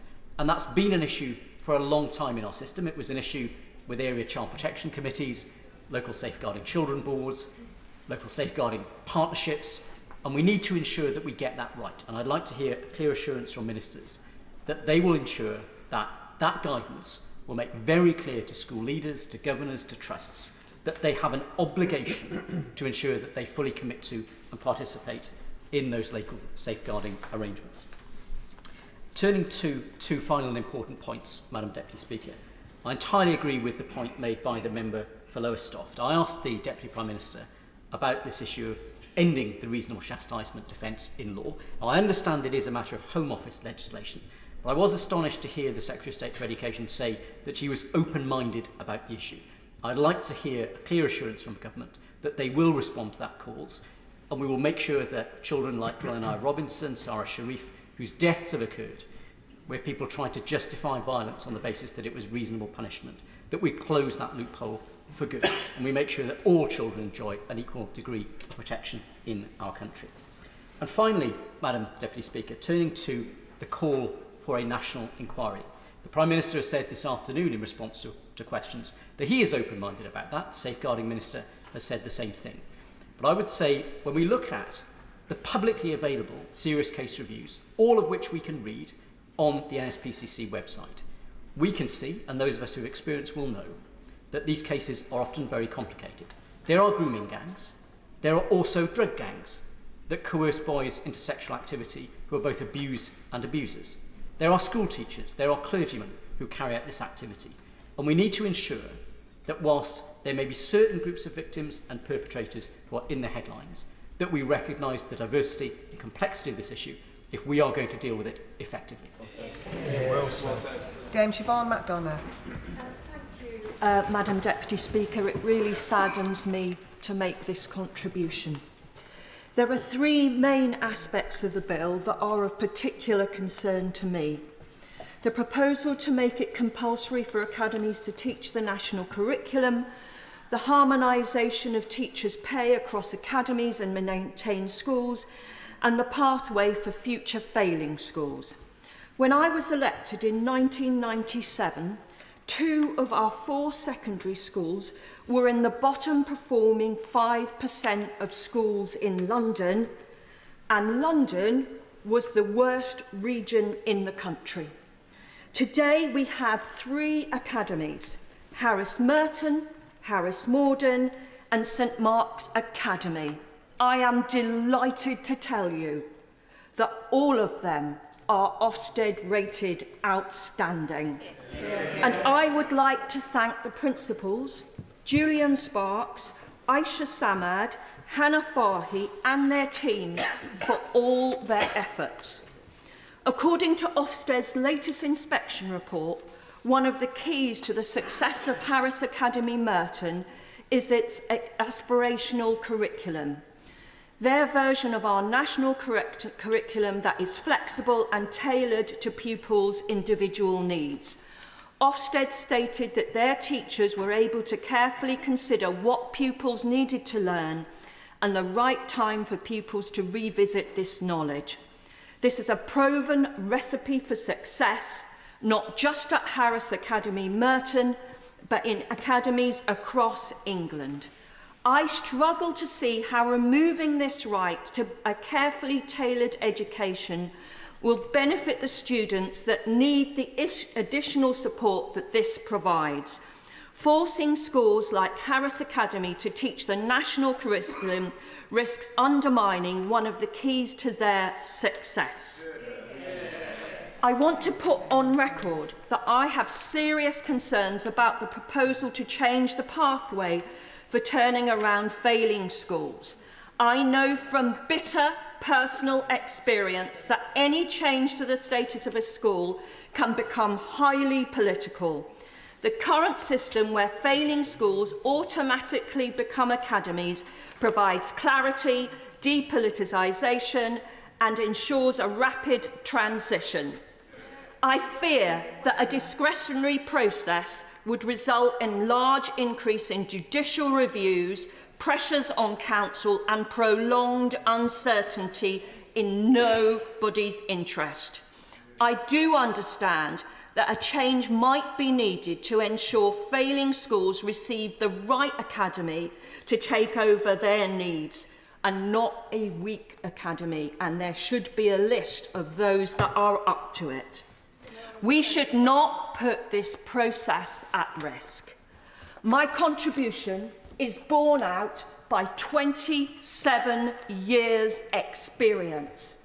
I have fought teaching unions.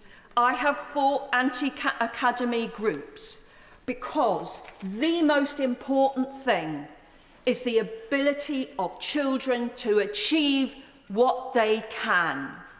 And that is not about aspiring to it, saying it's what we want. It's about putting the structures in place that actually bring it about.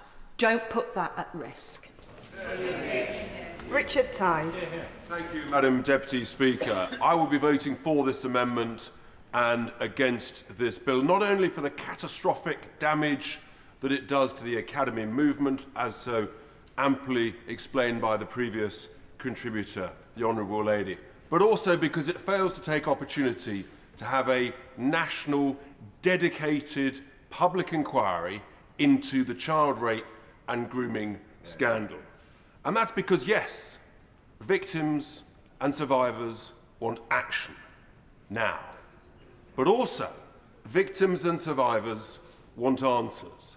And I fear there is a great misunderstanding and misinformation about the previous national inquiry led by Professor Jay, because that was an all-encompassing umbrella inquiry into child sex exploitation. But what it didn't cover, in any detail whatsoever, I will give way to the Honourable Lady. Agree that there was a 2-year inquiry on organised networks and sexual exploitation, which is grooming gangs in the language of the inquiry, and that the Chief Executive of the National Association of People Abused in Childhood, NAPAC, has said that we urge the government to focus on delivering improvements rather than proposing new inquiries that may potentially delay action even further. And I shall come to the specific point she makes, because the reality is that this Professor Jay inquiry, it was an overarching inquiry. Its references specifically to grooming gangs was minuscule. It only mentioned Rotherham. There are dozens and dozens of towns, primarily Labour-led towns, where we know that horrific things have taken place. And victims and survivors not only want action, they want answers. And this is an opportunity for both things to take place. So the Honourable Lady refers to the need for action. Surely, in this great nation of ours, we can do both in parallel. Surely we can say, yes, these are the actions required from the recommendations of the Jay inquiry, but alongside that, to continue with public confidence, to get the answers that victims and survivors want, is to say, actually, we need to keep exploring in specific towns. And it's not good enough. I will give way to the Honourable Lady. I appreciate it. Thank you very much. If I can just correct him, the inquiry was part of the overarching inquiry. There were 12 separate inquiries, one of which lasted 2 years, with a report that's 185 pages, was specific about grooming gangs. And if I can just ask him, what more information do we need? We know who the perpetrators are, we know the model, we know the victims. What we want is prosecution and support for those victims.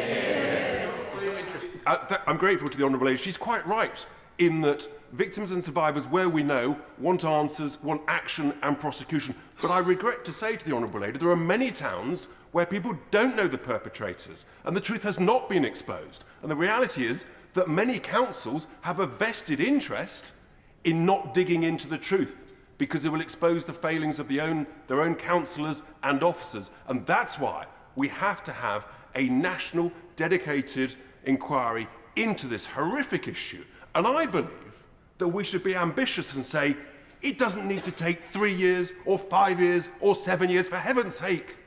Let's do it in 1 year. Let's get it done. Let's have the appropriate numbers of people inquiring into it, town after town after town. Let's examine it and get the answers, because that, I think, is what will restore the confidence of the British people, so that we get action immediately and answers within a year or so. Surely, as a nation, we can do this. Thank you, Madam Chair. Marie Tidball. Thank you, Madam Deputy Speaker. I first met my constituent, Claire Throssell, at a remembrance service at my old secondary school in Penistone. Every year, the head teacher marks the deaths of Claire's sons, former pupils Jack and Paul Sykes, who died at the hands of their known domestically abusive father in a house fire he set alight whilst on permitted contact visit. However, the names of most of the children who've been murdered at the hands of their domestically abusive parents in the decade since Claire's boys were killed remain unspoken. But we must not forget them. Between 2005 and 2015, Women's Aid research found 19 children, including Jack and Paul, had been killed as a result of unsafe contact with abusive parents. These children have to remain nameless to avoid causing further distress to their families, and subsequently many more will also have followed, uncounted, unrecalled. The scale of those children at risk may be even higher. In the year up to March 2024, 215,640 assessments identified that either the child or parent were experiencing domestic abuse in child in need social care cases in England and Wales. One name is sadly known to us only too well: Sarah Sharif. Her tragic death makes the need for action on this issue all the more poignant. With the sentencing of her murderers taking place just before Christmas, the Children's Wellbeing and Schools Bill before us today will help protect children like Sarah. It creates a safer and higher quality education system for every child by introducing children not in school registers to help ensure no child falls through the gaps when home educated. Our government is taking strong action in response to Sarah's death through the bill's establishment of a single unique identifier for children and introduction of new duties which will improve information sharing and within agencies, bringing together multi-agency child protection teams from education, social work and the police. I commend the work of the Secretary of State for Education for bringing forward a bill so transformative in its work on child protection, a bill which is powerful in strengthening regulations on the use of agency workers in children's social care. Claire Throssell, my constituent, promised her two boys that no other children would die in the same tragic circumstances that her son did. I'm proud that our mission-led government includes halving violence against women and girls in a decade and recognises the need to use every government tool available to target perpetrators and address the root causes of abuse and violence. To achieve this mission and fulfil the promise Claire made to her children will require connecting the incredible strategic work in today's bill with an urgent need to change the law to remove the principle of presumption of contact in the family courts. The principle added via the Children and Families Act 2014 and now found in the Children's Act 1989 currently allows known abusers to have contact with their children, putting those children's lives, lives at risk. Just as the Children's Wellbeing and Schools Bill implements child-centred government, emphatically embedding this in education and children's social care, there must be parallel work to put children first in the family courts.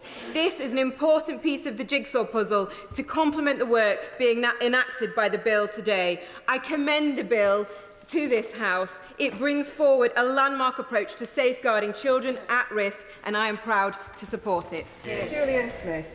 Speaker, could I firstly pay tribute to the Honourable Member for Rotherham for all of the work she has done on child sexual abuse. I want to speak very briefly on two limited parts of this bill: the registration of children not at school, a positive measure building on work of the previous government, and now set in this bill on a statutory footing, and the sections on teacher training. On registers, we know from our casework that these measures are positive and will play a big role in ensuring that children are not lost or hidden in the system.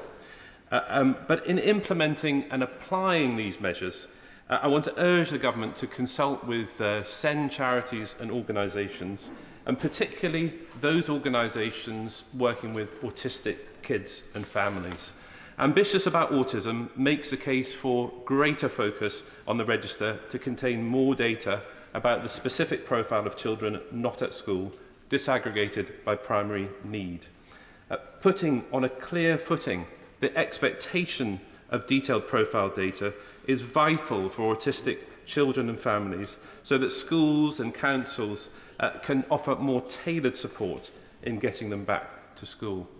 For pathological demand avoidant children, these children require a completely different approach to negotiating school entry and ensuring that their needs are dealt with patience and understanding. My right honourable friend, I will. I'm grateful to my right honourable friend. He will be aware that despite the many children with autism who are home educated being known to local authorities, there is very, very poor support for them as it stands. So how will this burdensome, expensive and even more extensive, if my right honourable friend has his way, register transform the support which children need rather than just being another bureaucratic exercise which continues the woeful current level of support? Well, I thank you for that information, but I make clear my support for it. The other aspect of greater rules and regulation for families of autistic children is the inadvertent risk of penalising those families through fines or stricter rules that can obviously add to the harm and the stress that those families are often having. And I would urge ministers and civil servants to reflect on that. Why should an autistic parent be fined if they're doing all they can to get their children into school? Even more problematic are the fact that for autistic kids, the clearer and firmer and harsher rules, with all the good intent that this, I believe that there is, can add to further trauma and can make school entry even more difficult. It already happens with registration. Schools rightly are under pressure from governments to ensure children get into school on time. But if you're a parent of an autistic child, particularly with a PDA profile, you have done amazingly well to get them to the school gate at all. And the total focus on registration at all costs at a certain time of day risks school refusal and ultimately a CME. Both Ambitious About Autism and the Children's Commissioner's report on support for autism and other conditions argue that much better understanding of the different aspects of autism are key to getting children back to school. At the heart of this is parents, Madam Deputy Speaker. Time after time, parents of autistic children are judged and challenged because schools and authorities assume that behaviour is bad, this is an issue of behaviour or bad parenting, or that there's a very simple cause at root of the issue. Making sure that the measures in this bill have a deeper understanding of what these families and kids are going through is absolutely vital. The teaching measures will help, and I would again point to the work that the last government did, supported by the Autism Society, making positive strides into introducing autism training into initial teacher training. But the more that individual teacher training programs can have specific models about the different aspects of autism and the challenges on school entry that they give, and the more that can be done on continuous professional development for all staff, teachers, administration staff and receptionists, is key. Madam Deputy Speaker, autism is often at the centre of school refusal and non-attendance. As this bill progresses through the House and into implementation, looking at these measures with the autistic child front of mind will not only transform the school experience of children and families, but in my view help address the core goal of these measures to improve school attendance. Sorry. James Frith. Thank you very much, Madam Deputy Speaker. I'm pleased to speak in support of this bill today and wish to speak to the cost of living impact it begins to address.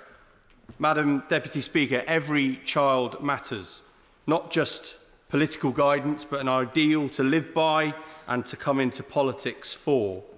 So I welcome the first steps that this bill represents, steps towards a change in the security and fortunes of all young people in Bury and Britain.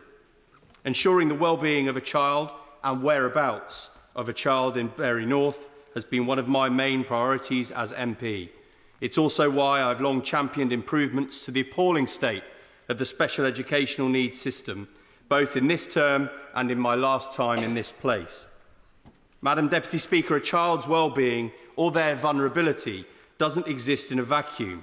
It is tied to the conditions they grow up in. In Bury North, we confront a grim reality. 42% of children in Bury North are living in absolute poverty. Poverty must no longer simply be glanced at by our politics. We must reach into it. It is a concentrated poverty, dense, multiple and compounded. A poverty, I won't touch, a poverty that's crept up on us faster and faster in recent years, where one mile's difference between postcodes can mean as much as a 7-year gap in life expectancy. It shows itself in poor, squalid housing, in too few teachers in the schools, in a lack of accessible public or social services, an absence in quality public transport, the scourge of antisocial behaviour, victims of unpunished criminality, and even worse, streets than the better-off wards are rightly animated by. Worse still, though, is the poverty of opportunity. Children unaccounted for or not attending school at all. I strongly support the bill's first moves to ease the burdens faced by so many families, cutting the cost of children going to school. Common sense on school uniform will save parents more than £50 a child on the back-to-school shop. Free breakfast clubs for all primary school children will save hard-pressed parents up to £450 a year per child. And critically, this can help working parents make their hours. But I know the ambitions of this government go well beyond what this bill starts. Eyes and expectations will turn to the Child Poverty Task Force and its recommendations, as well as future work of this Parliament, because we need to tackle the roots of these experiences and not just symptoms. I know this government is determined to transform the lives of children with structural, strategic changes to life in Bury and Britain. It's been done before. Sure Start, building schools for future, maintenance allowance, and the power of progressive social policies, the importance of the first 1,000 days of a child's life, of foundation learning, yes, of phonics and choice. We will not let the inheritance from the Conservative Party prevent us. This will be a period of renewal and hope. Bury North's poorest are failed by living down the road from those doing just all right. Another town overlooked and underserved by funding formulas that have only ever glanced at the place and its problems, and the failures to level up, let alone even out. Let's be clear, this bill is only the beginning, a good start. We must keep going, because every child matters. Graham Stewart. Madam Deputy Speaker, it's a pleasure to take part in the debate.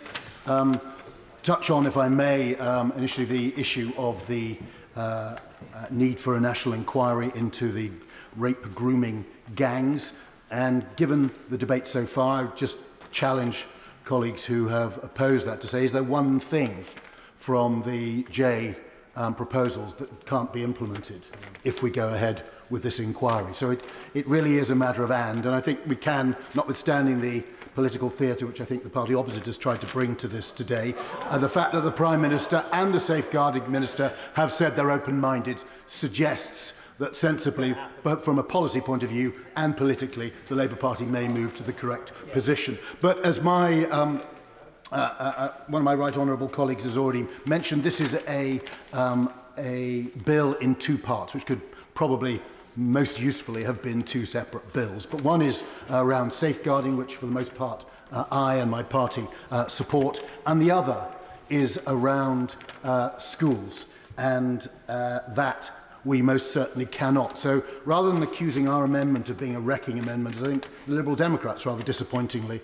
have done, it's, the truth is the second half, the schools element of this bill, is the wrecking.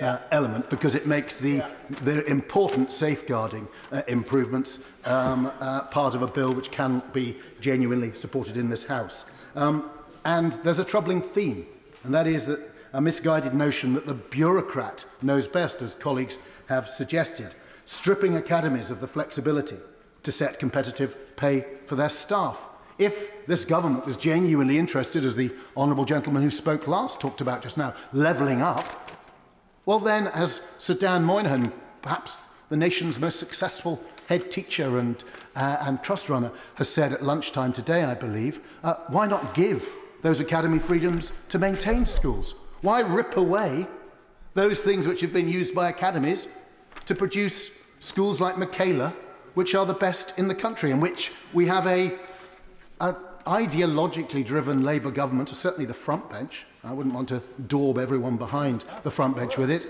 cannot even bring itself to congratulate the school which has been the best in the country 3 years in a row. So the government is signalling it doesn't trust schools to attract and retain the best teachers, but only the Secretary of State. And in advocating for new schools to be opened and controlled by local authorities, it removes the contestability. And we actually had, notwithstanding some of the contradictions in the Secretary of State's speech, but she described competition as harmful. Well, I represent Beverley and Holderness. I looked at Hull schools for many years. And there was a sort of sotto voce voice. It's the people here. It's the people that's the problem in Hull, as they generation after generation were failed. And when the Academies programme was opened out in 2010, what happened? Well, you saw primary schools en masse leave local authority control. You saw it was no longer acceptable for local authority to use the democratic mandate to give a substandard education to their local population. We saw a transformation. We saw academy groups open up, and it was teachers and communities seizing that.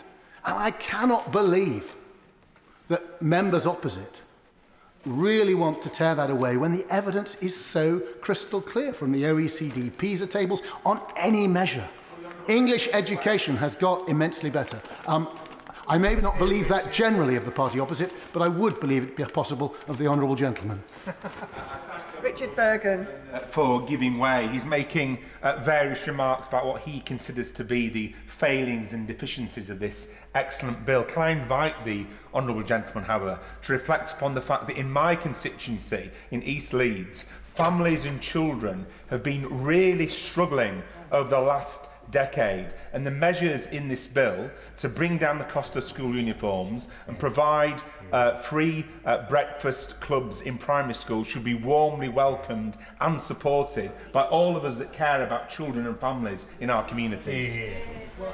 To the honourable gentleman, and breakfast clubs and efforts to make sure that families don't have excessive charges imposed on them by schools. No one can be against that in principle, although we need to look at the specifics to understand that. That had nothing to do with what I was saying. And I would say, and I would ask the honourable gentleman, and indeed other members opposite, to reflect on the honourable member for Mitcham, and I'll give way to the honourable lady in a moment, reflect on the speech of the honourable member for Mitcham and Morden. I did chair the Select Committee from 2010 to 2015, and she, along with the Minister on the front bench, were distinguished members of that committee. I don't think there's probably anyone in this House in the nearly 20 years I've been here, and my right honourable friend, of course, but I don't think there's anyone who I've been in this House with over the last 20 years, who has a more personal, visceral record of fighting for change in their constituency than the honourable member for Mitcham and Morden. And I certainly would ask colleagues, before they go into the committee, before they have the opportunity to reflect on changes in this legislation, she knows of what she speaks, and she has been heroic in championing the improvement in education in her area, and she has delivered it. I give way to the honourable lady. Mr. Thank you, Madam Deputy Speaker. I welcome this bill because it is a chance to make progress on resetting the children's social care system in England, and that's where I want to focus my remarks. Children's social care is a special endeavour. It's a collection of kin, professionals and volunteers who seek to provide safe, stable and loving homes for children right the way across our country. They are the most important foundations for any child growing up, the foundations of family, a tribe and a sense of identity. Having chaired the independent review of children's social care commissioned by the last government, I had the opportunity to spend time listening to thousands of people with direct experience of that system to make a number of recommendations that I believe the legislation put forward today deliver on. One was a shift away from late-stage crisis intervention. The other was to create a sharper focus on a more expert-led child protection system, to unlock the potential of family networks, where they can provide an answer as an alternative to the care system, and then to move the care system itself away from a system that breaks rather than builds those lifelong loving relationships. And I'd like to take this moment to also say that as somebody who has led an independent review for government, looking at a serious matter which included engaging with and speaking to those who are victims of sexual abuse and criminal abuse, I do find it extraordinary that people who are sent here to be problem solvers are using this as a moment instead to be problem exploiters. And we have got stacks of evidence. We have had thousands of victims of sexual abuse provide heartbreaking, very painful evidence and testimony over many, many years. And it is our job to listen and to act, not to exploit at moments where politics may be in our favour. I will gladly give way. I thank my honourable friend. In my constituency of Camborne, Redruth and Hale, 32% of secondary school children are persistently absent from school. Some are also homeschooled, but some are lost to the system without support. These are vulnerable children. This bill is about protecting vulnerable children. Does my honourable friend agree that voting against this bill is playing politics with the protection of vulnerable children? I completely agree, Madam Deputy Speaker. And actually, if members, like the member for Ruislip, who I've got a huge amount of respect for in his comments that he shared on this matter a moment ago, if they were serious about this matter, would be putting forward amendments to deliver the recommendation at the ICSA, not to have another go round the process. There are three measures in particular that I want to speak about briefly. The first is how welcome it is that we've got proposals for family group decision making to be made compulsory at pre-proceeding stage. There is very sound evidence that this works. A randomised control trial was undertaken and published a few years ago that shows that if family group decision making in the form of a family group conference was provided at pre-proceeding stage across England, 2,000 fewer children would enter care each year, and it would free up £150 million to go into earlier support for families. It's extremely important that as local authorities start to deliver on this new requirement, that we don't just make it a tick box exercise, but that we ensure that the evidence, the practice guidance is there to support local authorities to deliver it in a way that will be most effective. Secondly, the provisions to create multi-agency child protection teams. These teams will fuse together at an operational level, not just at a strategic level, the relevant agencies needed to share information and then act on it to protect children from significant harm. It will be important that, as well as getting the structure of this right, we also have a focus on the professional expertise that is required to do the task of child protection, which is often so challenging. We too often leave newbie social workers to that most challenging task of assessing significant harm by themselves. We don't ask the police to do that. We often send police officers out in pairs. And it's really important that we support, through the early career framework that I know ministers are looking at, a route to expertise so that the most expert are making these challenging judgments around significant harm. And then it is long overdue that we have a unique child identifier. That's something I called for in my review. It's an issue that a number of other reviewers have called for. Again, it's taken this government in its first 6 months with the leadership to act on it, and I welcome that so much. It may sound modest, and it may sound like a technical change, but if it's delivered well, it will blow away the fog of confused and partial information sharing. I would encourage ministers to look at the Think Family database in Bristol, which is a great example of what can be done when we get child-level data shared by police, education, children's services and health. And then finally, the introduction of regional cooperative arrangements that will allow for bolder action to ensure that we've got the foster carers we need in this country in particular. Last year, we had 132,000 households express an interest in becoming foster carers. We only approved 1,800 of them. I'd happily give way. Thank you to my honourable friend for giving way. In Calderdale, where Calder Valley sits, the council took the innovative step of giving foster carers a council tax break, and that has been incredibly effective in recruiting foster carers. I wonder if ideas like that and other ideas are a good way to get more people into that system. I completely agree. We need to do an awful lot more to support the recruitment and retention of foster carers. And actually, the reforming zeal that ministers have shown with this measure, which is to provide powers to the Secretary of State to create these regional care cooperatives around the country, I would urge ministers to use that new power, if this legislation is passed, at pace and with boldness, so that we can create the extra foster homes that we need. If you take examples of really effective fostering agencies in the voluntary sector, we could have 15,000 new foster carers approved each year, not 1,800, as is the case at the moment. So these are transformational changes. I really welcome them. I commend the government for bringing the legislation forward so early, and look forward to supporting its passage through the House. Chris Coughlin. You're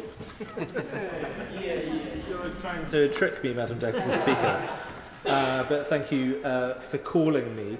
I start by declaring my interest that I'm a former director of the New Schools Network, which helped many... Excuse me. Nick Timothy. Thank you, Madam Deputy Speaker. I start by declaring my interest that I'm a former director of the New Schools Network, and as such worked with many great free school and academy leaders, and I'm enormously proud of the huge improvements in English schools in the last 14 years. In primary schools, English children are the best readers in the West. The PISA rankings show that we're 11th in the world in maths, up from 27th under Labour, 13th in science, up from 16th under Labour, and 13th in reading, up from 25th under Labour.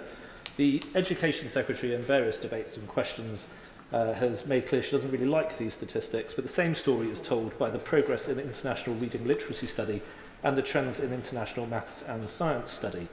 And it is a shame that ministers can't bring themselves to celebrate this success story or even congratulate the leader of the best school in the country, Catherine Berbel-Singh of Michaela. Facts are indeed very inconvenient when you are so ideological about education. The magic formula behind this success is one championed by Tony Blair, David Laws, and all of us on the Conservative benches today. The formula is freedom, accountability, and evidence of what works. The government in this bill, and through other measures, is unfortunately taking a sledgehammer to each of these principles. New free schools have been cancelled, the Trust Capacity Fund has gone, funds for schools planning to academise have been taken away, and this bill is about to reverse academy freedoms, restore the powers of council bureaucrats, and replace innovation with ideological uniformity. The clarity of Ofsted accountability has been ruined, SATs in primary schools are in danger, and with them school accountability and progress data will go. And on the evidence base, this government is anti-data, anti-facts, and indeed anti-evidence. And we've heard this actually through the debate today. Attacks on synthetic phonics, attacks on maths mastery, on a knowledge-rich curriculum, on teacher-led instruction, on traditional academic subjects. Indeed, the explicit rejection we've heard from some of the concept of academies and demands for state-run schools. It's a denial of the scientific evidence behind what has worked, from the neurological knowledge we now have about how children learn, to the work of E.D. Hirsch on cultural literacy, and the confirmation that higher level skills are dependent on the automatic mastery of lower level activities. This bill is based not on works, but what we know does not work. This is a deliberate... I certainly will. I'm grateful. Does he agree with me that, and hope that colleagues opposite will follow the example of the Honourable Member for Mitcham and Morden and put this bill under genuine scrutiny? I share my honourable friend's admiration for the speech given by the member for Mitcham and Morden. It was incredibly powerful, and I hope the front bench listens closely to what she said, even if they're not listening to me right now on their phones. As I say, this is a deliberate decision to dismantle everything that has worked and everything this Education Secretary... I will give way, yes. How does the Honourable Gentleman respond to the situation that actually this current system means that we've got a third of our children and young people failing to get a good GCSE in English and Maths, and we've got the most unhappy young people across the OECD? Well, I would invite the Honourable Lady to look at the comparative studies of English schools compared to other countries internationally, to other countries within the United Kingdom. In England, the most disadvantaged students in the PISA statistics have the same outcomes as the average pupils in Wales. And Wales is the system upon which it seems this government is basing its policies. So I invite her to look at the evidence, even if ministers will not. And we know that I will certainly give way. I thank him for giving way, and I admit that my interest was piqued by his description of us on this side of being anti-data. He talks about the Welsh education system. I wonder whether he has reviewed the arguments made by Professor John Jerram, who did conduct the 2015 review of the England PISA results, who's found that there is an anomaly with the treatment of Welsh language tests, which, if corrected, would significantly boost Wales's placing on the PISA rankings.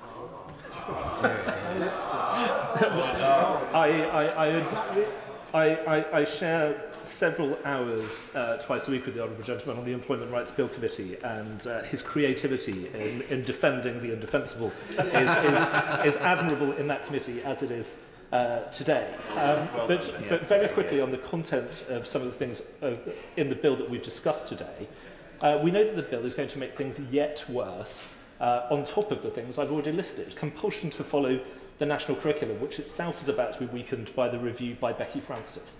The removal of freedom on pay and conditions. And today, the Education Secretary has failed to explain how she will meet the commitment she made to avoid cutting pay for some teachers. And ministers are granting themselves unspecified powers to direct academies in future. I think we know what that might mean.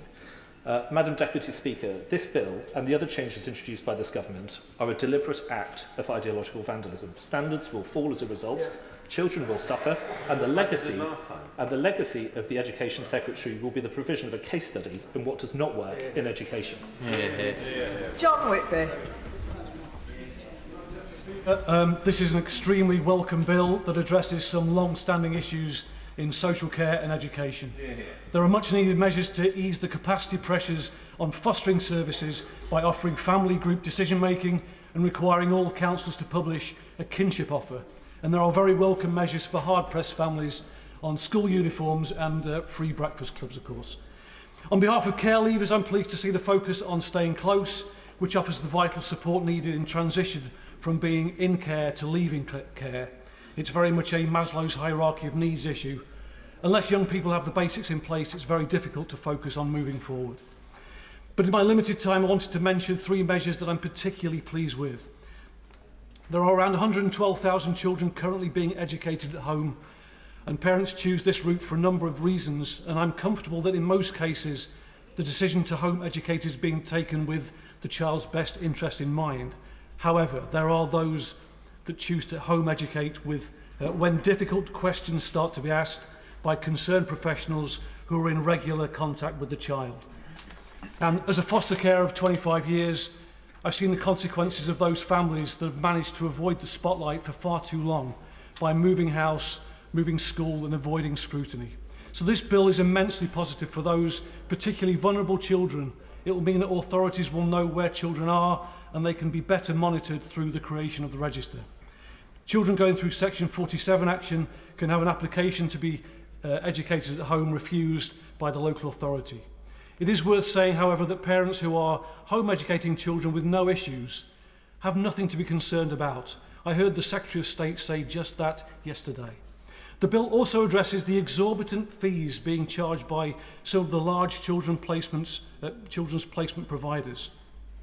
I was at the National Social Care Conference in November 2023, when at almost every plenary debate and presentation, someone would mention the statistic, that being that the largest 20 providers of children's placements collectively made £310 million worth of profit in 2021-22.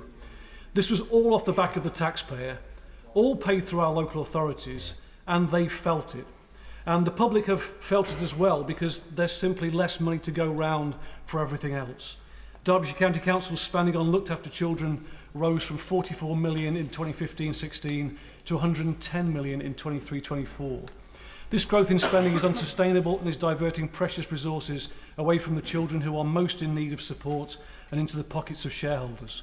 I therefore welcome the fact that this bill will require large children's placement providers to give regular financial information to a newly created financial oversight scheme, and gives the government the power, if necessary, to cap the profits of children's homes providers and independent fostering agencies. I've got to go to delegated legislation in a minute. Sorry. Finally, I also welcome the fact that the bill enables the creation of new local authority schools. Under the previous government, new schools were required to be academies or free schools, and that policy was based on ideology rather than evidence. Ending this requirement will mean that when new schools are built, they can be opened by the provider best suited to meet the needs of the local community. Ending this restriction will also ensure that when schools fail, a broader range of measures can be taken to give schools the support they need to succeed. Madam Deputy Speaker, there are a broad range of positives in this bill. They may not realise it yet, but the future of our most vulnerable children has just become a little brighter. Thank you. Well said. Chris Coughlin. Thank you, Madam Deputy Speaker. And as a father of 3 little girls, I find much to welcome in this bill.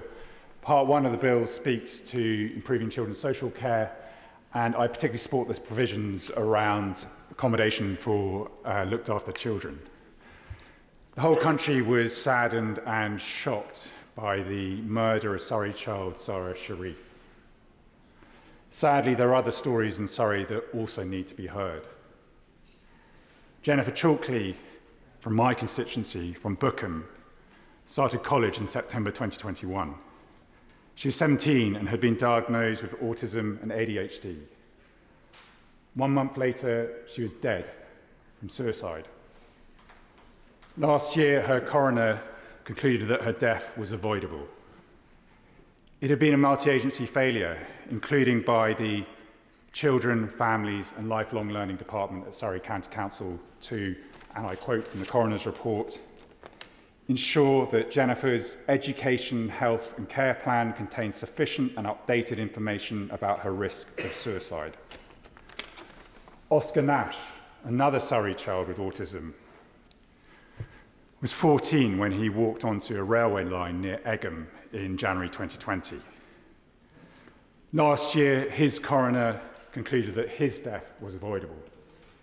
Again, it was a multi-agency failure, including by the Children, Families and Learning Department at Surrey County Council to, and I quote from the coroner's report, ensure that Oscar's education, health and care plan contains sufficient information regarding his previous suicidal thoughts.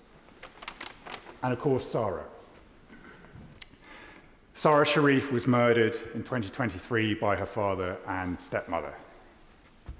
The Executive Director of the Children, Families and Lifelong Learning Department at Surrey County Council dismissed her department's accountability, saying in a statement, and I quote, "The perpetrators went to extreme lengths to conceal the truth from everyone. I ask, how are bruises, burn marks, reports of a child punched all over their body, reported 15 times over 10 years to Sarah's school and social services, extreme lengths to conceal the truth from anyone?" And so, Madam Deputy Speaker, while I welcome this bill, in particular the provisions around data sharing between public authorities, Will my friend give way? Of course. Thank you, Madam Deputy Speaker. I want to thank my honourable friend and all others in the House that have mentioned Sarah Sharif, my constituent, today. Will my honourable friend agree with me that the provisions contained in this bill, which would not just encourage but force local authorities to share that data, could have saved Zara from Woking and could save vulnerable children going forward. Well, I thank my honourable friend for his intervention and pay tribute to him as Zara's MP for the horror that has happened. And I, of course, agree with you that public data sharing between public authorities is vital to ensure that it does not happen again. But it is not enough, and it will not prevent alone the catastrophic and systematic negligence by Surrey County Council. This is the same department that had the highest number of statutory breaches relating to children reported to the local government and social care ombudsman for over 2 years. A fact they covered up for over 14 months from their own county councillor scrutiny committee and only disclosed when my 5 Liberal Democrat Surrey MP colleagues and I publicly called them out. Jennifer Chalkley, Oscar Nash, Sarah Sharif. Surrey County Council objectively contributed to their death by ignoring existing legislation, specifically in relation to Sarah. On that point, I'm grateful to the honourable gentleman for giving way, especially during such a powerful and a meaningful speech. One of my constituents, who I will refer only to as Claire in order to protect her identity, is only 16 years old and has attempted to take her own life 12 times. Her desperate mother has had to take Surrey County Council to tribunal 10 times in order to try and secure the appropriate educational, therapeutic and social care that she needs. Does the honourable gentleman agree with me that while we welcome the tightening of the legislation as presented in this bill, it is only as good as the schools and council's willingness and ability to implement it? Hear, hear. Thank you. Well, I thank my honourable friend, and I fully agree. And because Surrey County Council ignored existing legislation, failed to comply with existing legislation. So how on earth are we meant to believe that new legislation alone will be enough? And I share his concerns about Claire, because I know from my constituents that there are children out there in Surrey right now who are at risk. That is why I'm speaking today. And this morning, Jennifer Talkley's mother, Sharon, texted me to say, even though you didn't get to meet Jen, her story is a powerful one and needs sharing to save other young lives. I raised Jen to be the change you want to see in the world, and she's still doing this. I replied, she will be.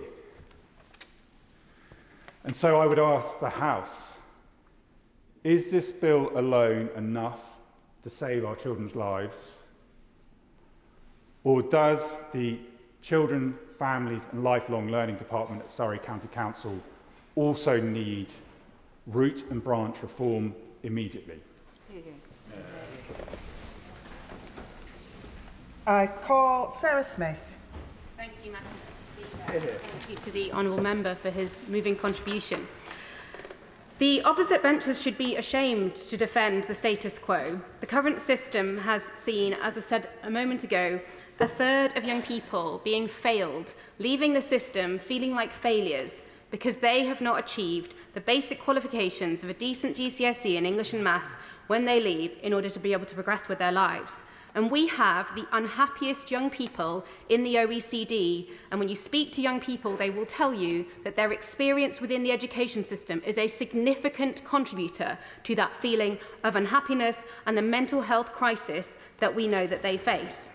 The legacy of the government, of the previous government, is that home education, which has only recently been properly counted year on year, has risen in the last 12 months from 92,000 up to 112,000. But we know that post-COVID, it's probably doubled to tripled over recent years, which is a reflection that for far too many parents, the system is not working for them because it is not inclusive, it does not meet their needs. The changes to the curriculum have limited young people with their different abilities to be able to prove those strengths and to be valued in the classroom, not to mention the failures and the urgent change that we know we need within SEND in order to meet the needs of young people with more significant support needs. To my honourable friend defending the existing system, I would challenge that the huge improvements that have been made in London are not just based on the basis of the academisation. It was based, when you look at the evidence and the research that was done following the London Challenge exercise and strategy, there were multiple factors that contributed to the great gains that London has made. But when we've tried to replicate that outside of London and in genuinely the most deprived parts of this country, we have not seen the same gains. And I have seen Academy Trust after Academy Trust take on a failing school of the most vulnerable children in our country and fail to make the improvements that they desperately deserve. And that is why we need to think differently and bring forward new reforms in order to genuinely make the difference in those communities where they don't have the other advantages that somewhere like London does. My experience tackling educational disadvantage in those most disadvantaged communities is that when you take a place-based approach, the reality of competition is that it incentivises schools in some parts of an area to off-roll, to not be inclusive, because if they want to seek their Ofsted outstanding rating, the best way to do that is to get rid of the more difficult children. If you just implement the Michaela approaches, what we see is the children with autism and other, more complex needs. They don't thrive in the same way within those structures, within those requirements. And so the parents either have to take them out because they see their children, the mental health issues, or because the school forces them. And we have to see that change. And that is why I welcome the reforms this government are bringing forward. The evidence shows that education is the primary determinant of where children fall on the income distribution relative to their parents. And that is why I truly believe that education needs to be put back at the heart of our national life, as this bill demonstrates, if we are to ensure that barriers to opportunity are broken down for all. This bill takes a huge step forwards towards this, and I am proud that children's interests are being returned to the heart of government policy. And that is why I am proud to support this bill. Edward Morella.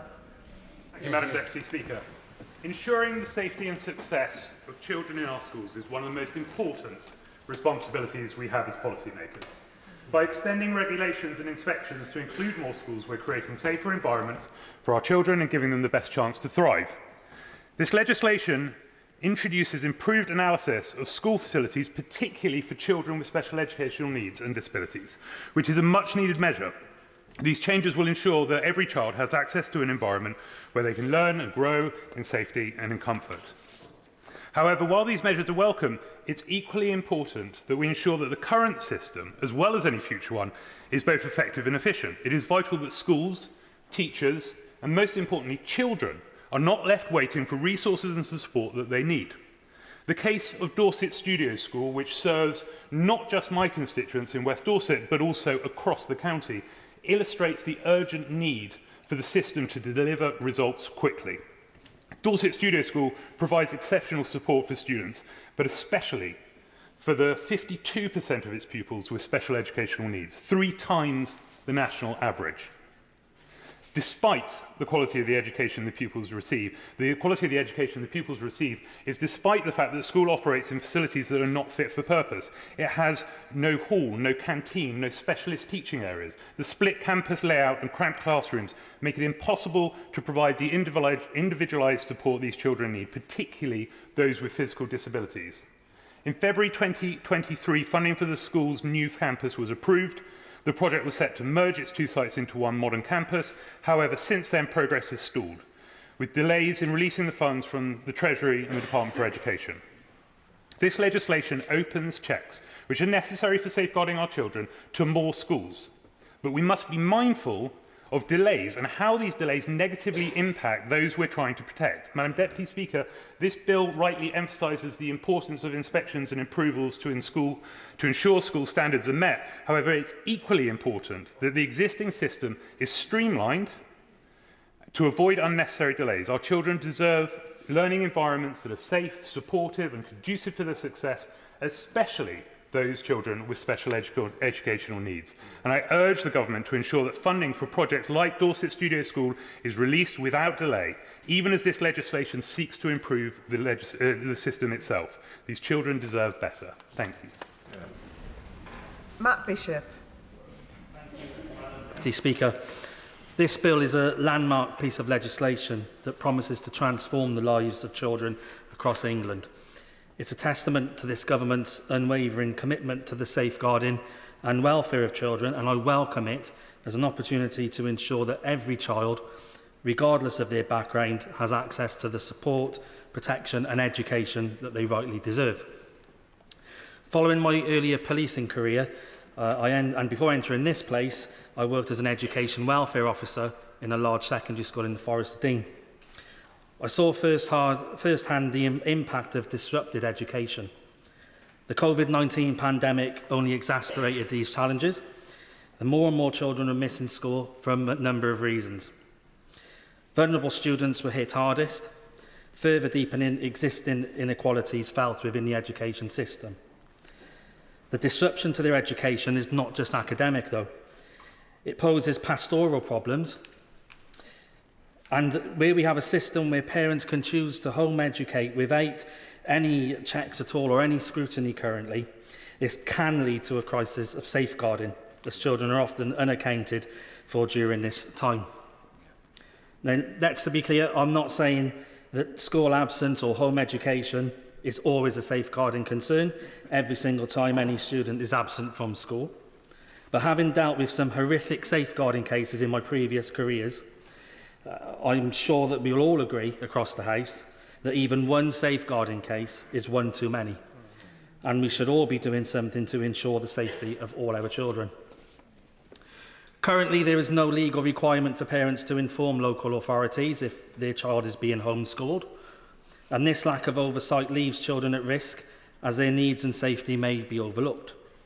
This bill aims to address these oversights by introducing a requirement for children educated outside of school to be registered with local authorities.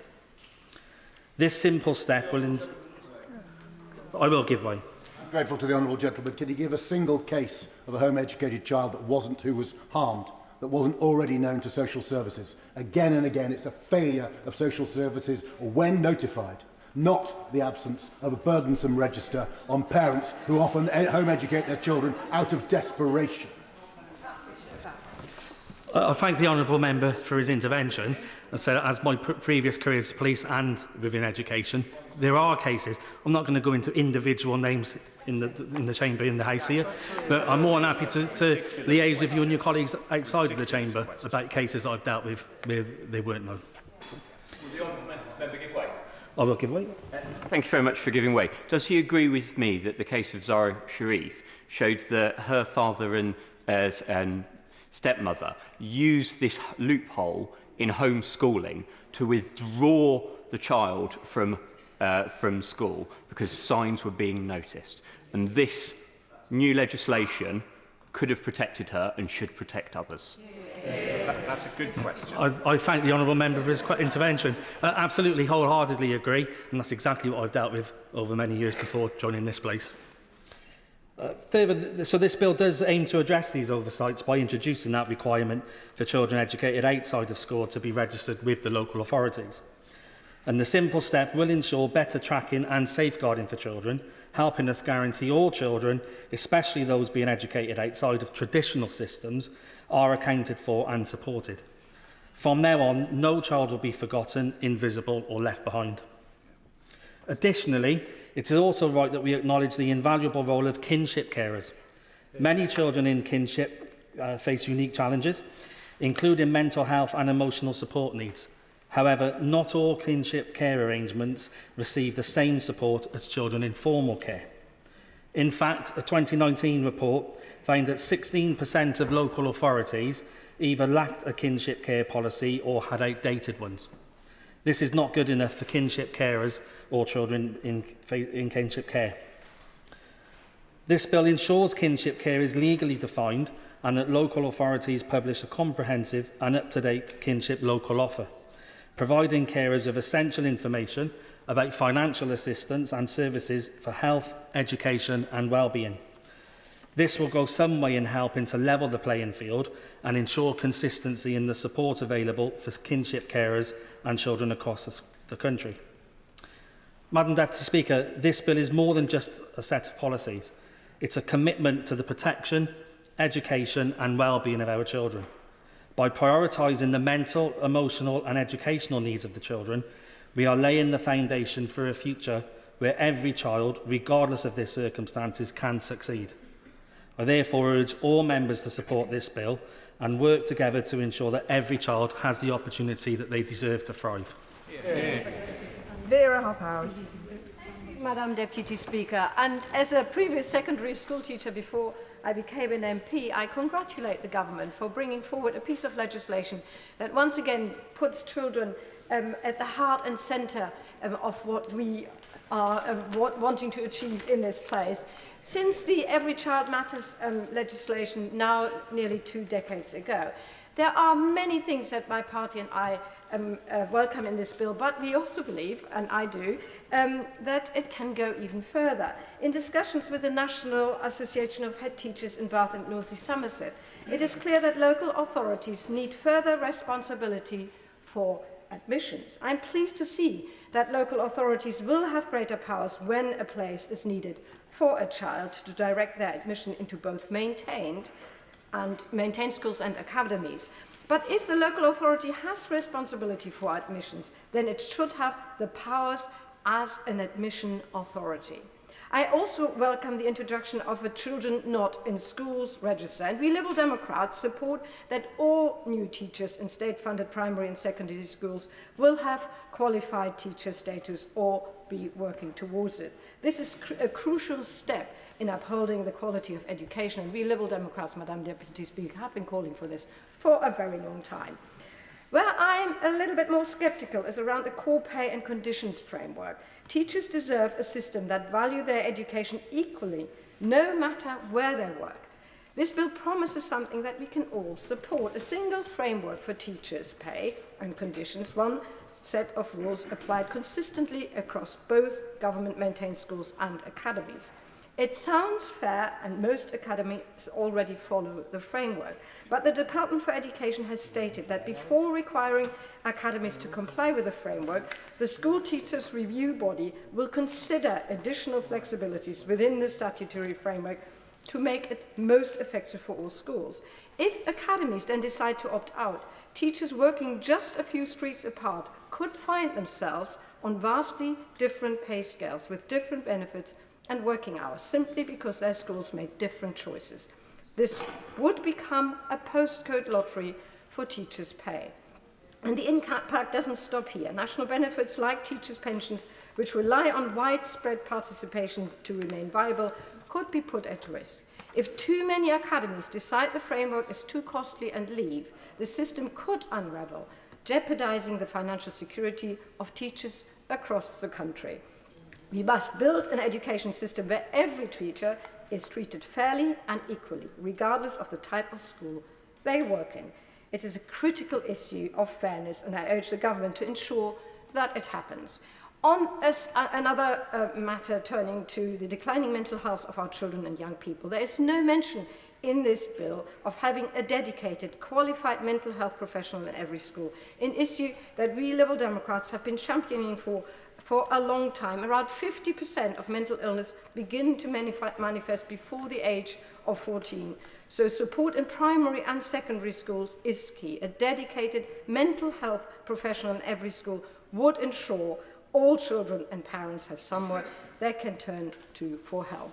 So, Madam Deputy Speaker, looking at the bill in full, there are many aspects which we Liberal Democrats and I support, but I urge the government to ensure that there is a single framework for teachers' pay and conditions across both government-maintained schools and academy, and I hope the government will join the Liberal Democrats in advocating for a mental health professional in every school and to extend free schooling for children as well, as we have mentioned before. Thank you. Michelle Welsh. Thank you, Madam Deputy Speaker. I'm proud to speak in this bill today. Children growing up in our country deserve the best possible start in life. Where you're born should not determine your future.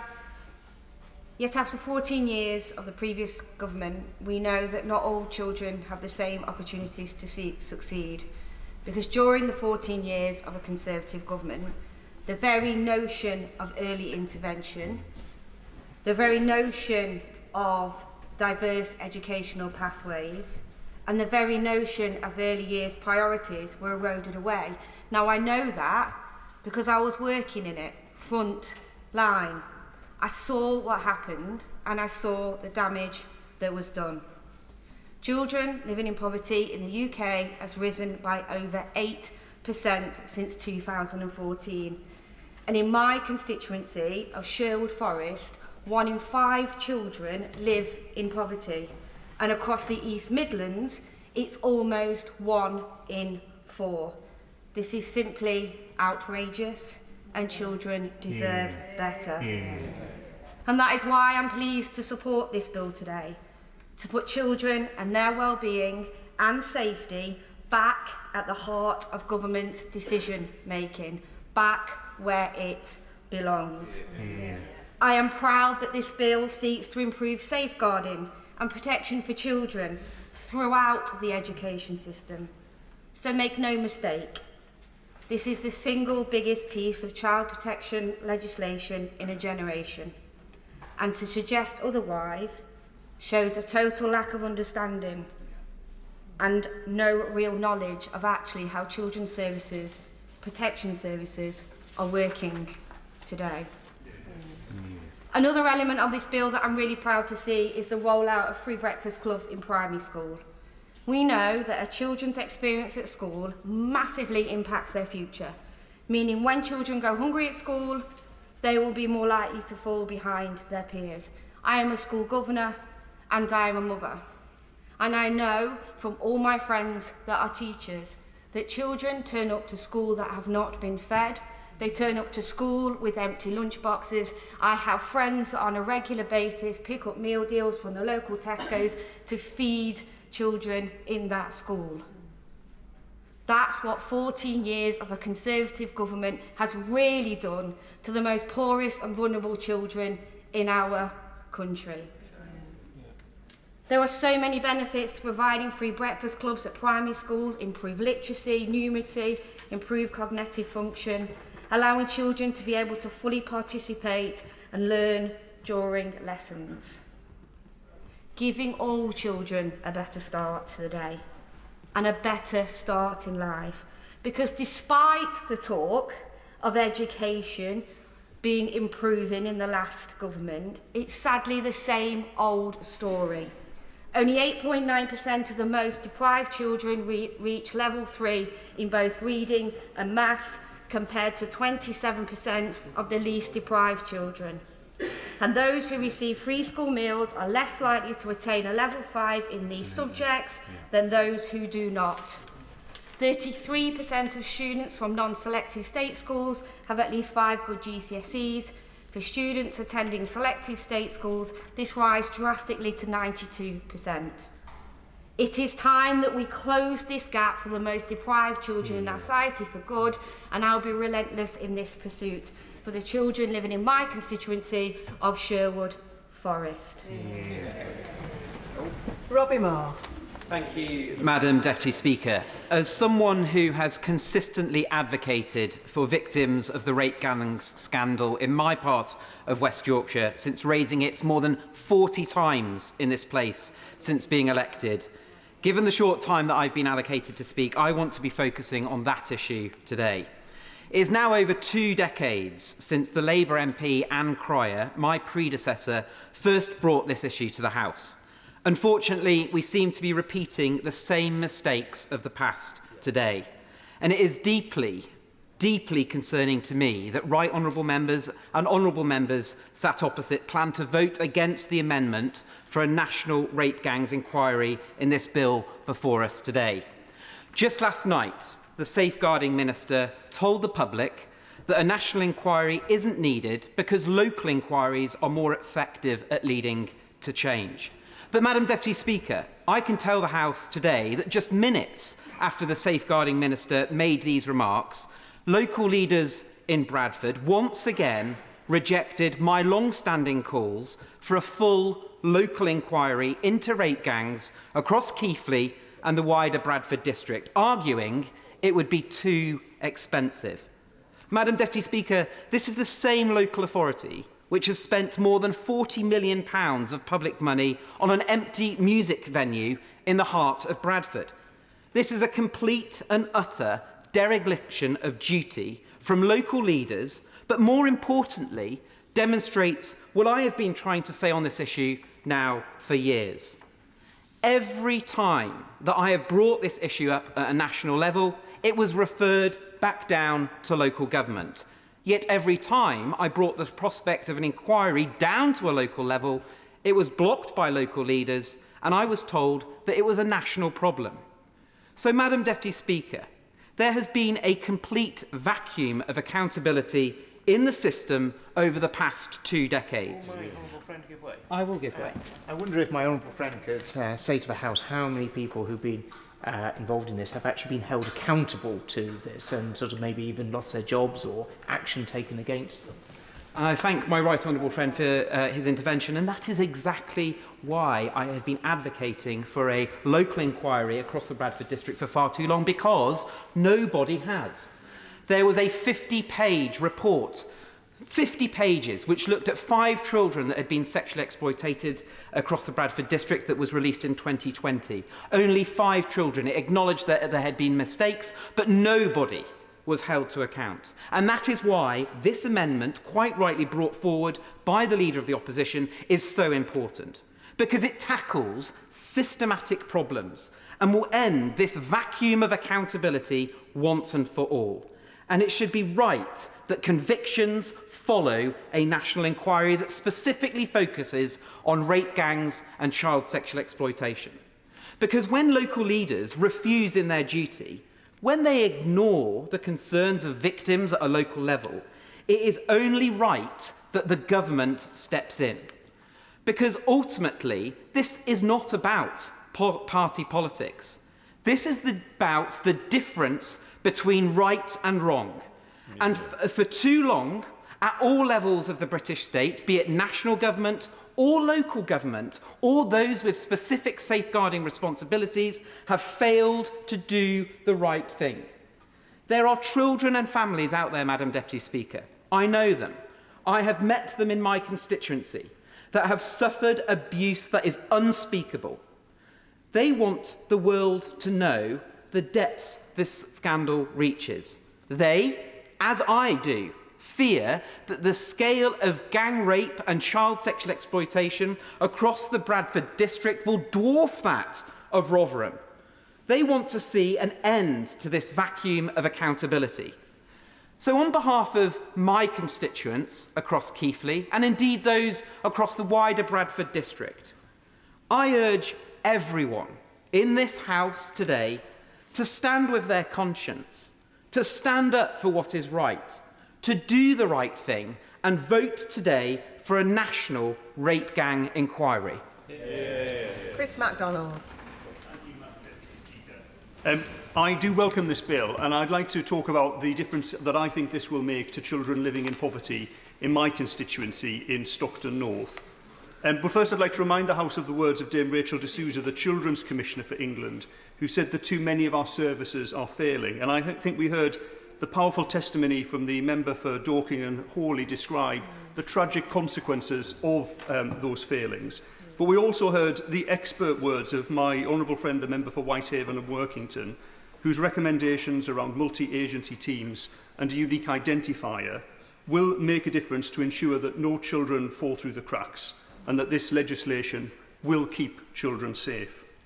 This legislation will also, though, drive forward equality of opportunity. We heard from my honourable friend, the member for Bury North, the prediction that it will save families £450 as a result of the Breakfast Club measures. I can tell you that for many families in Stockton North, rather than saving £450, it will simply ensure that a child goes to school with a breakfast. And we've also heard as well from many members, including my honourable friend, the member for Washington and Gateshead South, the member for Stroud and Twickenham, around the benefits of automatic enrolment for free school meals. Speaking as someone who grew up with an eligibility for free school meals but never actually accessed them, I can say that this would definitely make a difference to children in my constituency and is something that I would encourage the government to look at. And I commend Stockton Borough Council for conducting a trial in this area as well. The scale of the challenge of child poverty in my constituency is really enormous. Figures from the North East Child Poverty Commission indicate that child poverty has increased by 20% over the last decade, so that now 1 in 3 children in my area live in poverty. It's heartbreaking to see signs in local community centres asking for donations of basic essentials such as soap or toothpaste for children who attend events there, or security tags on infant milk formula as one of the items most stolen from local supermarkets. And I can tell you, when a parent steals infant milk formula, it's because they have a hungry baby at home. Now, I admire the optimism of the Father of the House, who spoke earlier about the possibility of a future Conservative government. But I have to tell the House that babies, children and young people in my constituency don't have the time to wait for that. And so I'd really encourage members to support this bill, which will benefit children and families. Families in Stockton North, where recently I've met with young men, young fathers, who are striving for the dignity of stable employment and the opportunity to earn a decent wage to support their families. They will have heard today that this government is on the side of working class families. And I've made clear my commitment to every child and young person in Stockton North. Together, we can break the link between background and opportunity, creating a better future for all children in Stockton, Billingham and Norton. Sammy Wilson. Madam Speaker. This bill doesn't, very little of it applies to Northern Ireland. There is one section, Section 56, and perhaps the Minister, when summing up, could explain just what legislation will be subject to regulation in this House if the Minister so decides. But having said that, I wish to make comment on this bill because having the privilege of representing a part of the United Kingdom which consistently registers high educational standards, I want to see the same for the rest of the country to which I belong. I understand that, of course, there will always be people who fall through the bars and don't do as well in the educational system, but it is important that we have a structure in place which ensures the best for everyone. And one of my concerns about this bill is a structure which has been in place for 2 decades now, has been used under successive governments of different hues, is now going to be dismantled because of some ideological reasons which the government has. And whilst I don't have time in this short speech to go into those issues, nevertheless, I hope that they will be teased out and will be properly looked at during the scrutiny of this bill. Secondly, on homeschooling, I think that there has been limited consultation, and there are real fears from people who do educate their children at home of the impact it might have. Much has been made that this bill will, if not doesn't go through, children will not be safeguarded. The fact of the matter is, there has always been legislation to safeguard children. And as the member for Dorking and Harley pointed out, even with legislation there were still failures by the police, by the local authorities, by social services, by local councils to do the safeguarding which in legislation was available to them. And that brings me to the last point I want to make. Because we can't have a children well-being bill and at the same time ignore the controversy which is going out there in the public as a result of the way in which we have had a renewed exposure of the terrible events where Pakistani rape gangs have tortured, intimidated and abused young girls, and yet we have turned a blind eye to it. Thank my honourable friend for giving way. Would my honourable friend agree a national inquiry into child sexual exploitation focused on grooming gangs is not only essential for justice for the innocent victims affected, but also plays a crucial role in societal healing of the UK. Failing to initiate such an inquiry will leave a stain on this government, hindering transparency and obstructing the full truth. And of course the member is absolutely right. And of course we'll be accused, and we have been accused, of having our own political agenda, wanting to stir up racism, marching to Musk's drum and everything else. The fact of the matter is, the demand at the end of this amendment is a demand which every decent person should wish to support, because it restores, and it will restore, the trust that people have lost because of the way they have seen the way this issue has been handled. I will give way, yeah.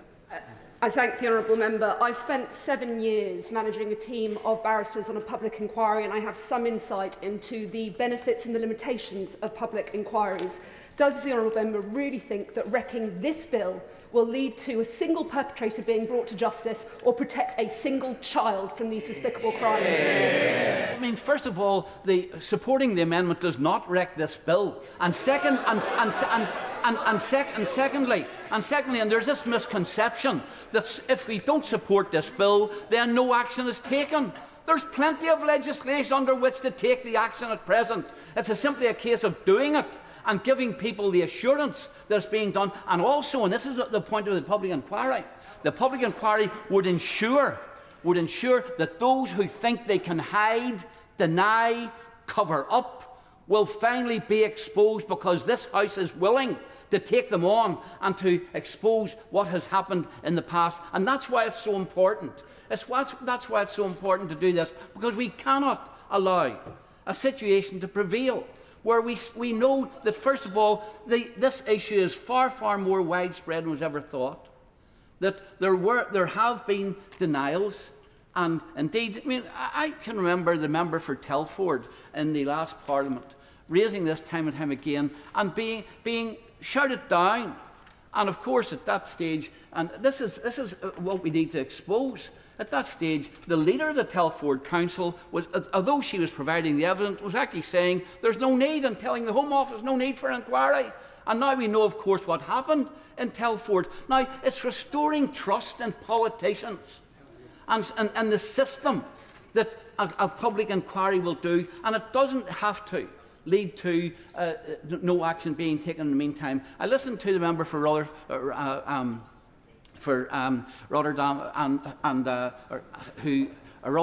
who I have great admiration for, because she was prepared to stand out even when it meant abuse from some of her own party members.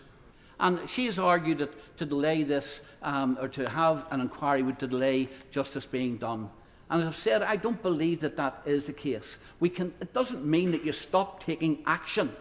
Of course you can still take action, but you also have an inquiry which leads to the full facts being known, those who are involved being exposed, and then action being taken against them to ensure that this doesn't happen again. Because I can tell you, the longer people think that these things can be covered and hidden and attention diverted, the less they will be prepared to do the job that they're meant to do, and will have vulnerable people being exploited continually without the protection that they deserve. Darren Paffey. Thank you, Madam Deputy Speaker. The very real and transformational merits of this bill are clear. Measures on branded uniforms and free breakfast clubs will help families in Southampton Itchen and put money back in their pockets. Registering children who are not in school and having a unique number for every child will help multiple agencies to safeguard our children and work better together, more importantly. Having already dealt with the Tory legacy of endless teacher strikes, Labour's bill will start valuing qualified teachers once again, who inspire our next generation, and will be paying them consistently. And this bill will ensure that all children, regardless of school model or structure, can be inspired by a refreshed curriculum that sets them up for life. I'm afraid any member who has worked in education or social care will not recognise the fanciful picture of the Tories' record on this. If it was so rosy, they might want to reflect on why they're now on the opposition benches. But let's have a bit of honesty that what they left was inadequate funding, crumbling buildings. They were against fully qualified teachers. There were endless strikes over pay. Recruitment and retention was a complete disaster. These are the inconvenient facts that some of them want to avoid, all because of an obsession with buzzwords and structures, not with children's outcomes. They talk about educational vandalism. They are guilty of it. I want to focus my remaining comments on measures that will make a difference to one group whose voices are often not heard enough in this debate, and that's children and young people who have experienced being in care. We've had the excellent independent review of children's social care carried out by my honourable friend, the member for Whitehaven and Workington, which we should remember was commissioned by the last Conservative government and then inexplicably and unforgivably put on the shelf and ignored. But in that report, my honourable friend, warned that without significant change of course, the number of children in care would exceed 100,000 in this country. This bill can and must be that change of course. Yeah. So ensuring that local authorities offer family group conferencing is hugely welcome and will give opportunities for the voice of children to be heard when planning potentially life-changing interventions and ensure that those changes are the best possible. For some, living with a member of an extended family is what will turn their life around. So I really welcome the legal recognition of kinship care. That will ensure solid support and a home closer to their support networks for the 153,000 children and young people in that situation. I would ask ministers to perhaps reflect on the extent to which children and young people's voices will be heard in designing those measures. Support for care leavers is absolutely crucial, so I really welcome the extension of the staying close support. This represents a transition to independence and steps to get decent housing and vital services for those young people. But this is not just a theory or a programme. This is already working. When I was Cabinet Member for Children's Services in Southampton, we introduced this 3 years ago. It has been an enormous success in terms of the quality of support and the outcomes for young people. In a rare moment of cross-party agreement, I would perhaps reflect on the comments of the member for South West Devon and agree that the supported lodging scheme from the Home for Good and Safe Families charities is worth looking at. The results are impressive in terms of safety, good relationships, confidence, and those are more likely to be in education, employment and training. But the goal of this important bill is to ensure opportunities for every child and young person, not just those in the Tories' preferred model of school, but 100% of school children, a safe start for every one of them. The government that takes this seriously is the one that acts upon it, and that is this Labour government, not posturing like the opposition or ideologically wrecking it, but actually taking action so that children can thrive in life. Hear, hear. Before I call the next member, I am imposing an immediate 3-minute time limit. Monica Harding. Thank you, Madam Deputy Speaker. Can I start by saying how much I welcome the introduction of this Children and Wellbeing Bill as an important step in strengthening the role of education in multi-agency safeguarding arrangements so that we can better identify and protect vulnerable children. One of my own head teachers in my constituency reached out to me and said children do disclose to teachers, particularly in primary school. We spend so many hours with children, we are often the voice for the child. Parents can often tell authorities things that are not true. The tragic death of Sarah Sharif in my county of Surrey serves as a sobering reminder of the current weaknesses in the system and the consequences of not getting such an important piece of legislation right for children at risk of neglect and abuse. As a school governor for 8 years with responsibility for safeguarding, I understand a little of the load that teachers carry that keeps them awake at night. One head teacher told me, unless you have spent sleepless nights worrying about a child, knocked on a door in the hope that a child is still alive, you don't understand. And as a governor during COVID, when all our vulnerable children were stuck at home initially, I understand that. So this bill is a welcome first step, but there is much more that the government can do to support children and young people. For instance, I welcome that this bill mandates the creation of Children Not in School Register, but believe the bill should go further. Under the current bill, parents will no longer have an automatic right to home educate if their child is subject to a child protection investigation or under a child protection plan. However, I'm not clear whether these provisions would have protected children like Sarah, who were previously known to social services, but not at the time of her death.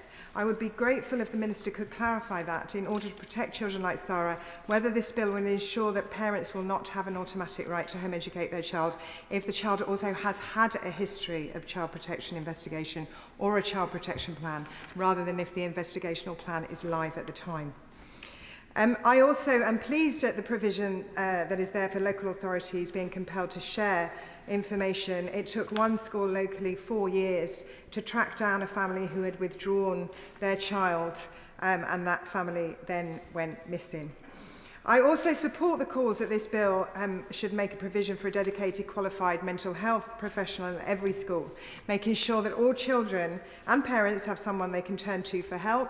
In Surrey, there are almost 7,000 children waiting for an average of 8 months on mental health waiting lists.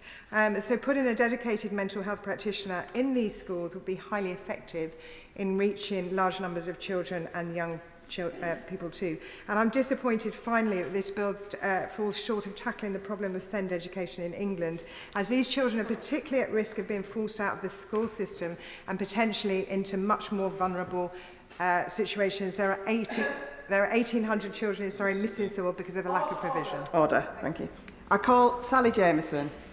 Madam Deputy Speaker, all children deserve the very best start in life, and that's why today I am voting in favour of this bill on behalf of all the children in Doncaster Central who deserve just that. But along with the many measures it contains, I am pleased that it acknowledges the immense challenges faced by care leavers and care experienced children, and that it will set a higher bar for councils to support young people who have left care. In Doncaster in 2023, there were 542 children who were looked after, and the success of this bill will be measured by their outcomes, which have long been ignored. As a former prison officer, I worked with many care leavers in the prison system and heard of their experiences, some of which were harrowing. And I think the statistics speak for themselves, because it's estimated around 50% of young offenders in custody and around 29% of all the prison population are care experienced. And I think that that fact is the most sobering when highlighting the significant failures in the current system. And it's a reminder to us all that change must come. It signifies a consistent and enduring failure to support young people in the care system. This figure tells our young people that if you need to be cared for by the state, then you are less likely to lead a positive and stable adult life. And frankly, it's the taxpayer that have been picking up the bill. Research from Become has shown that the number of young care leavers aged between 18 and 20 approaching local authorities as homeless has increased 54% in the last 5 years, and they are 9 times more likely to face homelessness than other young people. I wholeheartedly welcome the measures within the bill that strengthens arrangements to support and assist care leavers in their transition to adulthood, and I hope that legislating local authorities to publish a full and local care offer for care leavers will offer the much needed clarity and direction, which can often be uncertain. Going forward, I hope the Government will consider the recommendations from Bernardo's, which suggests the bill should extend corporate parenting principles to a greater range of public bodies, including the Home Office and the police and healthcare. And finally, I want to make reference to something which has been raised by a number of colleagues today, and that is the disgusting and excessive profiteering that has existed in children's social care. People and private providers who have no business in this area have been charging extortionate rates to councils and taxpayers whilst delivering the appalling outcomes which I've discussed earlier in my speech. Change is much needed, and I am pleased that this bill is finally here. It has been a long time coming for many vulnerable children across the country, and I look forward to seeing it progress. Peter Fortune. Thank you very much, Madam Deputy Speaker. As has been highlighted on this side of the House, English education has been a success story. We've trusted schools to get on with the job, and academies and new free schools enjoy the freedom to run themselves, pay their teachers more, and improve their curriculum.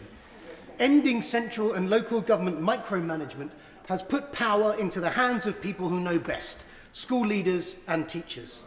And it's worked.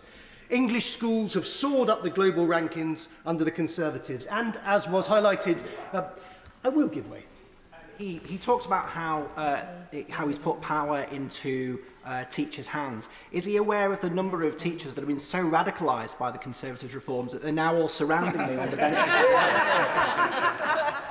Well, the figures speak for themselves, as was highlighted by my friend, the member for West Suffolk, who has actually morphed into being a whip at the moment.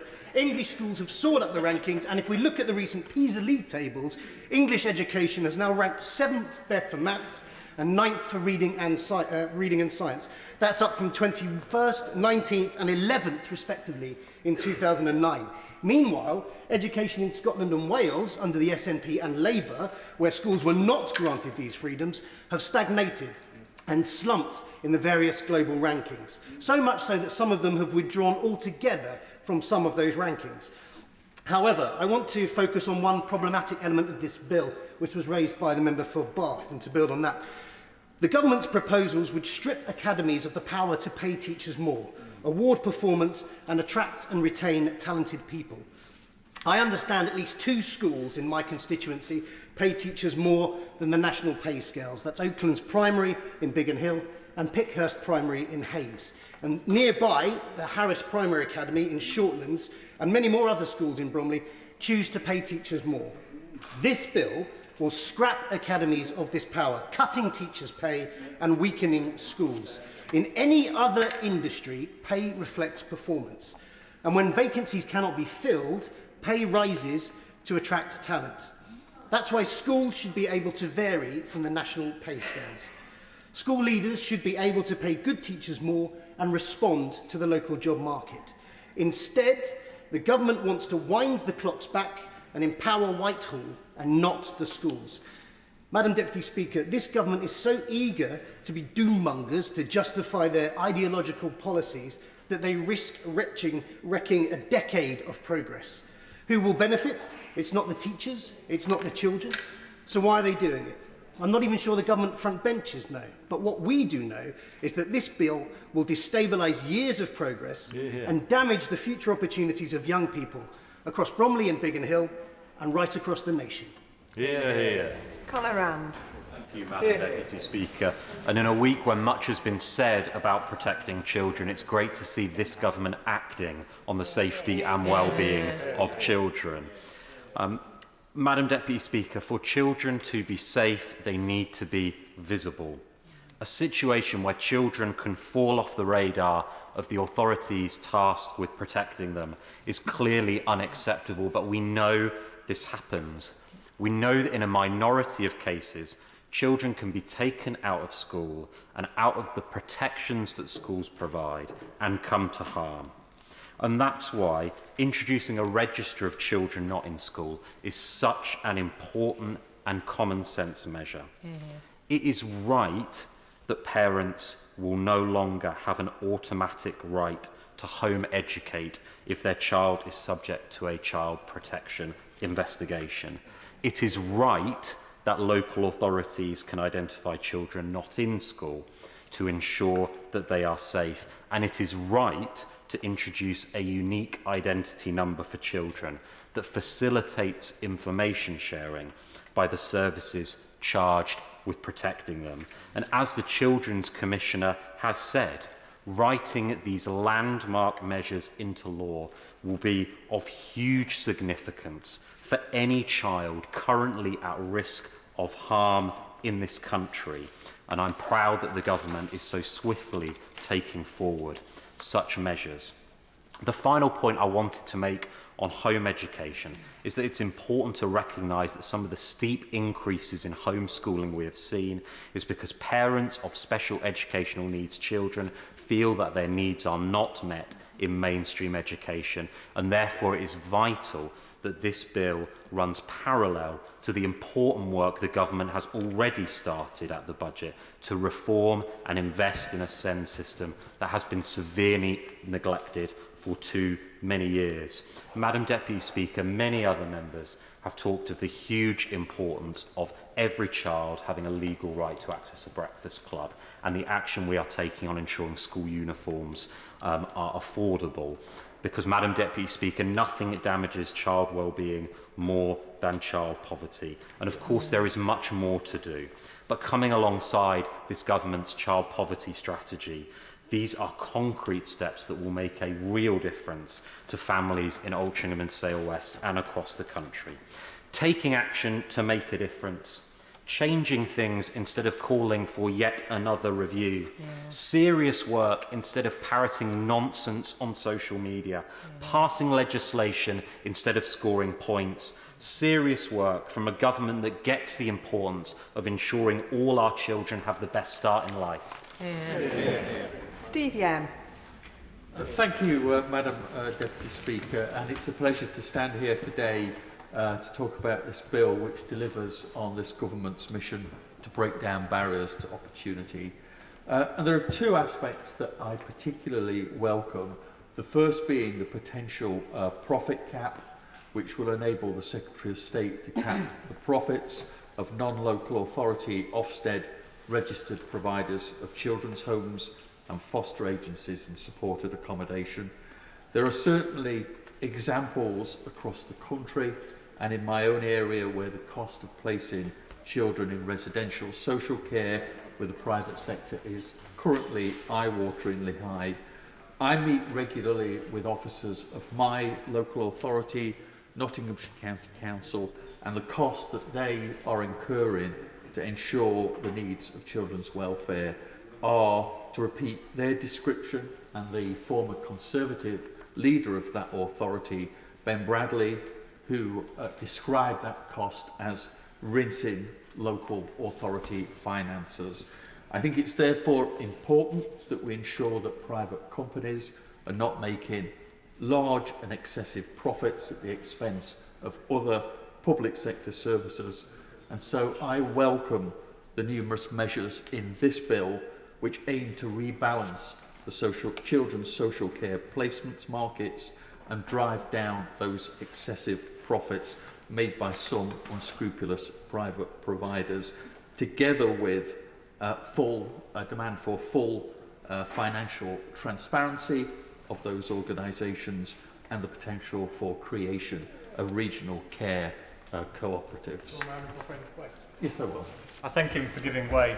And on that particular point, I previously oversaw children's social care in local government.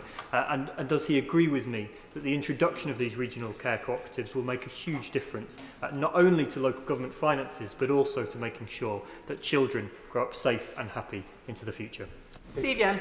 Indeed, and I welcome the honourable member's intervention. I see actually the positive benefit in both of those respects.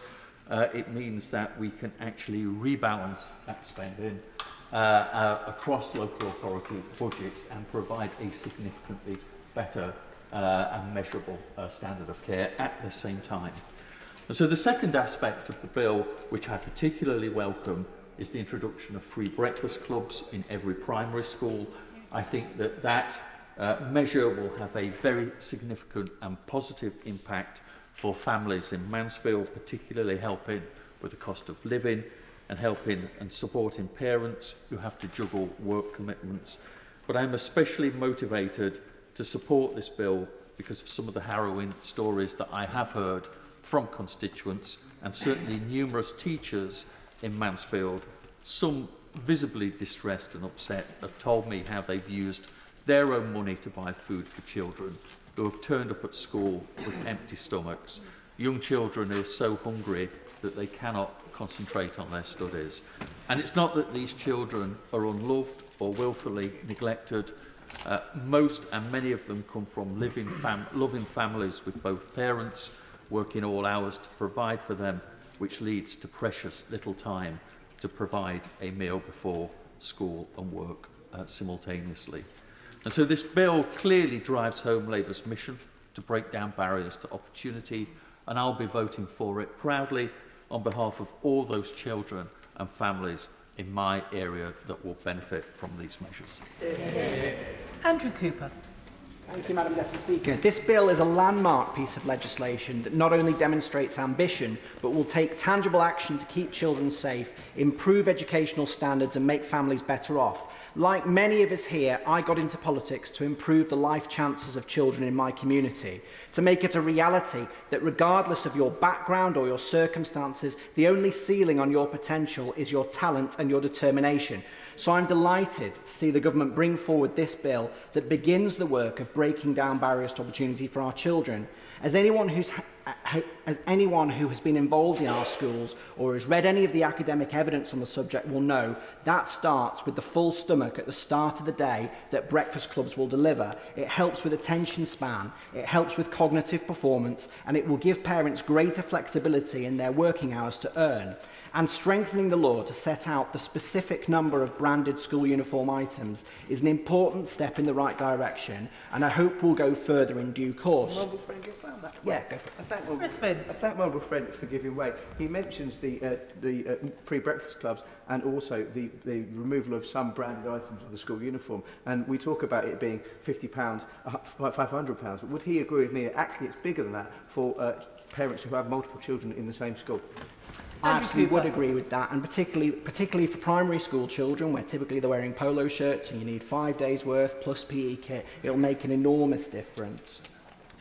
Whilst it's been great to see organisations like Winsford Uniform Exchange in my constituency grow and provide people with lower cost and greener alternatives, bringing these costs down for families is absolutely the right priority. These may be the two most visible measures in this bill, and I hope that they will be part of a lasting legacy of this government that we have supported all children to achieve and thrive.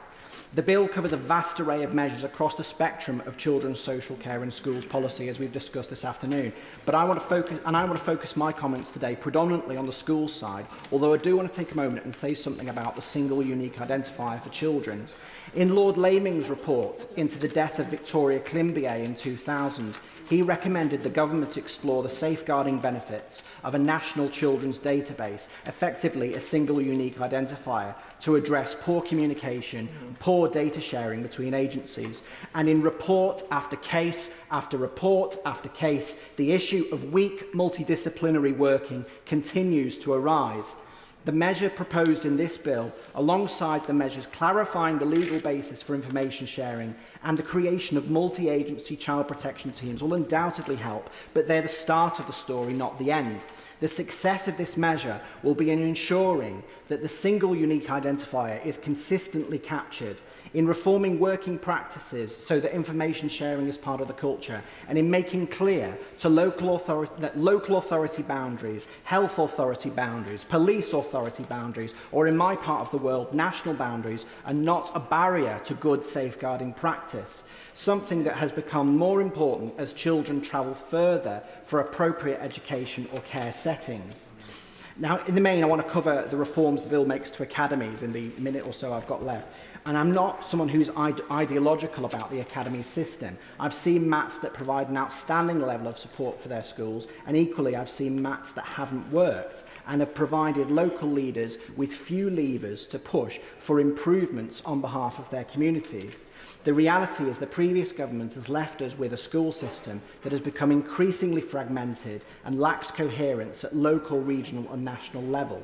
The governance model is rarely the key determinant of whether a school will provide good outcomes for children. As someone once said, this is about standards, not structures. So on that basis, many of the reforms proposed in this bill are entirely sensible, requiring teaching a national curriculum, requiring employing qualified teachers, giving the school adjudicator the final say in admission numbers. All of these measures will get us closer to some consistency and common standards across the sector. I'll leave it there. I just want to say that this legislation... Thank you.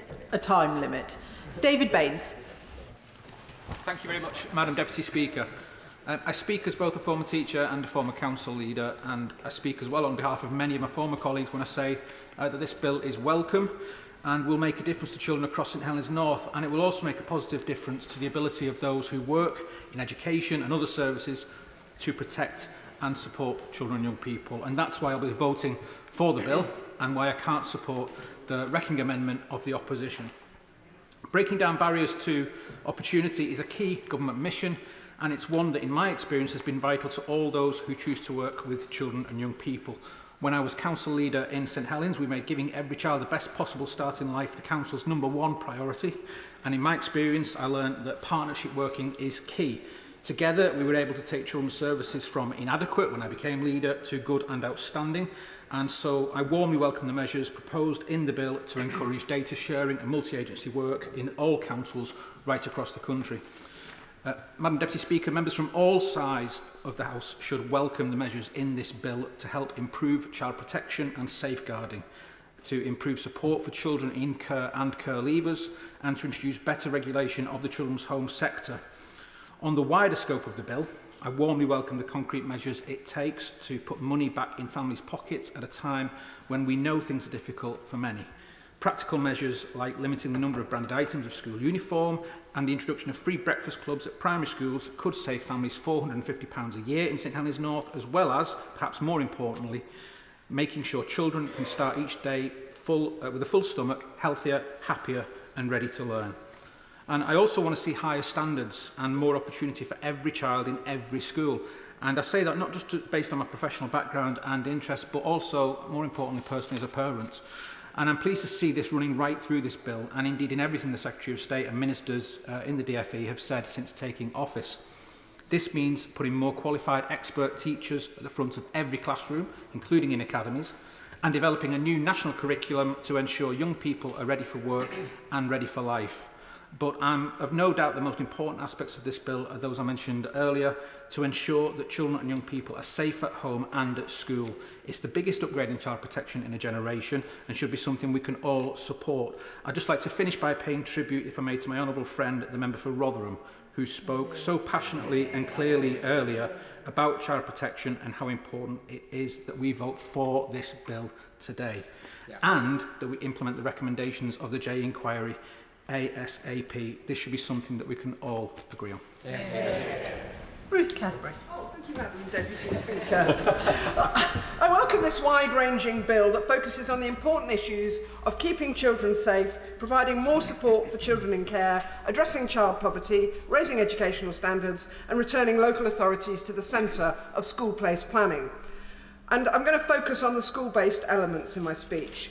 On the cost of living, and with child poverty as high as 32% in my constituency, I welcome the clauses on limiting school uniform costs. Parents are too often forced to prioritise their school choices based on the cost of the school uniform, a form of selection. If the Hounslow school my sons went to could limit branded kit to an iron-on blazer badge, a tie and a PE shirt, so that the rest can be bought at supermarkets, why can't all schools do this? I also welcome the introduction of breakfast clubs in all schools. As a former local councillor and lead member for children, I'm also pleased that the government are giving powers back to local authorities on place planning and proposals for new schools, a right removed by the Conservative government after 2010. The opening, closing, growth, contraction and the entry criteria of any school has a real direct effect on its neighbouring schools and actually on local transport services. And furthermore, the cynical practice of off-rolling by schools trying to up their exam scores. These are just some examples that show the importance of the local authority role and why I welcome the relevant clauses in the government bill today. And a final point, Madam Deputy Speaker, before I conclude.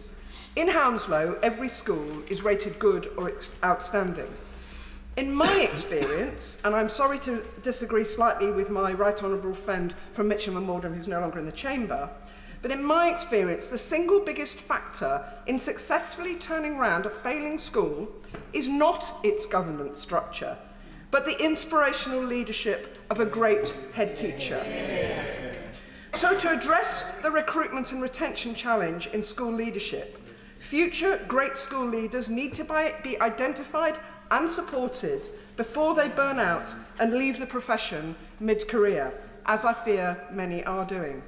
So my question to our front bench is that I do hope that the workforce and also the finance challenges that the government inherited from the party opposite will be able to be addressed in order to be able to deliver the full potential of this excellent bill.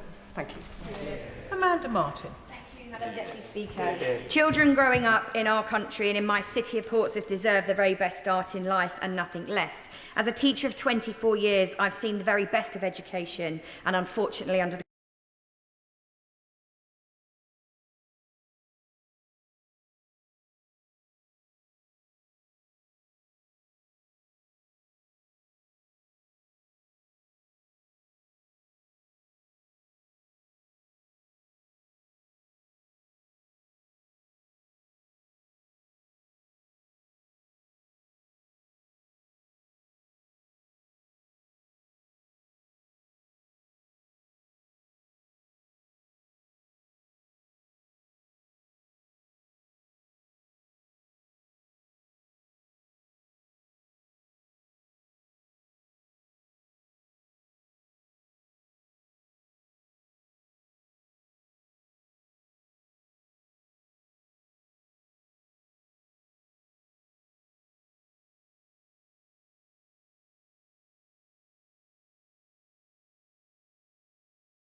Hello and welcome to Reuters' Next Newsmaker. I'm Abhirup Roy and I write about the auto industry here in the US. We are on the sidelines of CES, one of the largest tech and mobility trade shows in the world. And today we have with us Martin Lundstedt, Volvo Group's CEO. He's been with the company for over a decade and handled all sorts of ups and downs. And we're going to talk about how 2025 looks for Volvo. Martin, thank you so much for joining us. Thank you for having me and Volvo. It's great to be here. Let's start with the elephant in the room. We have a new administration coming in the US. President-elect Donald Trump is set to take over in about a couple of weeks. And the major threat for all sorts of companies functioning in the US has been of tariffs. How do you see tariffs impacting Volvo, the trucking industry broadly, and how are you preparing for it? But first and foremost, obviously, when we look to Volvo as a company, we have a very strong North American and in particular North American presence and not at least in the United States. And the reason for that is out of our $50 billion plus in top line, more than 30% is actually happening in North America. And that means, of course, that we have a strong industrial footprint here. We have a full-fledged value chain on our own also, but also together with partners.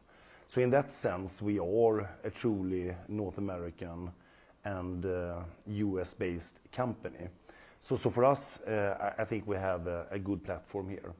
Then more generally speaking, depending on how tariffs and trade barriers plays out, it can have certain repercussions for general economic development, maybe on inflation development, but that is more of speculations. I mean, we are a company that is present in more than 190 countries. We are always, of course, used to work with the conditions that we see in different countries and regions, so that will be the case now. What we know is that transport and logistics will be needed. It will continue to grow due to a number of macro trends, and we will be there to support our customers. You have recently said you're building a plant in Mexico, right? I mean, as part of North America, of course, but then Mexico is affected as well, and so is Canada, potentially. So, how do you see that? How are you planning? How are you planning to go ahead with that investment, or are you in some ways pausing and rethinking that? How does that work? But first and foremost, I think it's very important again to state when it comes to our truck manufacturing for the North American market, today we are having everything of that based in the United States and primarily on the East Coast. So that is in Virginia, that is in Maryland, that is in Pennsylvania, etc. We have great facilities there. What we have said also for North America, but also for other parts of the American continent, South America, etc., we needed also to expand our footprint to the West Coast. I mean, and then we have taken a first step of establishing a facility in Mexico. Today we build 100% of our trucks in US for North America. But the planned facility there will primarily then serve Mexico, Canada, parts of United States possibly. But that depends, of course, on the development. So that is still to be seen. Are you saying that if tariffs do play out, and I completely understand that we don't know in what shape or form they will play out, that you would then not use the Mexico plant to supply to the United States and limit that to Mexico and South America? South America and Canada possibly. Let's see. I'm not very... I mean, given the fact that we are used to work with different type of conditions, I'm not so much about speculations. We have naturally built-in resilience in our industrial system.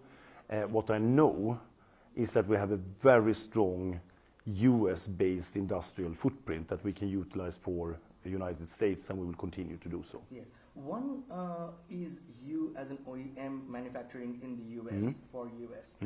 But the other is also you have a whole host of suppliers. And I've been speaking with a lot of suppliers who are actively now scenario planning in terms of how they can localize, how they can bring in sort of their supply chain. So it's tier 2, tier 3, tier 4. How are you looking at supply chain in terms of tariff mitigation? And how does that planning, have you accelerated in terms of tariff planning in the face of... Yeah, both when it comes to tariff planning, but not a short-term play.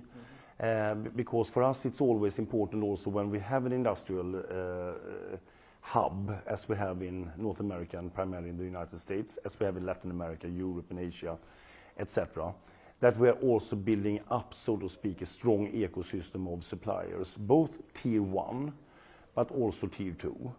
And I think also, to be frank, that it's good to see that a reinforcement of the North American supply base is coming now. So that I view as positive. Also that some of our main global suppliers, both American and European and Asian, are actually continuing to reinforce their footprint in North America. That's good. What part of your supply chain comes for North America comes from overseas? It's not much, to be frank. We have certain dual flows, and that is more for capacity planning. For example, when it comes to our powertrain side. But it's not really that it comes solely from overseas. It is more that we are trying then to level out and balance, since, I mean, seasonality cycles can vary a little bit, so you don't sit with under capacity certain periods of the years, or during the economic cycle, or over capacity. So it is more about that you have dual sourcing rather than you're sitting with specific cases. Then it's important now for new technology, such as battery technology, for example, that we continue to reinforce that presence in North America. Are you boosting in that sense the supply chain in North America from outside? I think one should know that we have invested billions of dollars doing the biggest North American and US-based investment program ever for the Volvo Group over the last couple of 4 or 5 years here. And that is both industrial investment and it is in complete product renewal now for Volvo trucks. And it's about to come big news also for Mack trucks that is turning 125 years this year. And in that regard, as one part of it is of course also that we have made sure that not only that we have a real, so to speak, technology renewal, that is fantastic by the way, but also that we are making sure that we are strengthening and building up, so to speak, the supply base here. Because with the big volumes we have in North America, it makes sense to have a strong footprint here. Understood. Just to take a step back quickly into Mexico, are you saying that for now you're continuing your Mexico plant building plans, or is there in some ways a reconsideration? No, but as we said, this is in an early stage that is continuing, and as I said, there are different opportunities to utilize a facility like that. We have a strong US-based footprint, and we will continue to utilize that. So this is not a replacement of our American facilities as we have. As a matter of fact, we have invested more than ever in Virginia, in Hagerstown, in Maryland, in Pennsylvania, to increase capacity, to renew. So it's a complement, and that can be utilized in different directions. Understood. When you plan such an investment, right, it's with supply chain as well as where your production facilities are, and a Mexican decision, right? You have a certain cost structure in mind. But when you talk about, let's say, double-digit tariffs potentially coming in, the cost structure changes dramatically. How do you mitigate that sort of cost around? How can you reduce cost? How can you pass on some of the cost? What's the strategy around that? No, but obviously that depends on what type of situation you have. Now it's a big focus, and I think still it's high level of different type of assumptions that we are not sure about. Of course, we have seen these type of developments in so many different regions over the years. I've been in this industry for 30 plus years, and you see developments coming and going. It depends a little bit on if that is more a general type of situation for the whole industry, or if it's a specific situation for the company, how that will play out when it comes to the dynamics of commercial conditions, etc. So that is a difficult answer to have. What I say is that we have shown with 100 years experience that we are able to meet this because we have strong regional footprints all over the globe. And that I think is good both for our customers because we can then deliver trucks very closely, or construction equipment or whatever it is.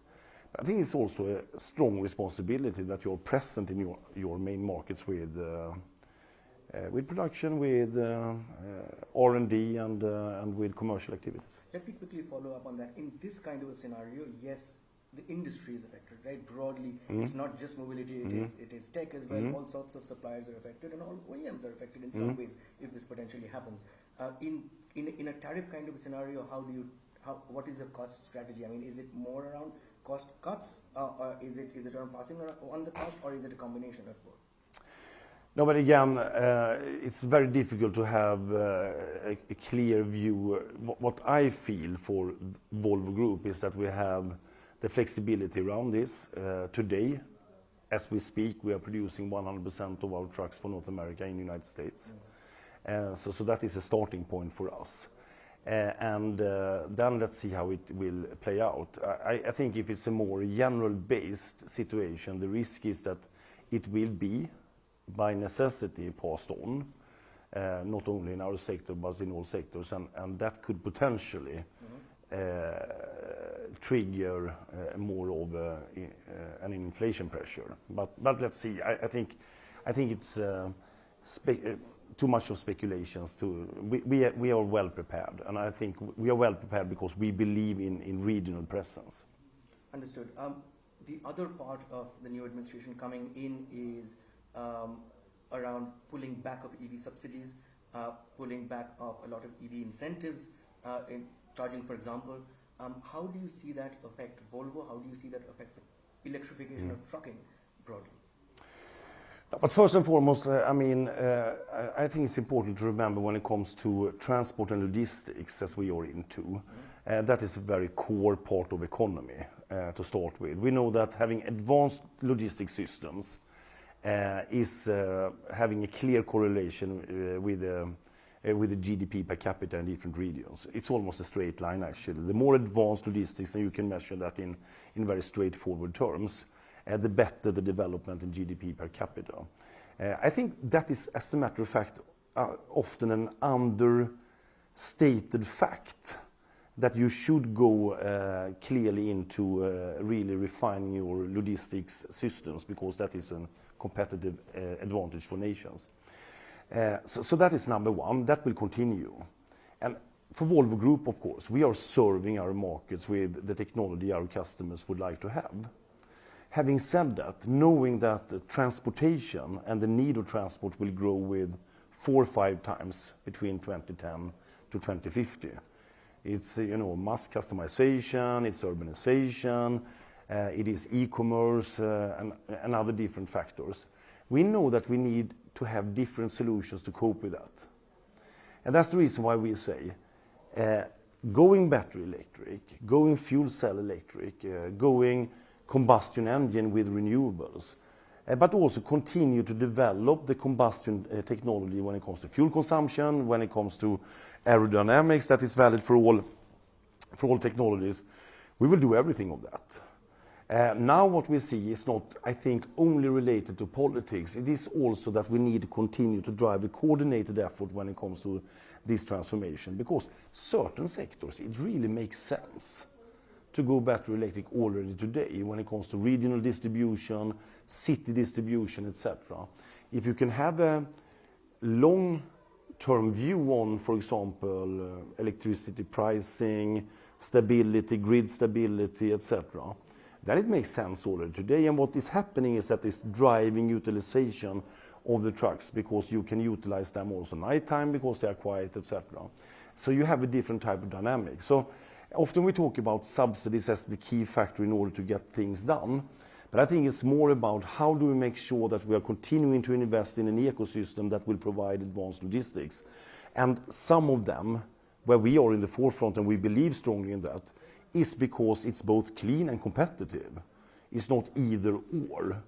And specifically now, when we would like to invest in the different key variables to make it happen at scale, charging being one, there I think, both governments and private states have a role to play because it's good for the country, it's good for competitiveness. So it's a business case, basically. I agree, but when you talk about any sort of transition in Yeah. technology, government plays a big role. Yeah, absolutely. And this is not just the US, right? No, for sure. Right?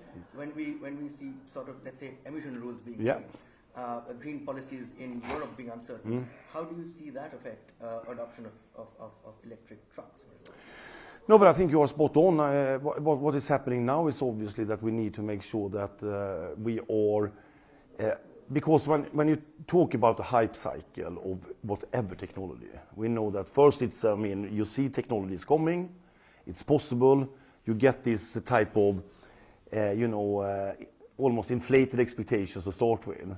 And after a time, it goes down and you have a trough of some sort of disillusionment, right? And the reason for that is obviously that, or not obviously, but often that everything is not well coordinated to get, so to speak, over the last roadblocks to really accelerate. But once you have done that, the acceleration, you did see that with solar, you have seen that with wind partly, you have seen it with a lot of different technologies. But it has not been a straight line. It is a bumpy road. And there I think we are a little bit now that there is a certain level of hesitation. For us, as we have said, we have the broadest range today of battery electric. We are about to launch now a little bit more large-scale pilots for both fuel cell hydrogen and combustion hydrogen in the coming years. From an equipment point of view, the solutions exist. But also the other enabling factors must be there in order to make it happen. Where we see that governments can play a smart role, Switzerland being an example, where you're incentivizing, so to speak, the usage. Because then you're not paying for something that is not utilized. But on the other hand, if it's used, it's a cheap and smart way to encourage, so to speak, the adoption. And there you are on 5, 6, 8, depending on what other European country you compare with, on the adoption. So it's taking off. And once you're at 10, 12, 15, 20%, then it's getting self-propelled. Because one thing that we see, and we should not forget, it's not only about the specific cost for our customer. It is also about driver attraction. Drivers going in these type of new solutions, they don't want to go back. It's very difficult to attract really good drivers.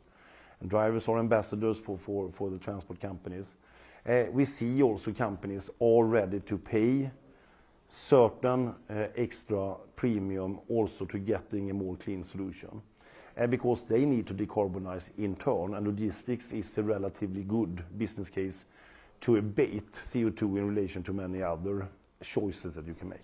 I agree, but that is my concern, right? Companies have a business to run at the end of the day, and government support means a lot. Right? Look at China, we keep hearing about the kind of support that's there and the kind of progress they're making. Do you think, as you said, smarter as well, but stronger and more favorable policies from Europe and in the US under the new administration?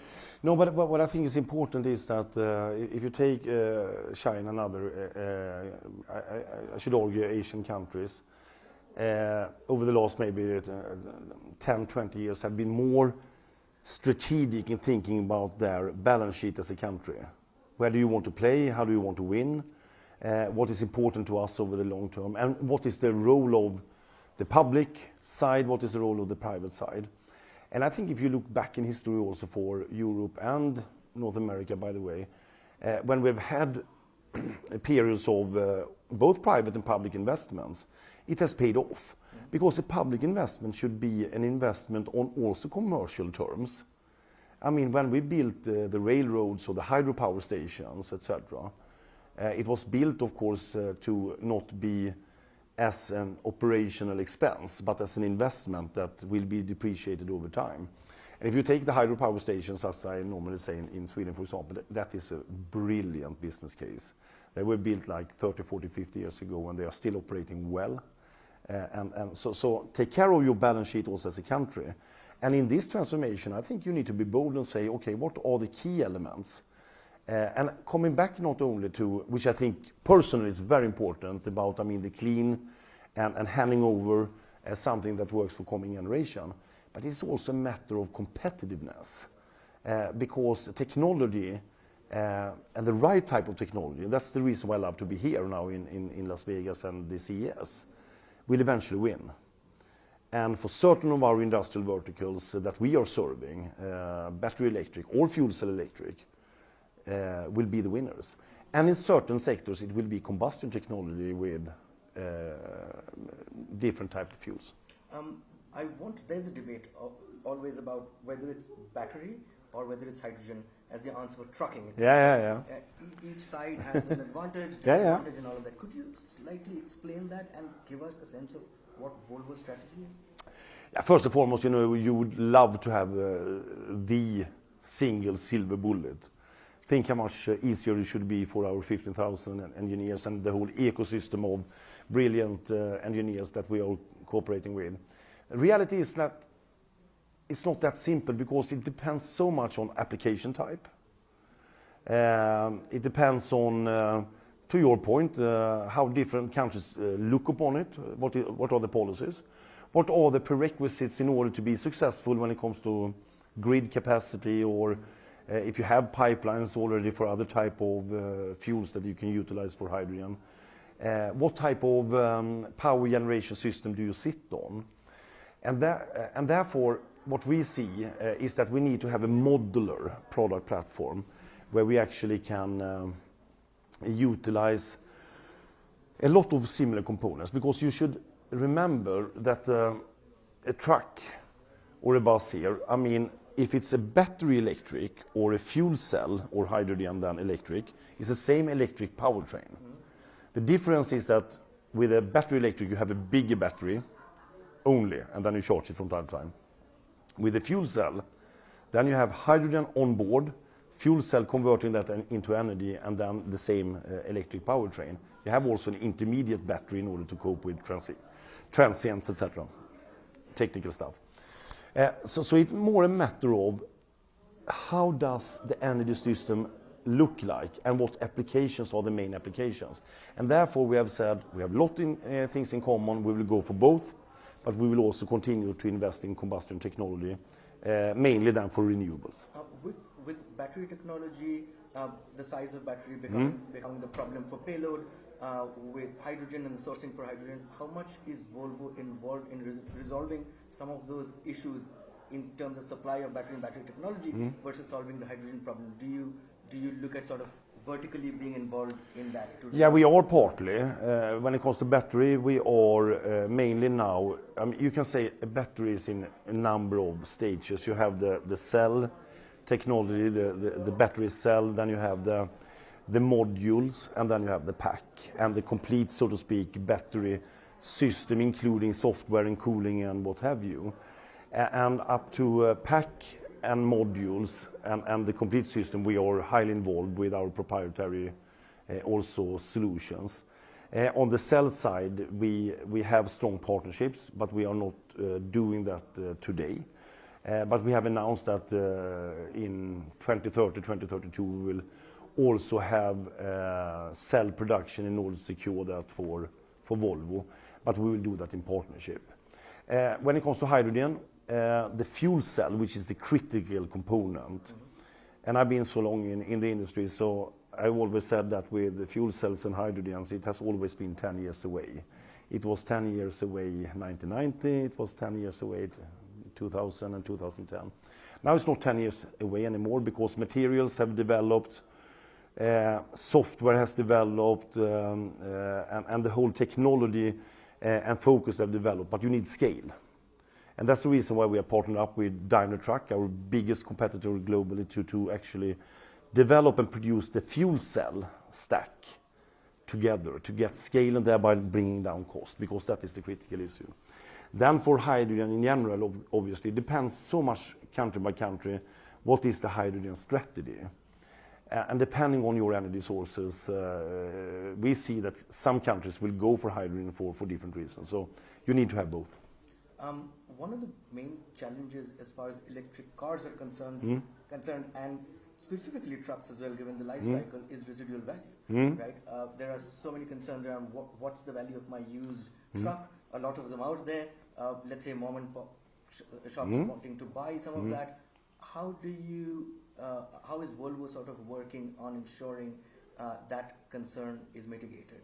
Are you, let's say, in leases or guaranteed buyback programs? How are you looking at it? Yeah, we have that. We have all sorts of, because to your point, as in any B2B business, obviously you're providing a wide range of different both customer finance solutions and also residual value type of conversations. So we have that. And obviously when it comes to the combustion technology, I think what will play out, how we look upon it, is obviously that coming back then to the hype cycle and how will the transformation go. What we now anticipate when it comes, so to speak, to the introduction region by region, we feel that it will be possible to handle, given the fact that it's not 0 to 100 during 1 year or 5 years. It will grow from today's 3-4% up to 15, 20, and then 30, etc. And then if you look to the whole fleet, it will be more than possible to manage.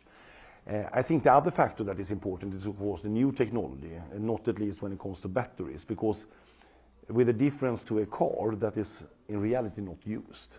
A car is utilized maybe 2-3% of the available time, but a truck is utilized 60, 70, 80% of the available time because it's the production equipment.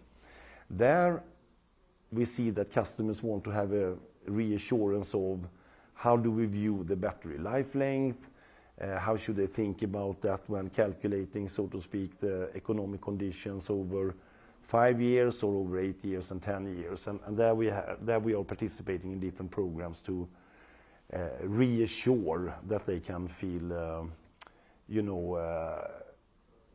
peace of mind with that solution. Do you understand what I mean? So, yes. Electric truck demand, there's an EV, slowdown in EV demand sort of growth, right? Electric truck demand hasn't played out the way it was initially expected either. What is your view on EV truck demand in 2025? No, I mean, to your point, we have a very strong position, Volvo. So for that sake, we know pretty well what is happening and the dynamics. We have, on heavy-duty trucking, we have almost 50% or 50% of the North American market, and we have 70% with Volvo and Renault in Europe. But still, to your point, the volumes are too small. And what we feel is, even if they are growing, I should say, so it's not a decline, but it's from low levels. And what we feel now is basically that you need to have more consistent conditions. Coming back to Switzerland, I think they have a very smart policy that doesn't cost a lot. It's a very clear direction how to mitigate this. But that is one point. Then how do you get, so to speak, the economic equation or the TCO equation to work out? And you have specific application where it matters already today. The other big part is, as I said, some of the enabling conditions and that people feel secure about that. Obviously, charging infrastructure, but also the fact that electricity, and given, so to speak, the macroeconomic and the geopolitical situation in Europe have been forcing, or not forcing, but it has made, so to speak, electricity prices and also gas prices to be very volatile. And as a business person, we know that volatility is something that you don't like. And then maybe you say, okay, I know what I have in terms of stability. I need to see that stability more. And that's the reason why the continuous build out of energy generation, grid, and both, I mean, national, regional distribution and charging is so important. I think the interesting factor again, and I would like to come back to it, even if it has a certain premium cost per ton kilometer today, companies that have started to do this transformation, they don't want to go back. Because what they see is that they are getting more attractive as a supplier, as a business partner, but also as an employer, vis-à-vis drivers and others. People want to participate in this. They want to come being proud. It's a quite modern, robust type of solution that will work out. So there is more than only the simple comparison, but it's a job to be done. And I think that the regions and countries seeing the opportunity will understand this is a play for future competitiveness. And we see that. We need to say that China's accelerated very, so to speak, diligently in this area. And I think they see it from many different aspects, not at least when it comes to future innovation and competitiveness. I mean, again, a company has to run the business, as I said, right? Moving to electrification absolutely makes sense. That's what we've heard from others as well. But then it comes with that cost, and as you said, it's anything but certain, right? Whether it's politics, whether it's policy, or the macro environment. Given what you've said, do you then expect a further slowdown in 2025 in EV truck demand? No, but I think also the general economic sentiment, as you know, has been also a general slowdown. And when you have a general slowdown also from the economic situation, it also means that people are getting more hesitant to new solutions because they want to see, okay, how does stability come back in the economic cycle? So I think also we have that from that perspective a little bit. Understood. You delayed start of the Sweden battery factory. Could you give us some sense of why that delay, where that stands now? Yeah, and that is very much actually related to what we have discussed here, that the transformation is going somewhat slower than we had anticipated. We have, as I said, for our cell production, strong and good partnerships with a number of very prominent cell suppliers with long contracts.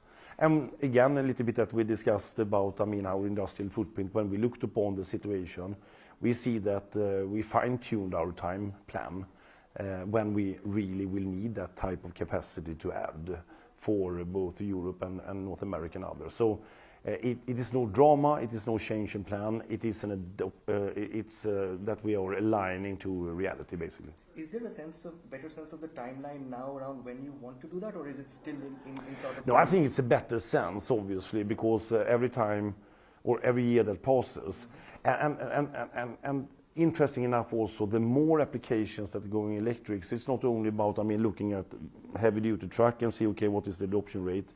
We are going broad, buses, construction equipment. We are building BESS or energy storage systems through Volvo Penta and Volvo Energy. High demand for that. So we have more also downstream opportunities now, and that will also support, so to speak, a more robust planning around this. So I feel confident about it. Is there a new timeline for start of production now? Yeah, it is a preliminary. We have said that it's a couple of years. We said that we should be more in high volume production in 29, 2030 originally. Right. Now we are more talking about a couple of years later. I see. So 2031, 32. Yeah. Right. Okay. I wanted to take a step back into broader demand for Volvo trucks and trucking industry as well. We've seen orders sort of come down from the post-COVID highs that we saw.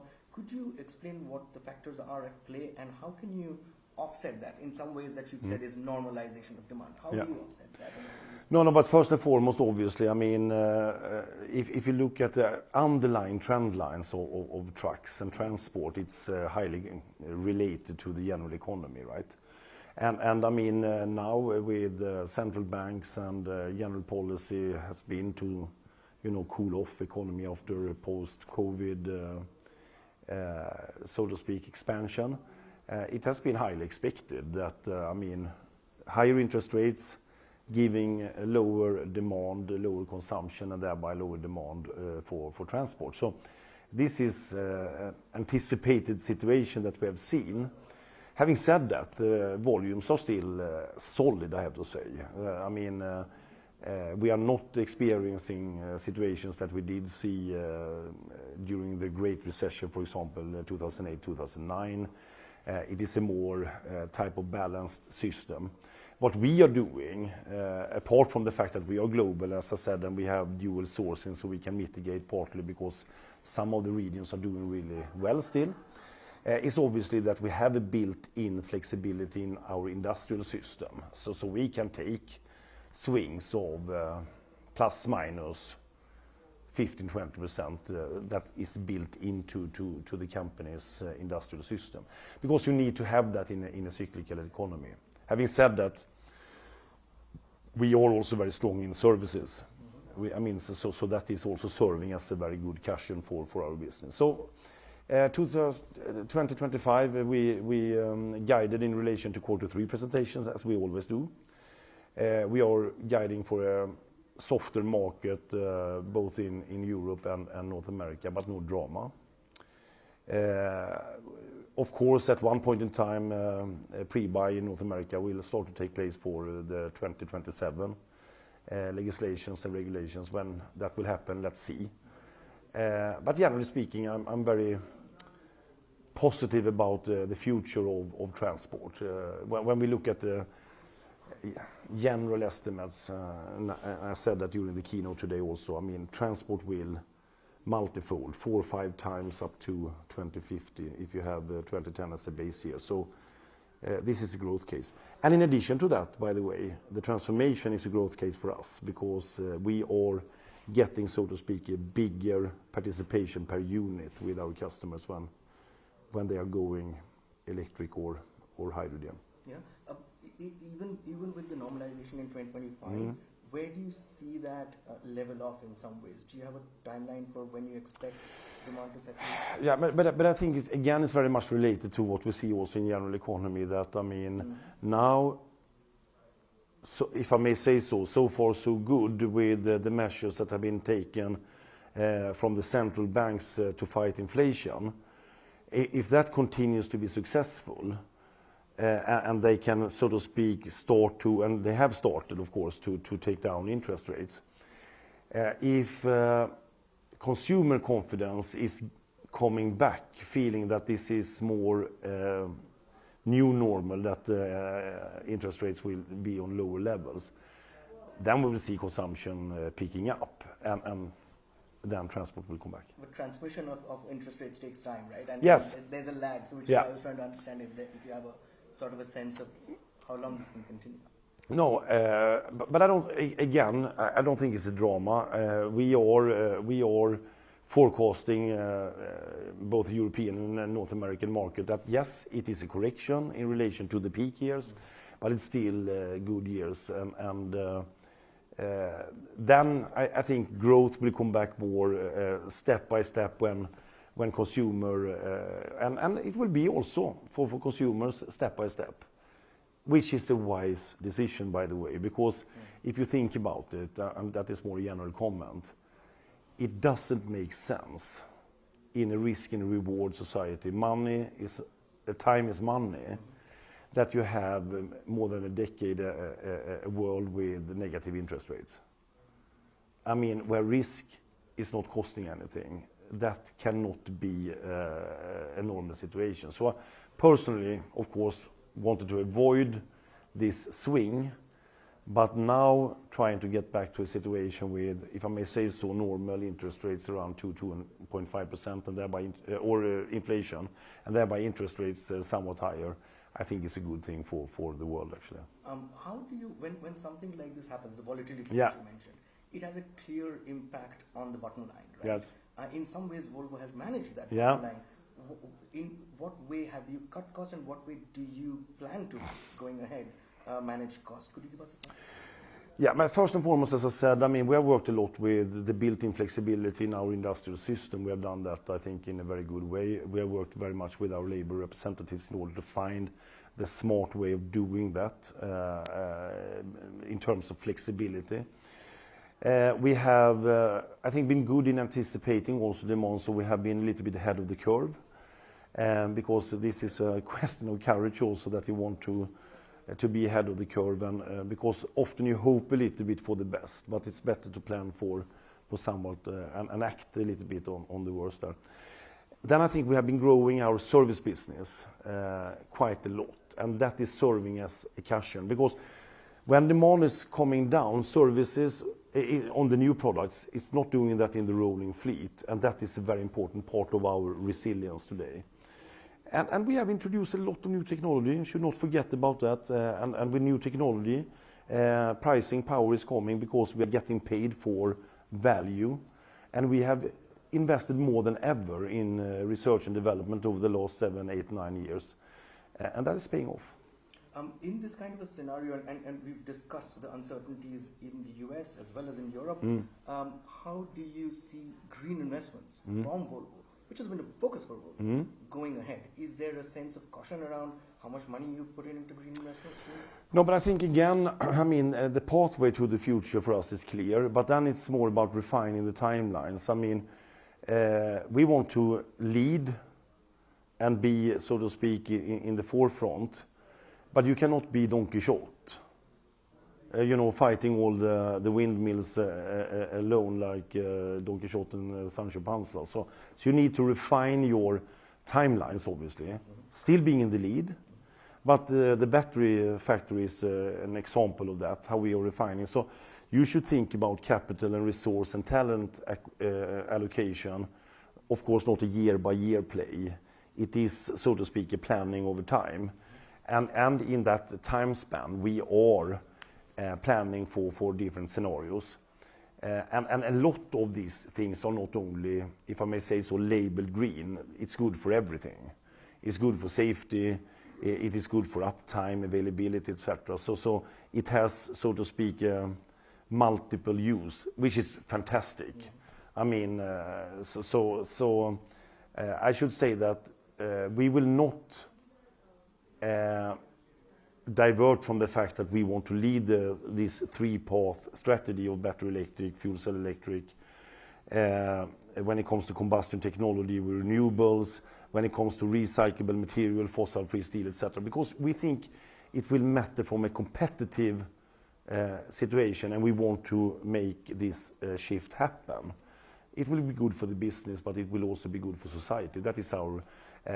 but I think we have a well-balanced view on looking at our capital allocation. When you talk about Sweden Battery Brand, for example, in green investments, are there other examples of where you are holding off in that? I should not call it really holding off. It's more about refining the strategy, right? And really fine-tune the time planning. And that is happening all the time, and that could be for other reasons as well, obviously. I mean, how quick should you do the next phase of an expansion of a factory that maybe starts with 20,000 unit capacity, and we know it should go up to 30 and then 40. So it's a constant dialogue in management, together with board and all our experts around that. So it is not a black and white situation. Having said that, we think that industry, and I tend to say Volvo in particular, but industry, we have invested enormous now, and that's the reason why we are also calling for action when it comes to the enabling conditions, charging, grid capacity, etc. Because we need to make sure that all the investments that we have done will be sweating, because we need technology to sweat in order to bring competitiveness. My last interest is in autonomous vehicles. Absolutely, that's talked about. That's fun for real, as well. Overall, autonomous vehicles haven't played out in the way it was initially expected, and so is the case in trucking. There is a business case in trucking, right? Absolutely. Short haul, long haul.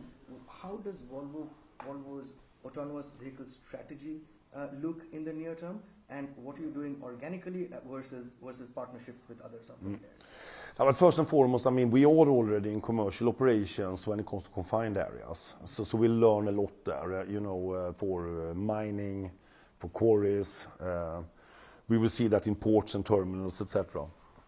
The big play now is, of course, also the on-highway, to your point, short and long haul. I think also the industry has matured and said, okay, don't involve too many of the super complicated use cases. You know, not only the hub to hub and the hub, and include also the spoke system, you know, when you're going from the big hubs into cities or smaller terminals. exclude that for the time being and go for the big bets that is really the hub-to-hub solutions. And there we are very positive about it because it is often separate lanes.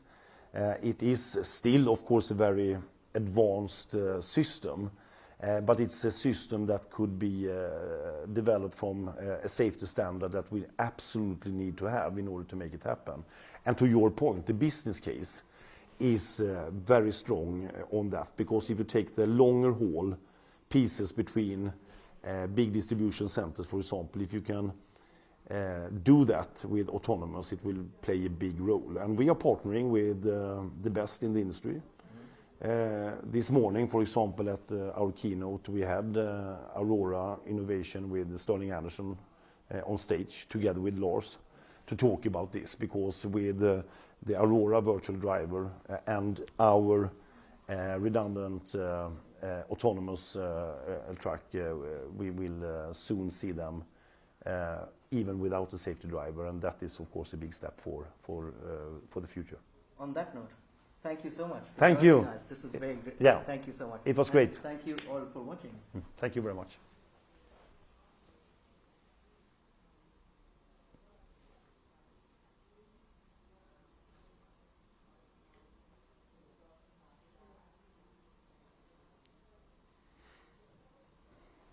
All good?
Hi. Excuse me, do you have a list of the speakers, please? I'm working on that right now. Can you give me Okay. just a minute? Because it's a moving target here. So we're going to have the mayor. Can you put him somewhere in there? Well, he's going to intro. Oh, he's going to intro them. Jason Lyon, right? Lyon, right? Yeah. And Justin Jones. Jess is here too, you know, right? Matt, stay with me so I see Miguel. Is he introducing Jess? Is she here? Yeah, she's here. Oh, I'm sorry. Okay, good. And they're going to speak in order? Yes. Okay, very good. Miguel. Thank you. And then after Miguel, we're going to do supervisor. I bet.